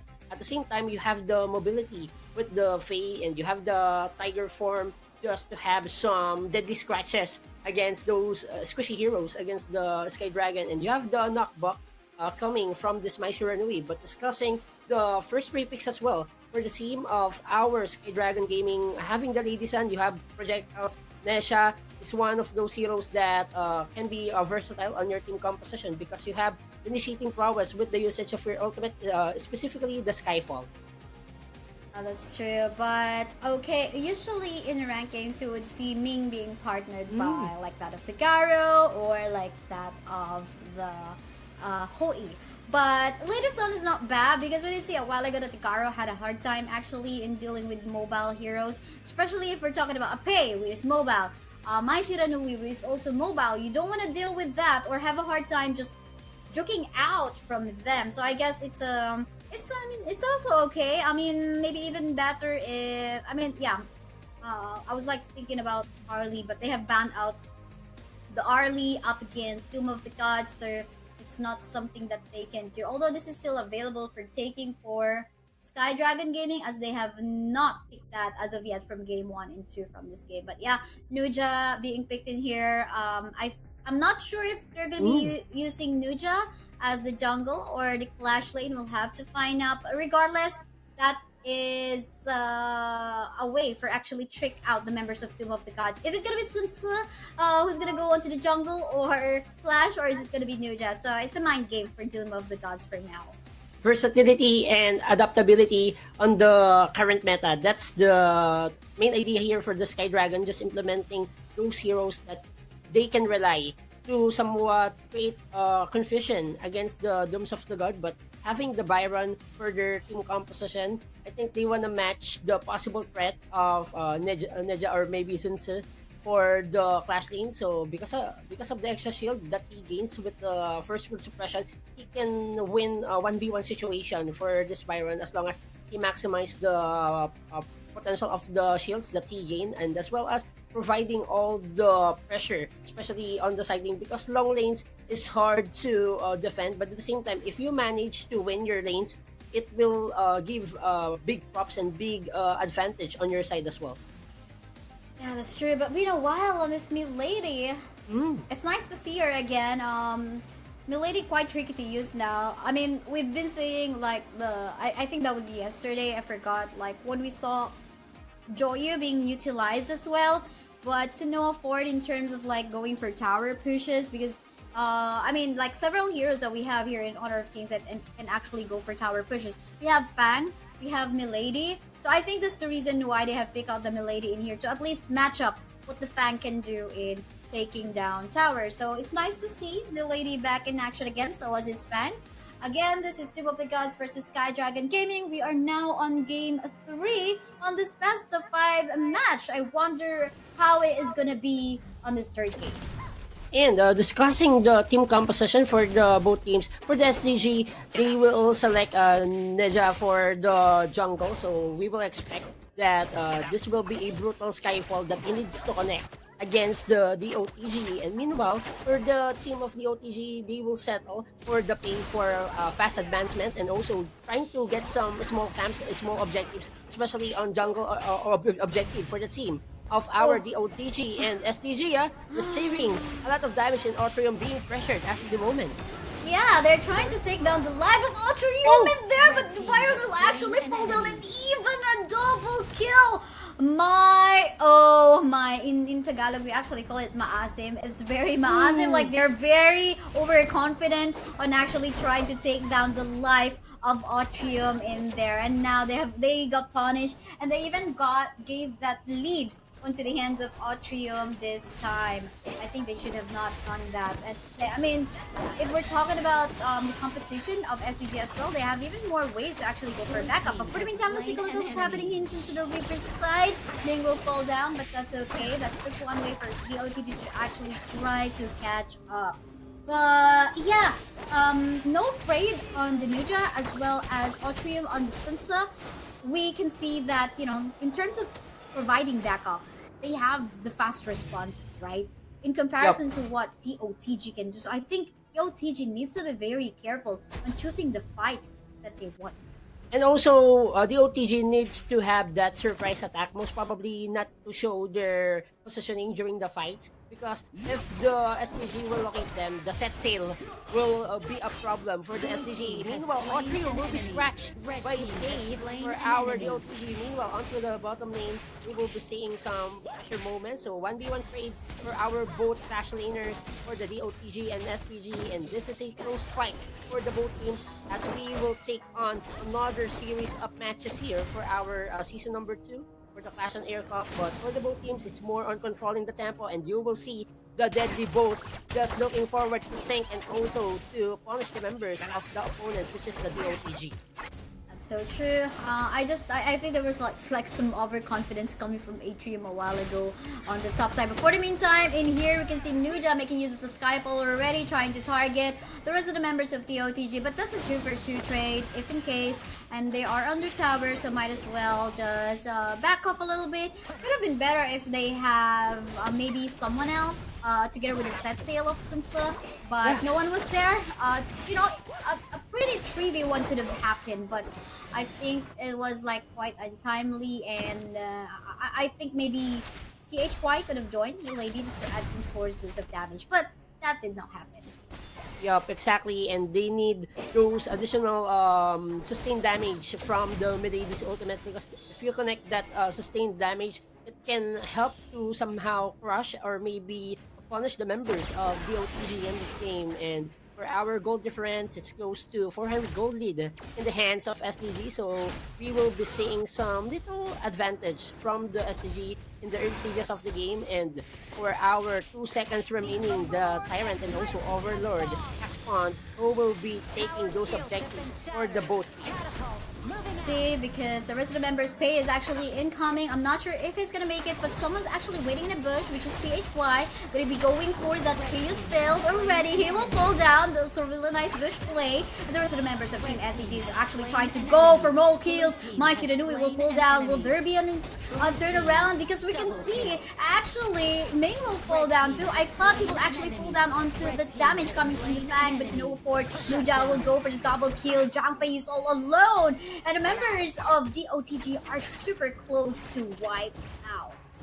This is looking tough right now for the team of DOTG, even though they get multiple heads against SDG, but SDG won that battle because they are able to take away some heads as well for the DOTG, and selecting those targets, you give headache against the Fang. This will be a big problem for you to endure if you are the DOTG. You need to emphasize the protection and also the powerful reaching of power spikes coming from this Fang. You need more items, you need more security, and you need to stay alive most of the game for you to deal damage against the SDG members. That's true, that's true. I mean, once he gets more itemization, definitely even the target sighted will dish out a lot of damage once you are marked by this Fang. But for the meantime, let's see what we can even further expect, because as a Ming as well, you know, his buff and debuff in here is very useful and actually further empowering the damage of his teammates and you know, just lessening the damage of the opponent. But we have a trade in terms of the objective in here. We can see a super low HP Pei. He will take down the objective, but he will fall down instead. Anyway, we can see a free heating. Lady Soon onto the back line, even gonna go for that last hit. And as we can see, the rest of the members of SDG are already just trying for the tower push into the middle lane. Really nice space being created by No Frayed in no time. You can see the Unbridled Outburst has been used just to shove away the members of SDG into the middle lane. Will that be successful? Yes, it will. But then again, they lost a tower in the process. Tower by tower takedowns being provided by the team of our SDG, 2-to-none exchange. It will enlarge their chances to invade the jungle objectives from the team of our DOTG in this game. And for the DOTG, I think they need to focus more on the macro objective and just sustaining their lanes, because if they manage to sustain their lanes, especially the outer turret onto the top and bottom, it will give them some sigh of relief. But exposing your middle turret, this is a big problem once more for the DOTG, because the team of SDG is eager to invade and most probably take away the Azure Golem and Crimson Golem against the hands of this Fae. So for the SDG, it's more on forcing the team fights. They have initiation prowess with the Skyfall coming from No Frayed. You have the enhanced damage output provided by your teammate Coriander. You have the set sail for surprise crowd control coming from the deadly boats of the Sunse. And you have also the AoE damage and sustained damage coming from PHY. That's true. Oh, look at that, super low on HP. Oh, okay, he'll be able to back up. Fortunately, the rest of the members, Mai Shiranui, is able to protect him. But then again, a free tower take coming from SDG. Gotta love the space being created by the rest of the members of Team SDG here, just so the Lady Soon will be able to free hit. But now, I mean, no towers down as of yet. Coming from SDG, it seemed like they got the momentum from Game 2 a while ago, and they want to end this game as fast as possible. But I think it's also on the draft, because again, we were talking a while ago, Nuja as well as Sunse, they're very fast in terms of, you know, going for the backup play and even going for a setup play. Let's say, imagine you thought you're only fighting against the Ming and Lady Soon, but you'll be surprised suddenly. Sunse or Yoja is just suddenly out there, so you're ended up with like 4v2 situation. So I think it's also the draft on going in favor of the side of SDG. But for the meantime here, I think that is a bad spot for the Pei to be actually roaming around as a tiger. So it's now a 4v5 just so in case. The Tiger has been caught off guard on the last sequence. The Skyfall just connecting well for this Nuja for the team of our SDG, and slowly but surely taking away inner turrets and most probably trying to shut down or take away this middle high ground base turret against the DOTG will expand the lead for the team of our SDG. And seeing the damage output coming from the Chaos Field, I think if PHY will try to ride with the set sail from Otrium, this is a deadly one because we have magical burst damage against those front line against the DOTG, and also you can release the Chaos Field for tower takedowns and also just to somehow downgrade the possible last line of defense for the DOTG. Yeah, that's so true. Now, actually, it makes me think what should they actually do in here in terms of the itemization. You can see the venomous stuff even built by the Milady in here just to potentially stop HP regeneration coming from our frontliner in here, which is the Zhang Fei. But at the same time, I think it's mostly like the zones and the creation of space also being provided for the ladies soon to feed. So maybe they could attempt to actually pick off the Milady or the Ming. Just take that away, because if they try to focus fire on the lady soon or the Milady, I mean, Ming is there to empower them, but for the meantime, Sun Tzu actually will fall down, but the backup incoming from Nuja in here is going to be a 5v4 situation, but they don't have the buff coming from Tyrant. They stopped it. They want to help out their teammate, but I guess if they continuously work on the Tyrant in there, they potentially could even have the buff and maybe even win the sequence. But look at that! The damage coming from Lady Sun is just way too much. The rolling raid, the frag grenade is just way too much for the Pei to actually handle. But we continue the team fight. Mai will fall down in here onto the hands of the Nuja, and he will actually kill off the Pei as well. Byron will fall down onto the hands of this Lady Sun, and there's no more hope coming from Fang as he will fall back away too, as he's the one left member from DOTG. And now we've got minions as well from Milady, the mechanical minions that is already going to be helping out the members of SDG to push up until the crystal. Is this going to be it? What can the Fang do? Trying to take it, trying to save it, but then again, SDG will get this 2-1 win so far up against DOTG. Congratulations, Sky Dragon Gaming, for winning Game 3. That last play kay Saya, the baiting of the set sail of Sun Tzu. Just, okay, take away my life, but the retake, the repossession coming from the Sky Dragon Gaming was too crucial.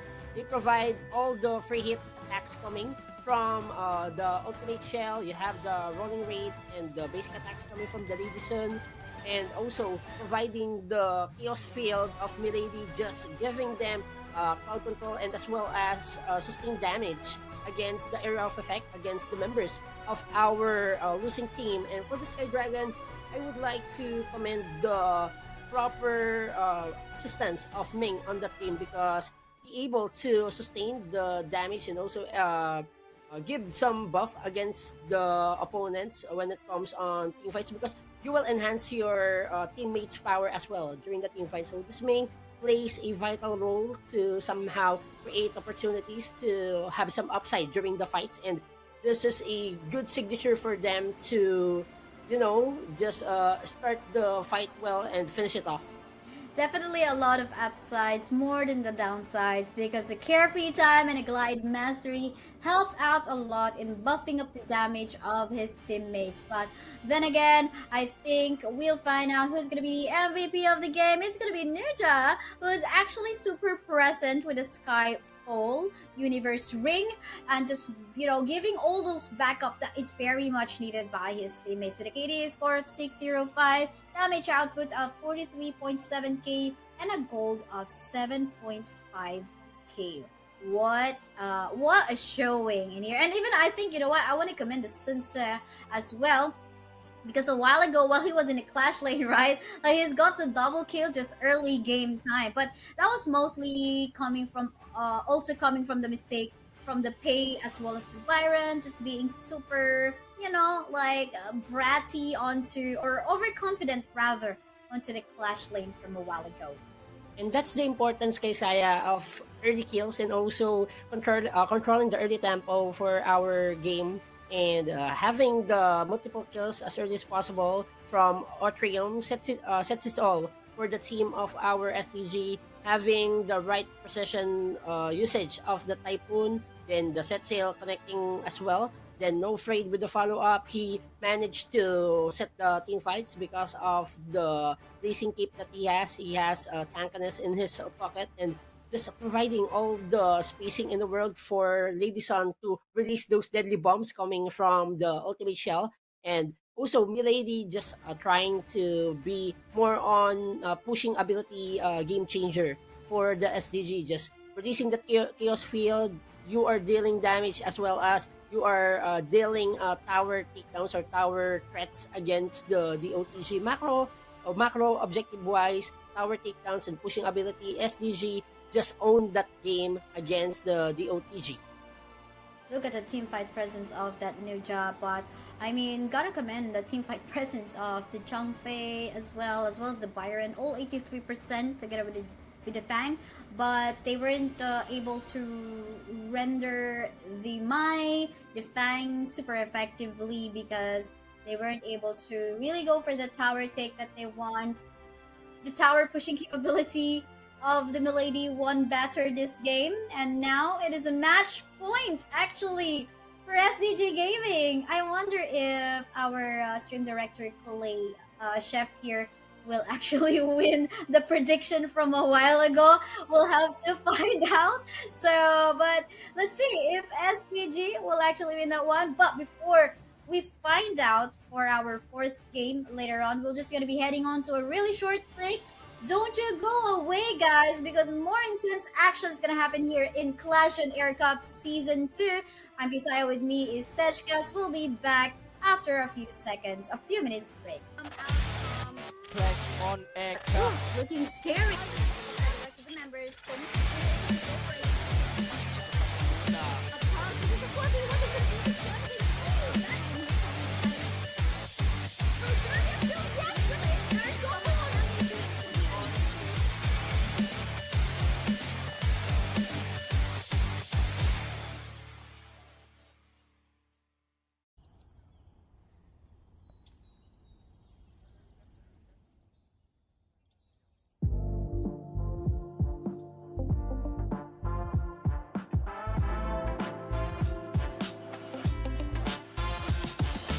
In recent years, virtual events have gained immense significance in the world of business. With the ability to connect companies with their customers and stakeholders, regardless of geographic locations, virtual events have become a vital tool for modern businesses to expand their reach and influence. Additionally, virtual events can be more sustainable than a traditional event, as they eliminate the need for attendees to travel, reducing the event's carbon footprint and overall environmental impact. The question is, how can you make your virtual event stand out and capture the attention of your target audience? That's where a 3D virtual set can help. Come, let me show you.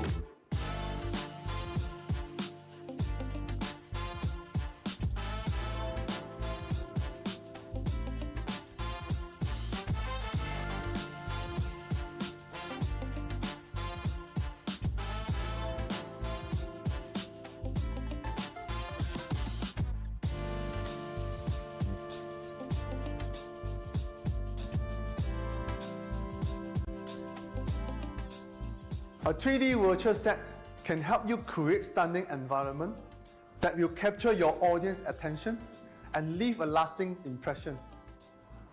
After all, the key to successful event is ensuring that your audience engage with your message and achieve the desired objective. 3D virtual set can reduce costs while still creating an immersive and engaging experience for your audience.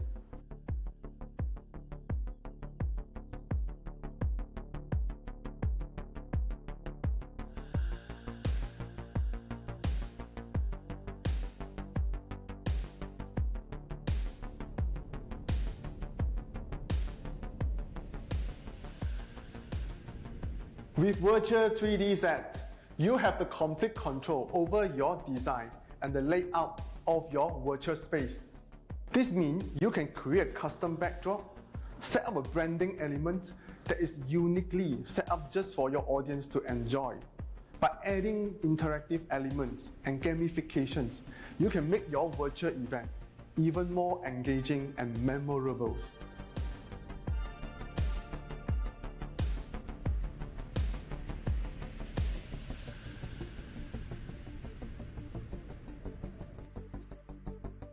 A 3D virtual set also provides multiple angles to capture attendees' attention span.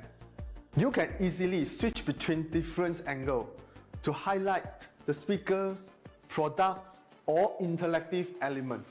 A 3D virtual set can create a dynamic and engaging experience for your audience. This can help to keep audience engaged and motivated throughout the event, leading to better outcomes and results. In today's competitive business landscape, a 3D virtual set can be the key to standing out and creating a truly memorable and engaging virtual event. So why not consider using a 3D virtual set for your next virtual event? Contact us now and see the benefits yourself.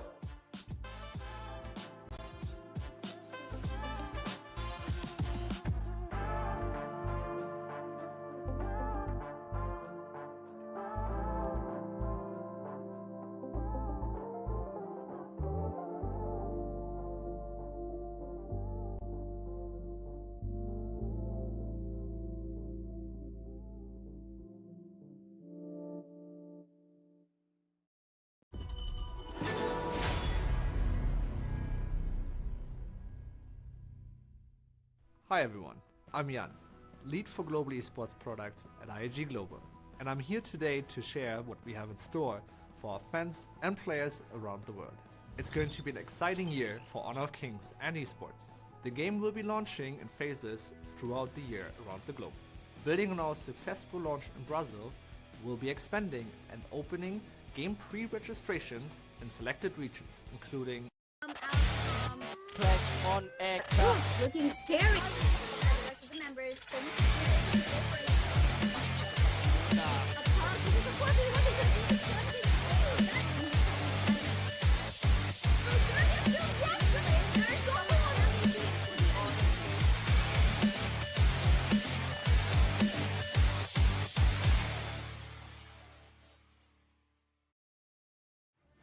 After intense game number 1, the OTG starting this grand finals with high octane offense, but meanwhile, game 2 and game number 3 belongs to the team of Sky Dragon Gaming, and still, this is Clash OnAir Cup Season 2. I'm Sedgecast together with Kahisaya.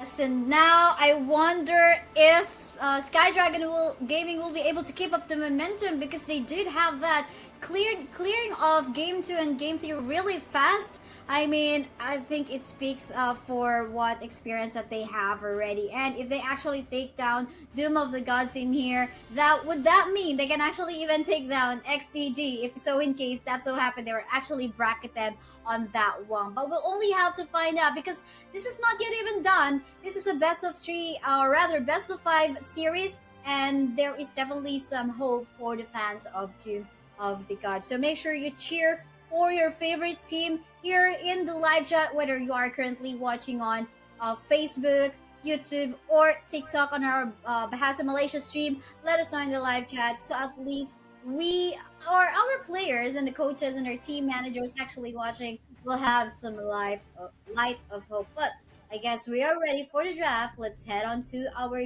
Game 4 draft. And I'm hoping for the both teams, they manage to somehow relieve the stress for this grand finals for our season number 2. They have a 5-minute break, and also just to discuss the things that they need to improve on and also to do for them to capture the win. But for the Sky Dragon Gaming, it's the momentum that carries over right now. I think this is the right time, the right game for them to finish it off. So for the Clash OnAir Cup Season 1, the champions, XDG. So most probably, let's change the letter, SDG. Let's see. Yeah, I think if that so happened, I like that. Okay, from the previous season, it was XDG. Maybe there's some luck in this DG, you know. Okay, maybe I create a team next time. I will name it something like MDG or KDG, you know, Kaisaya Dragon Gaming, something like that. If there's the luck. But again, this is not even done. This is a best of 5. Dooms of the Gods or Doom of the Gods still has a chance on here, but ooh, we can see an Arlie. I'm pretty sure Chef is happy seeing the Arlie in here while actually watching right now, because for sure, I mean, this is like, okay, very late game hero, but once you give the itemization, just maybe 2 or 3 items, definitely can dish out a lot of damage. But Luba number 7. I mean, we don't usually see a Luba number 7. It's been a while. Drafted, yeah, definitely been a while, but we can definitely count on him in terms of like fast clearing of minion waves in the laning phase. And for the second and third pick for the Sky Dragon Gaming, having the Kayan and also Byron. For the Sky Dragon Gaming, it's more on just providing the mobility. You have the shields, you have the heal, and having the space for this RD is a crucial one for the Sky Dragon Gaming, because if this RD will be well fed, this is a bad situation if you are the Dooms of the Gods. But Dooms of the Gods just releasing the pocket picks, I think they practice the zeros. The number 7 is one of those farm laners that can easily crush or deal AoE damage, can clear the minion waves fastly. You have this done, the Unruly Blade, just to somehow cancel out the possible Maple Dance or possible Autumn Storm coming from the RD. So you have the knock-up, you have the stuns coming from the Dun, and as well as you have the backline reach option if you are the Dun. And this Dun can position as your main clash lane or most probably your jungler. Yeah, I mean, that's the mind game that Doom of the Gods is doing right now up against Sky Dragon Gaming. A while ago, it was Sky Dragon Gaming playing mind games up against Doom of the Gods, wherein, okay, is the Sensei going onto the Clash or onto the jungle, or would it be the Ninja? But now this time, it's Doom of the Gods. But most of the time, we would see the Jun being drafted onto the jungle, but they can actually shift still, shift their pick still onto a different role onto the Clash lane should they want to, depending on if they want to counter out Byron or someone else, which could be the next pick from Sky Dragon Gaming for the jungle and the mid. So we'll just have to find out. I wonder what we still have in here. My Shiranui definitely no longer an option. Lady Jen, they don't really want to give that one out still, because we saw the power of the Lady Jen. Really nice early game laning, because she can definitely poke a lot from his damage from the update that she got from last July 11th. And for the fourth pick, Doom of the Gods selecting the Luna, so you have that option to kind of put some pressure against this RD. So if RD is being squishy, so let's select squishy hero as well. You have the New Moon and also Crescent Slash, just to Crescent Moon to somehow deal some damage against this RD and to put some hard time for the main carry of the Sky Dragon. But having the Byron, I think this is a tough one for the Dooms of the God, because they have that zoning potential coming from this Byron. You have the extra shield from the first field suppression. You have the initiating prowess that adds on your arsenal. But for the team of Doom of the Gods, I want to see how they will play this team composition, because by revealing the Luna, it goes to show that I think this Dun will be at your Clash lane. Yeah, obviously. But now, Nakoruru, we're gonna see some flying jungle in here with some Mama Haha flights, as well as the Gao. It's been a while. I mean, this is what you love about, Global Ban Pick. You get to see heroes that are not often drafted out for bans and picks. So this is going to be super interesting. But yeah, with the Nakoruru being on the lineup of Sky Dragon Gaming, they do have the potential on making surprise attacks in here. So I think the Luba number 7 needs to be very careful on overextending, most especially when the Sunbin is not together with him. But the Xiao Qiao will actually finish out the draft of our Doom of the Gods in here. He will there's a lot of AoE damage, as you can see in here from the lineup of Team Doom of the Gods. So coming from the Luba number 7 with the air support as well as the Meteor Storm coming from Xiao Chao. Now the question in here with that, how is the blue team or rather Sky Dragon Gaming going to be matching up on that one? I think Nakoruru will have to be able to make sure that this ultimate has already been proc in such a way he's not going to be bursted down as well.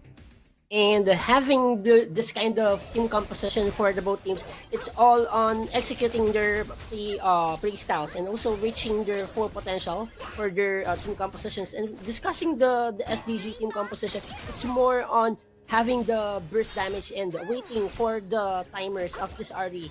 They need to protect and also lead this RD to have a better life during the early game. And also, when he reaches the mid game, you will feel the damage because he will secure these 2 to 3 items that can easily give or deal some damage against the OTG. And meanwhile, Maple Dance will be casted by this RD, and First Blood brought to you by Easy OnAir. That is so true. I mean, as an Arlie, I do like playing Arlie too. So like, what they do here as a technique when in the laning phase, especially if it's just a 1v1, you put out the hang on, but take a look at how Byron will actually pull down that one. So far a 1-for-1 trade, but we're not even done. As you can see, there's a chase and poke coming from the Xiao Xiao. But yeah, going back into the Arlie, you go for the S2, which is the Maple Dance, and then you go for the Frenzy. So at least you get a lot of additional damage, and then you just poke out your opponent and then go back to the carousel. So that is actually a nice way to bully out your opponent. That is why, despite this hero actually being a late game hero, if we're talking about item dependency for more damage, this is why in terms of like going for highly mechanical plays, she is like actually the top for the farm laners. It's hard to like just lock in this particular hero. Yep, and also for the both teams, it's more on protecting their early game because if you have a better start, you can consistently do the things that you need to do. And specifically for the STG, they wanna assassinate the members of the OTG and just provide the early safe zone from this RD. As long as he remains alive and going for the last set of minion wave, he can easily gather his initial primary item for this RD. And for the DOTG, I want to see how this Thanatos will react, even though he has a slow start in this game. But we know the potential of this Luba number 7. Luba number 7 is one of those heroes that can easily come back when he gains 4 kills in the preceding rounds. Yes, that's true. But then again, he was the first blood of Arlie in here. So I think there's more support needed in here for the Luba number 7. Because look at that. He's just getting bullied in here. And there is a potential visit coming from the Gao as well. PHY. But I think Xiao Chao saw that. So he won't be able to freely roam around in attempt to actually gank our Luba number 7.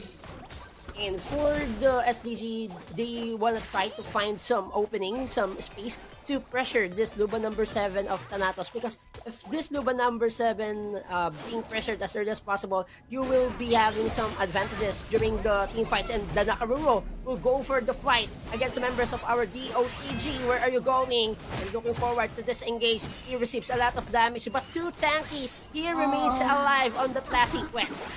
Unyielding might coming from this tune. He's just like, I mean, gotta take advantage of that HP regeneration that he has innately in his kit. So might as well. Definitely you don't want to make a similar mistake that the OTG did a while ago onto our game 3. But yeah, fortunately our Nakoruru as well as Byron respected that. They fall back, they backed away to make sure that they're not going to commit the same mistake that the OTG did from game 3. But now our Tyrant as well as the Overlord are all alive. I wonder what's going to be the priority between these two teams right now. It's a 4-1 set up for both of the teams right now. Both the Byron and the Zone is actually going to be having this clash. For the meantime, onto the top side, but they don't want to fall down as well, because if one of them goes down, you know, they cannot be able to go for an assist as to when or what objective they want to take. But it seems like it's just a guessing game right now for both of the teams. But you can see a tower push already being down by the Arlie. Pokes here and there as well, the Parasol.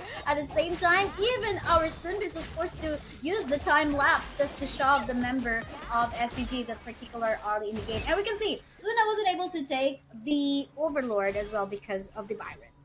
And just like that, kay Saya, SDG having the lead because of the siding pressure that this RD producing against the DOTG. And once more, Gao just trying to deal some damage and also focus against the members of the OTG. But overextending, Nakaruru, no afraid. That's the deadly bombs coming from the Sunbin. Oh, really gonna hate the time bomb here and there. More bombs in here with the time lapse as well. And now there's the free taking coming from the side of the OTG right now. There will be definitely no steal for that one. As you can see, no Freight was actually absent. He actually fell down, so no smite from that. It's gonna be dangerous for Arlie to actually try to go for an attempt onto the kill. So I think it's a good way that he just let that Tyrant go onto the hands of the OTG. But for the meantime, we can see a potential 1v1, or rather 2v1 onto the bot lane, but fortunately there goes the heals coming from the Kayan. But for the meantime, we can see that the Arlie will take one more kill, killing off the Xiao Tiao onto the mid lane. Just doing his job right now for the RD. Getting some heads, getting some kills. It will allows him to reach his power spikes this mid stages of the game. And for the team of the OTG, just emphasizing on their rotations, they add mobility and also tankiness on their front line because of their Clash laner just regain some HP bars during the fights. You have the Unruly Blade that can somehow demolish the members of SDG in this game. And having the New Moon reposition of this Luna, it's a bit scary if you are the team of our SDG, if you will be going to face this Luna for the DOTG. But seeing the goal difference, it's closely having the control for the team of our SDG. Having also this 200 to 300 gold lead, it's manageable still for the DOTG. But I want to see different playstyles for the both teams as the tower, outer turret onto the top lane will be punished by the members of our DOTG. But the trade is in, the inner turret being chastened down by the members of SDG. Definitely, and June is actually ready to back up onto the middle lane, but it seems like will there be a clash? Yes, look at the bush play coming to the side of SDG. Real nice play coming from our Gao, as well as Autrium onto the Byron, but let's see who's gonna deal more damage in here. Luna will take off the life of the Gao onto the back line. However, we can see the Arlie is in here all alive. He will try to catch up and dishing more damage. Luba number 7 will fall down from the top lane part of the map. We can see a free hitting Arlie in here, but no, a kill tree given onto the hands of our Luna instead. I think he is quite overextended in a particular part of the map, not getting the heals coming from the Cyan. But for the meantime in here, Cyan as well will fall down onto the hands of the Dune, and more exchanges here and there, but then again, it is a 3v3 remaining for both sides. What a fight for the both teams, not allowing each other to get away some kills against each other. So it's all about trading those objectives at the right place and the right connection, right decision to take down the outer turret onto the middle lane. Will expose the Azur and also Crimson Golem against the team of our SDG and DOTG, just managing to somewhat equalize the tower takedowns to 2. So it goes to show that the OTG just looking forward to have that pushability, to have that territorial advantage against the SDG. So it's the eye-opener for them to somehow get some neutral objectives, just invade the jungle resources that SDG has. Also, one thing that you'll notice in here, the OTG, they're having a tough time taking down the life of this Dune. So might as well, they have to start building items like that of the Blazing Cape, Mortal Punisher, as well as the Venomous stuff. I mean, it's like, I think twice when we saw wearing the Dune, or like, they're not able to take down the life of the Dune because of the HP regen. But yeah, for the meantime, in here, look at the damage being dealt by the air support coming from our monster. Luba number 7, rather, a double kill going onto the Dune.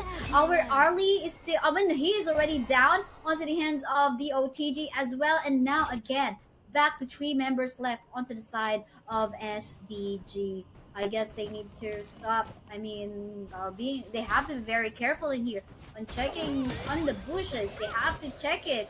I think they're having a hard time because they don't have that much ability to actually poke out. They might only be able to rely on Cyan's earworm. Who else can actually poke out the bush? Not much, because for Arlie, she's actually short range. So if he is able to, he's gonna be using the maple dance to check the bushes. He's still near the bush, you know. You know what I mean? They don't have a means to actually poke out bushes. but mainly the earworm of Taiyan, which is like the S3. You know, the stuns here and there, but I think that's why they're having a tough time. So I guess a vision item might be useful in here for the roaming item for Taiyan, because they're having a hard time in checking where the opponents are actually positioned. And for this time being, Kaysaya, trading of objectives is a must for them. So for the SDG, they will try and able to take down this Tyrant. Meanwhile, for the DOTG, they will take away the Overlord. And for the both teams, it's more on just focusing on their objectives and focusing on protecting each other and having a good set of plays coming from both sides. So for the SDG, it's more on defensive mode, and counter retaliation needs to be done against the team of the OTG, because when it comes on the upper hand on the damage output, the OTG has the tools to make some problems against the members of SDG. Because of the air support, you can deal AoE damage. You have the unruly bleed coming from the Dune. It can be a great impact for them to initiate fights. And when it comes on mobility, when it on reaching the backline, you have the New Moon and also Crescent Moon for the team of our DOTG. And another fight being casted by the both teams, as you will see another crucial crowd control coming from this Coriander. The best, I'm the best, and where are you going? There's no way out. Shutdown coming from the RD, and Kun already done in this clash. And for this Luna, he will try to take away the head of Nakaruru, but he will be chasing down by the members of our STG, looking for more blood, and also with the Maple Dance. Oh, with the slash and also dashing out, this Luna managed to escape. That's so true. Present slides as well as the searing stab. Definitely be safe on that one. But regardless, that was actually a nice attempt coming from the OTG. We did see how they actually were able to swiftly take down the inner tower onto the top lane part of the map with the damage output coming from Thanatos, but they were all in together, and thus they were able to keep all of the damage being done by Gao as well as the Byron. And in that way, they were able to regain the position onto the map, taking down towers up top, as well as getting the tower onto the mid. Now the tables have turned around once more, and I suppose the OTG needs to commit the same mistake from a while ago. But again, one thing we've noticed, I mean, it took a while for them to take down the Dun. I wonder what itemization SDG has right now. Did they completed all the anti-high regen items that they very much needed up against this Dun? Because again, he's quite annoying in terms of the HP regen that he has.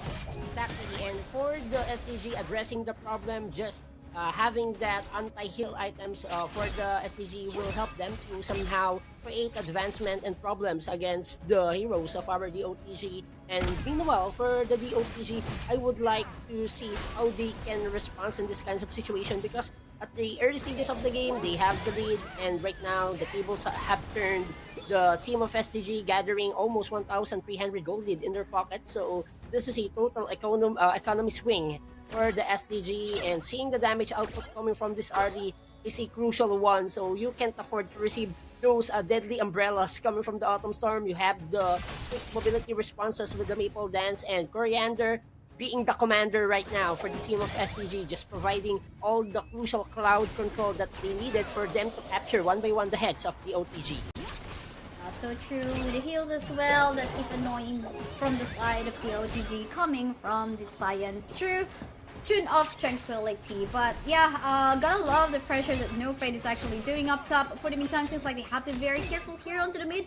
Byron's quite low. They don't have the Arlie beside them to actually fade dish out some damage. But again, the pressure up top as well as in the bottom lane part of the map is really superb away from the side of SDG to just actually, force the members of the OTG to defend their high ground towers. And again, in terms of position onto the Overlord, there is a primal bond from the side of SDG, so pretty sure they're not going to be attempting on that one because they just took down the Tyrant. So might as well for the OTG, they just wait for, again, a missed position coming from the side of SDG. Crucial moments is on the hands of our SDG and the OTG. Single error can cost you the game if you are the team of the OTG. And for the SDG, they climb back in this game and trying to close it out, trying to be the next champion here for the Clash on Air Cup Season number 2, but the team of the OTG don't want that to happen. They need to force the game number 5 and they need to capture the game number 4.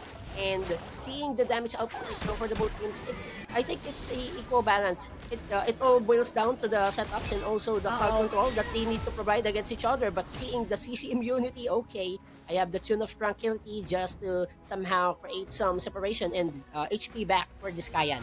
Despite unfortunately, he was forced to use his Purify from that potential death. But for the meantime, you can see the OTG starting off.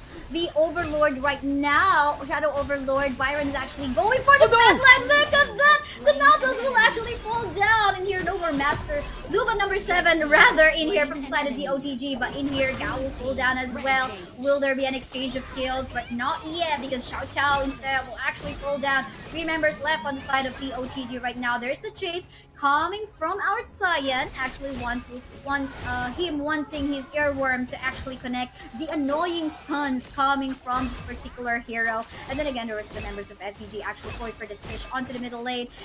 We can see Arlie also going for the chase. Look at the damage coming from his Parasol as well. In here, really nice Maple Dance, but then again, we can see Byron just continuously pushing. And then again, the pokes here and there coming from our Arlie, the protection coming from Cyan as well with a heal here and there. Stuns coming from the Cyan with the earworm too. The T will fall down. However, I wonder if so as the look at that, almost though. Byron, to the cost of his life, almost took down the Crystal of GOTG.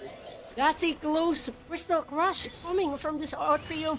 Well, the clash is happening onto the mid lane. The team of SCG just finding ways to skip and also take away the game against the DOTG, but nice defense still for the team of our DOTG. And meanwhile, seeing the goal differential, it's mounting close to 3,100 in the hands of our SDG, so we will expect that you have the upper advantage here, but you will see the unlimited slashes coming from this Luna. He's too squishy. He can be handled by the members of our SDG. He has the initiating powers and disengagement factor from this Luna. You have the damage output with the New Moon. You have the Crescent Slice and Searing Stub just to deal some massive blows against the members of our SDG. And I think this is the most important place right now for the both teams. They need to create such a good team fight initiation and also just reaching out the backline. But you see the damage output coming from No Afraid. I'm not afraid and I will crush you.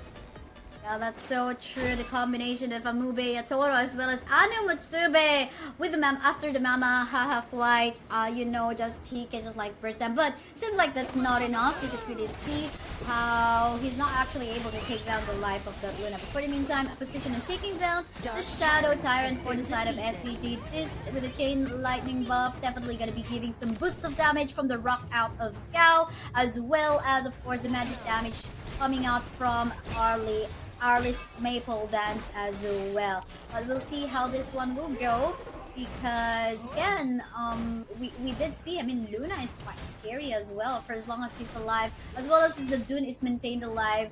I think SDG in here needs to try to kick off Thanatos first. And for the team of our SDG, I think they need to connect the timely execution of their minion waves. Look at the minion waves. And also for the waves onto the top lane, super minions being crashing the crystals against the members of our DOTG, but they managed to successfully defend and also clear the minions heading on their bases. And this is a tough situation right now, Kaysaya. I'm feeling the nerves as of the moment because the team of SDG looking forward to settle these things. Okay, Season 1 XDG, maybe this time we will be the champions, SDG. That is so true, and we are even close to the Tempest Dragon in here, just within 1 minute or 2 minutes game time. But for the meantime, seems like SDG, they're gonna try to go for a siege onto the middle lane. Just to take note, there goes the heal coming from the Science Rune of Tranquility in here. There's an attempt to go for a free hit coming from the Arlie. Gao will fall down too with the damage coming out from the Luba number 7. But then again, really crucial crowd control being put out by the rest of the members. There's no more minions left because again, Thanatos was left all alive, able to free it from a while ago. Now that you have to wait, it is a 3-2 situation right now. If so, in case, gonna be tricky because you gotta decide: are we gonna take the Overlord this time? But of course, in terms of numbers, there's an advantage on the side of DOTG. But for the team of DOTG, they need to manage to push away the minion waves from each side of the map for them to somehow lessen the pressure on defending their crystals. And SDG has the idea to go for the split push, go for the base rush, because they have super minions on their side. So might as well go for that misdirection play, go for the split push, or most probably just select a good team fight to start up this Tempest Dragon. And this is a crucial one for the both teams, because if the team DOTG will get this Tempest Dragon, I think this is a force game number 5. This is a crucial one, crucial objective, the strongest manpower that can help your allies to win. That's true. This is definitely gonna give your team some shields as well as some buff in terms of damage. You don't want to deal with the Blessing of Lightning as well as the Storm Awakening through damage buff. So it will render all your armors useless if they get this. And we can see SDG actually already starting it off. I wonder if there is gonna be an attempt or a chance for DOTG. This is a smite battle incoming right now. Master Luban actually onto the field, and there goes the steal coming from the side of DOTG.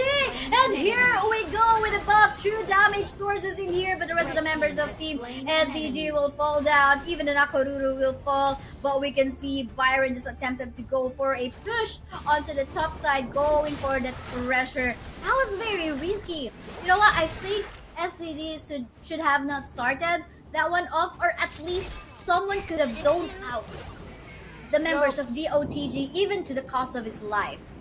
Big error coming from the team of SCG.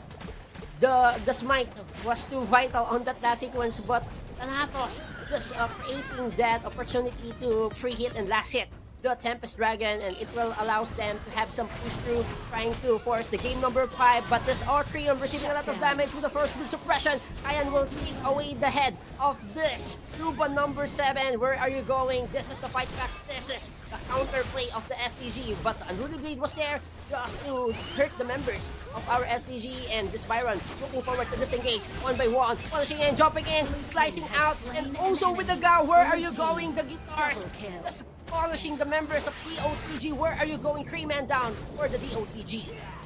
So true, but we're not even done with the clash, because we can see that Doom still trying to save this game for his teammates, still utilizing the buff coming from the Tempest right now. It is a 4v1 situation.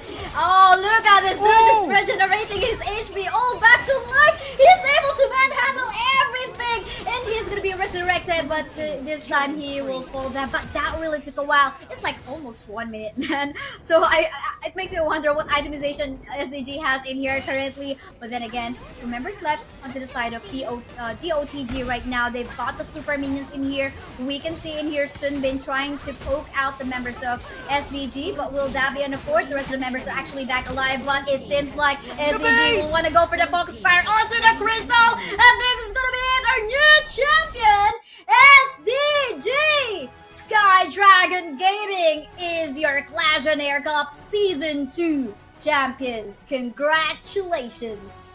Congratulations to the Sky Dragon Gaming for winning 3 straight games kay Saya.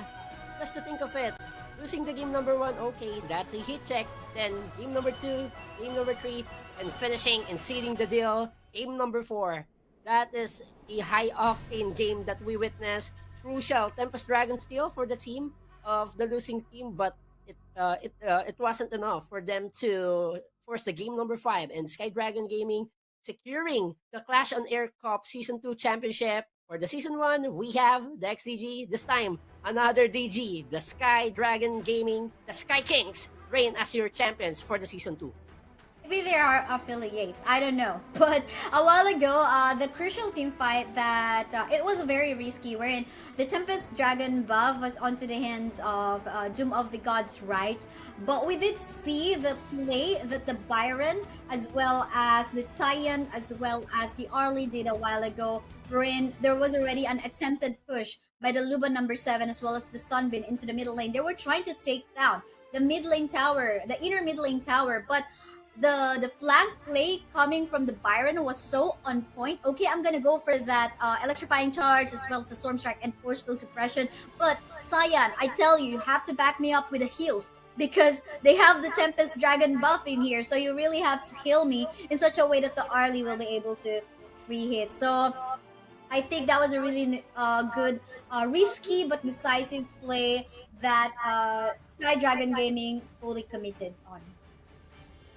And heading for our post-game MVP for the championship game, no other than Luo Chenju Chi Wu Zhuang with a KDA of 6,410, just that assist having 194,000.9k and having the 17,291. This RD is too deadly on the latter stages of the game. The smooth reposition, the dealing damage, the DPS was too accurate. The right positioning, the right consumption, the right dealing of the Autumn Storm, creating surge problems against the members of the losing team. And for the post-game MVP, it's more on creating a lot of loads during the late game because you are the main supplier of damage, so you need to stay alive and deal damage to pull off a great gun against the DOTG. And based on our post-match results, it's a great fight for the both teams, Kaisaya. Now finally we see the itemization. So that's the reason why SDG was having a tough time in killing off the Dun because of the HP regen. They don't have much itemization to actually counter out the Dun's HP regen. Blazing Cape is not present, as well as Void Stuff is not here. I don't see it, as well as the Mortal Punisher. So they focused on just the high damage output. I guess that is to balance out, just go all out damage. Basically, that's it. So they did not mind. And anyway, they weren't primarily focusing on the Dun, but let's gotta admit it, they definitely had a tough time dealing with the Dun. Yup, exactly. Because of the HP recovery that he gains during the fights, and he is too tanky. The replenishment of HP was too great, but the team of our SDG just providing all the source of damage, finding the source of matching the tankiness, the prolonged team fight option of our Dooms of the OTG leader for the red side, and having the team fighting collaboration 78% from Coriander the best. So that's the things that you should do if you are a roamer. You provide the shields, you provide the healing factor, you provide all the support that you can for your teammate to be calm and stay alive during the fights, and just giving those opportunities to have that retaliation play because of the healing effects. That's one of the good things that Coriander brings to the table for them to secure the championship. Yes, definitely. Overall, it's a really good synergized team play that Sky Dragon Gaming showed us. I'm really happy to see all these amazing all Malaysian team matches for our semifinals as well as the finals. So make sure you guys watch out for season 3 because I too will be watching out who's gonna be our next champion. Will it be, I don't know, will there be a battle between XDG and SDG later on? But for the meantime, I actually want to invite our viewers to our community.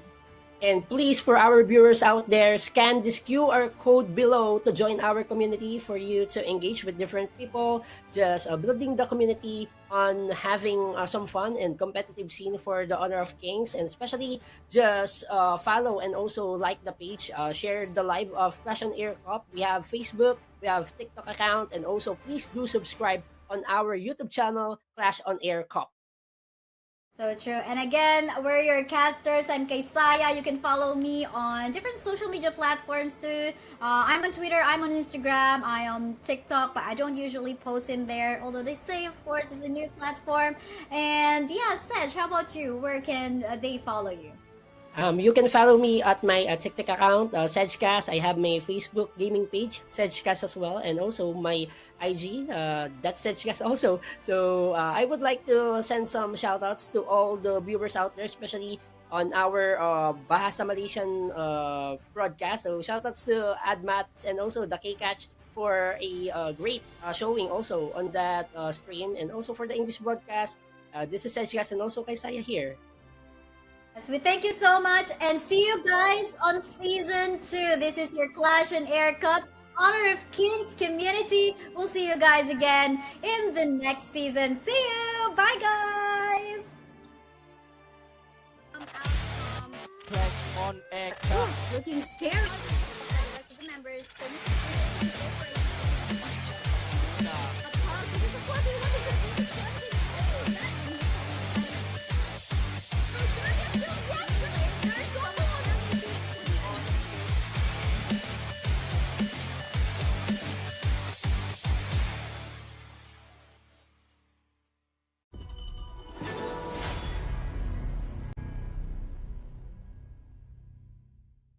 Hi everyone, I'm Jan, lead for global esports products at IAG Global, and I'm here today to share what we have in store for our fans and players around the world.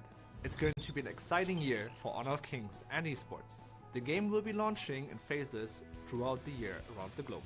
Building on our successful launch in Brazil, we'll be expanding and opening game pre-registrations in selected regions, including Eastern Europe, South Asia, the Middle East, and North Africa. At the core of our ecosystem, we'll be focusing on you, the player, and teams around the world. Our plan is to invest $15 million to build an international esports ecosystem.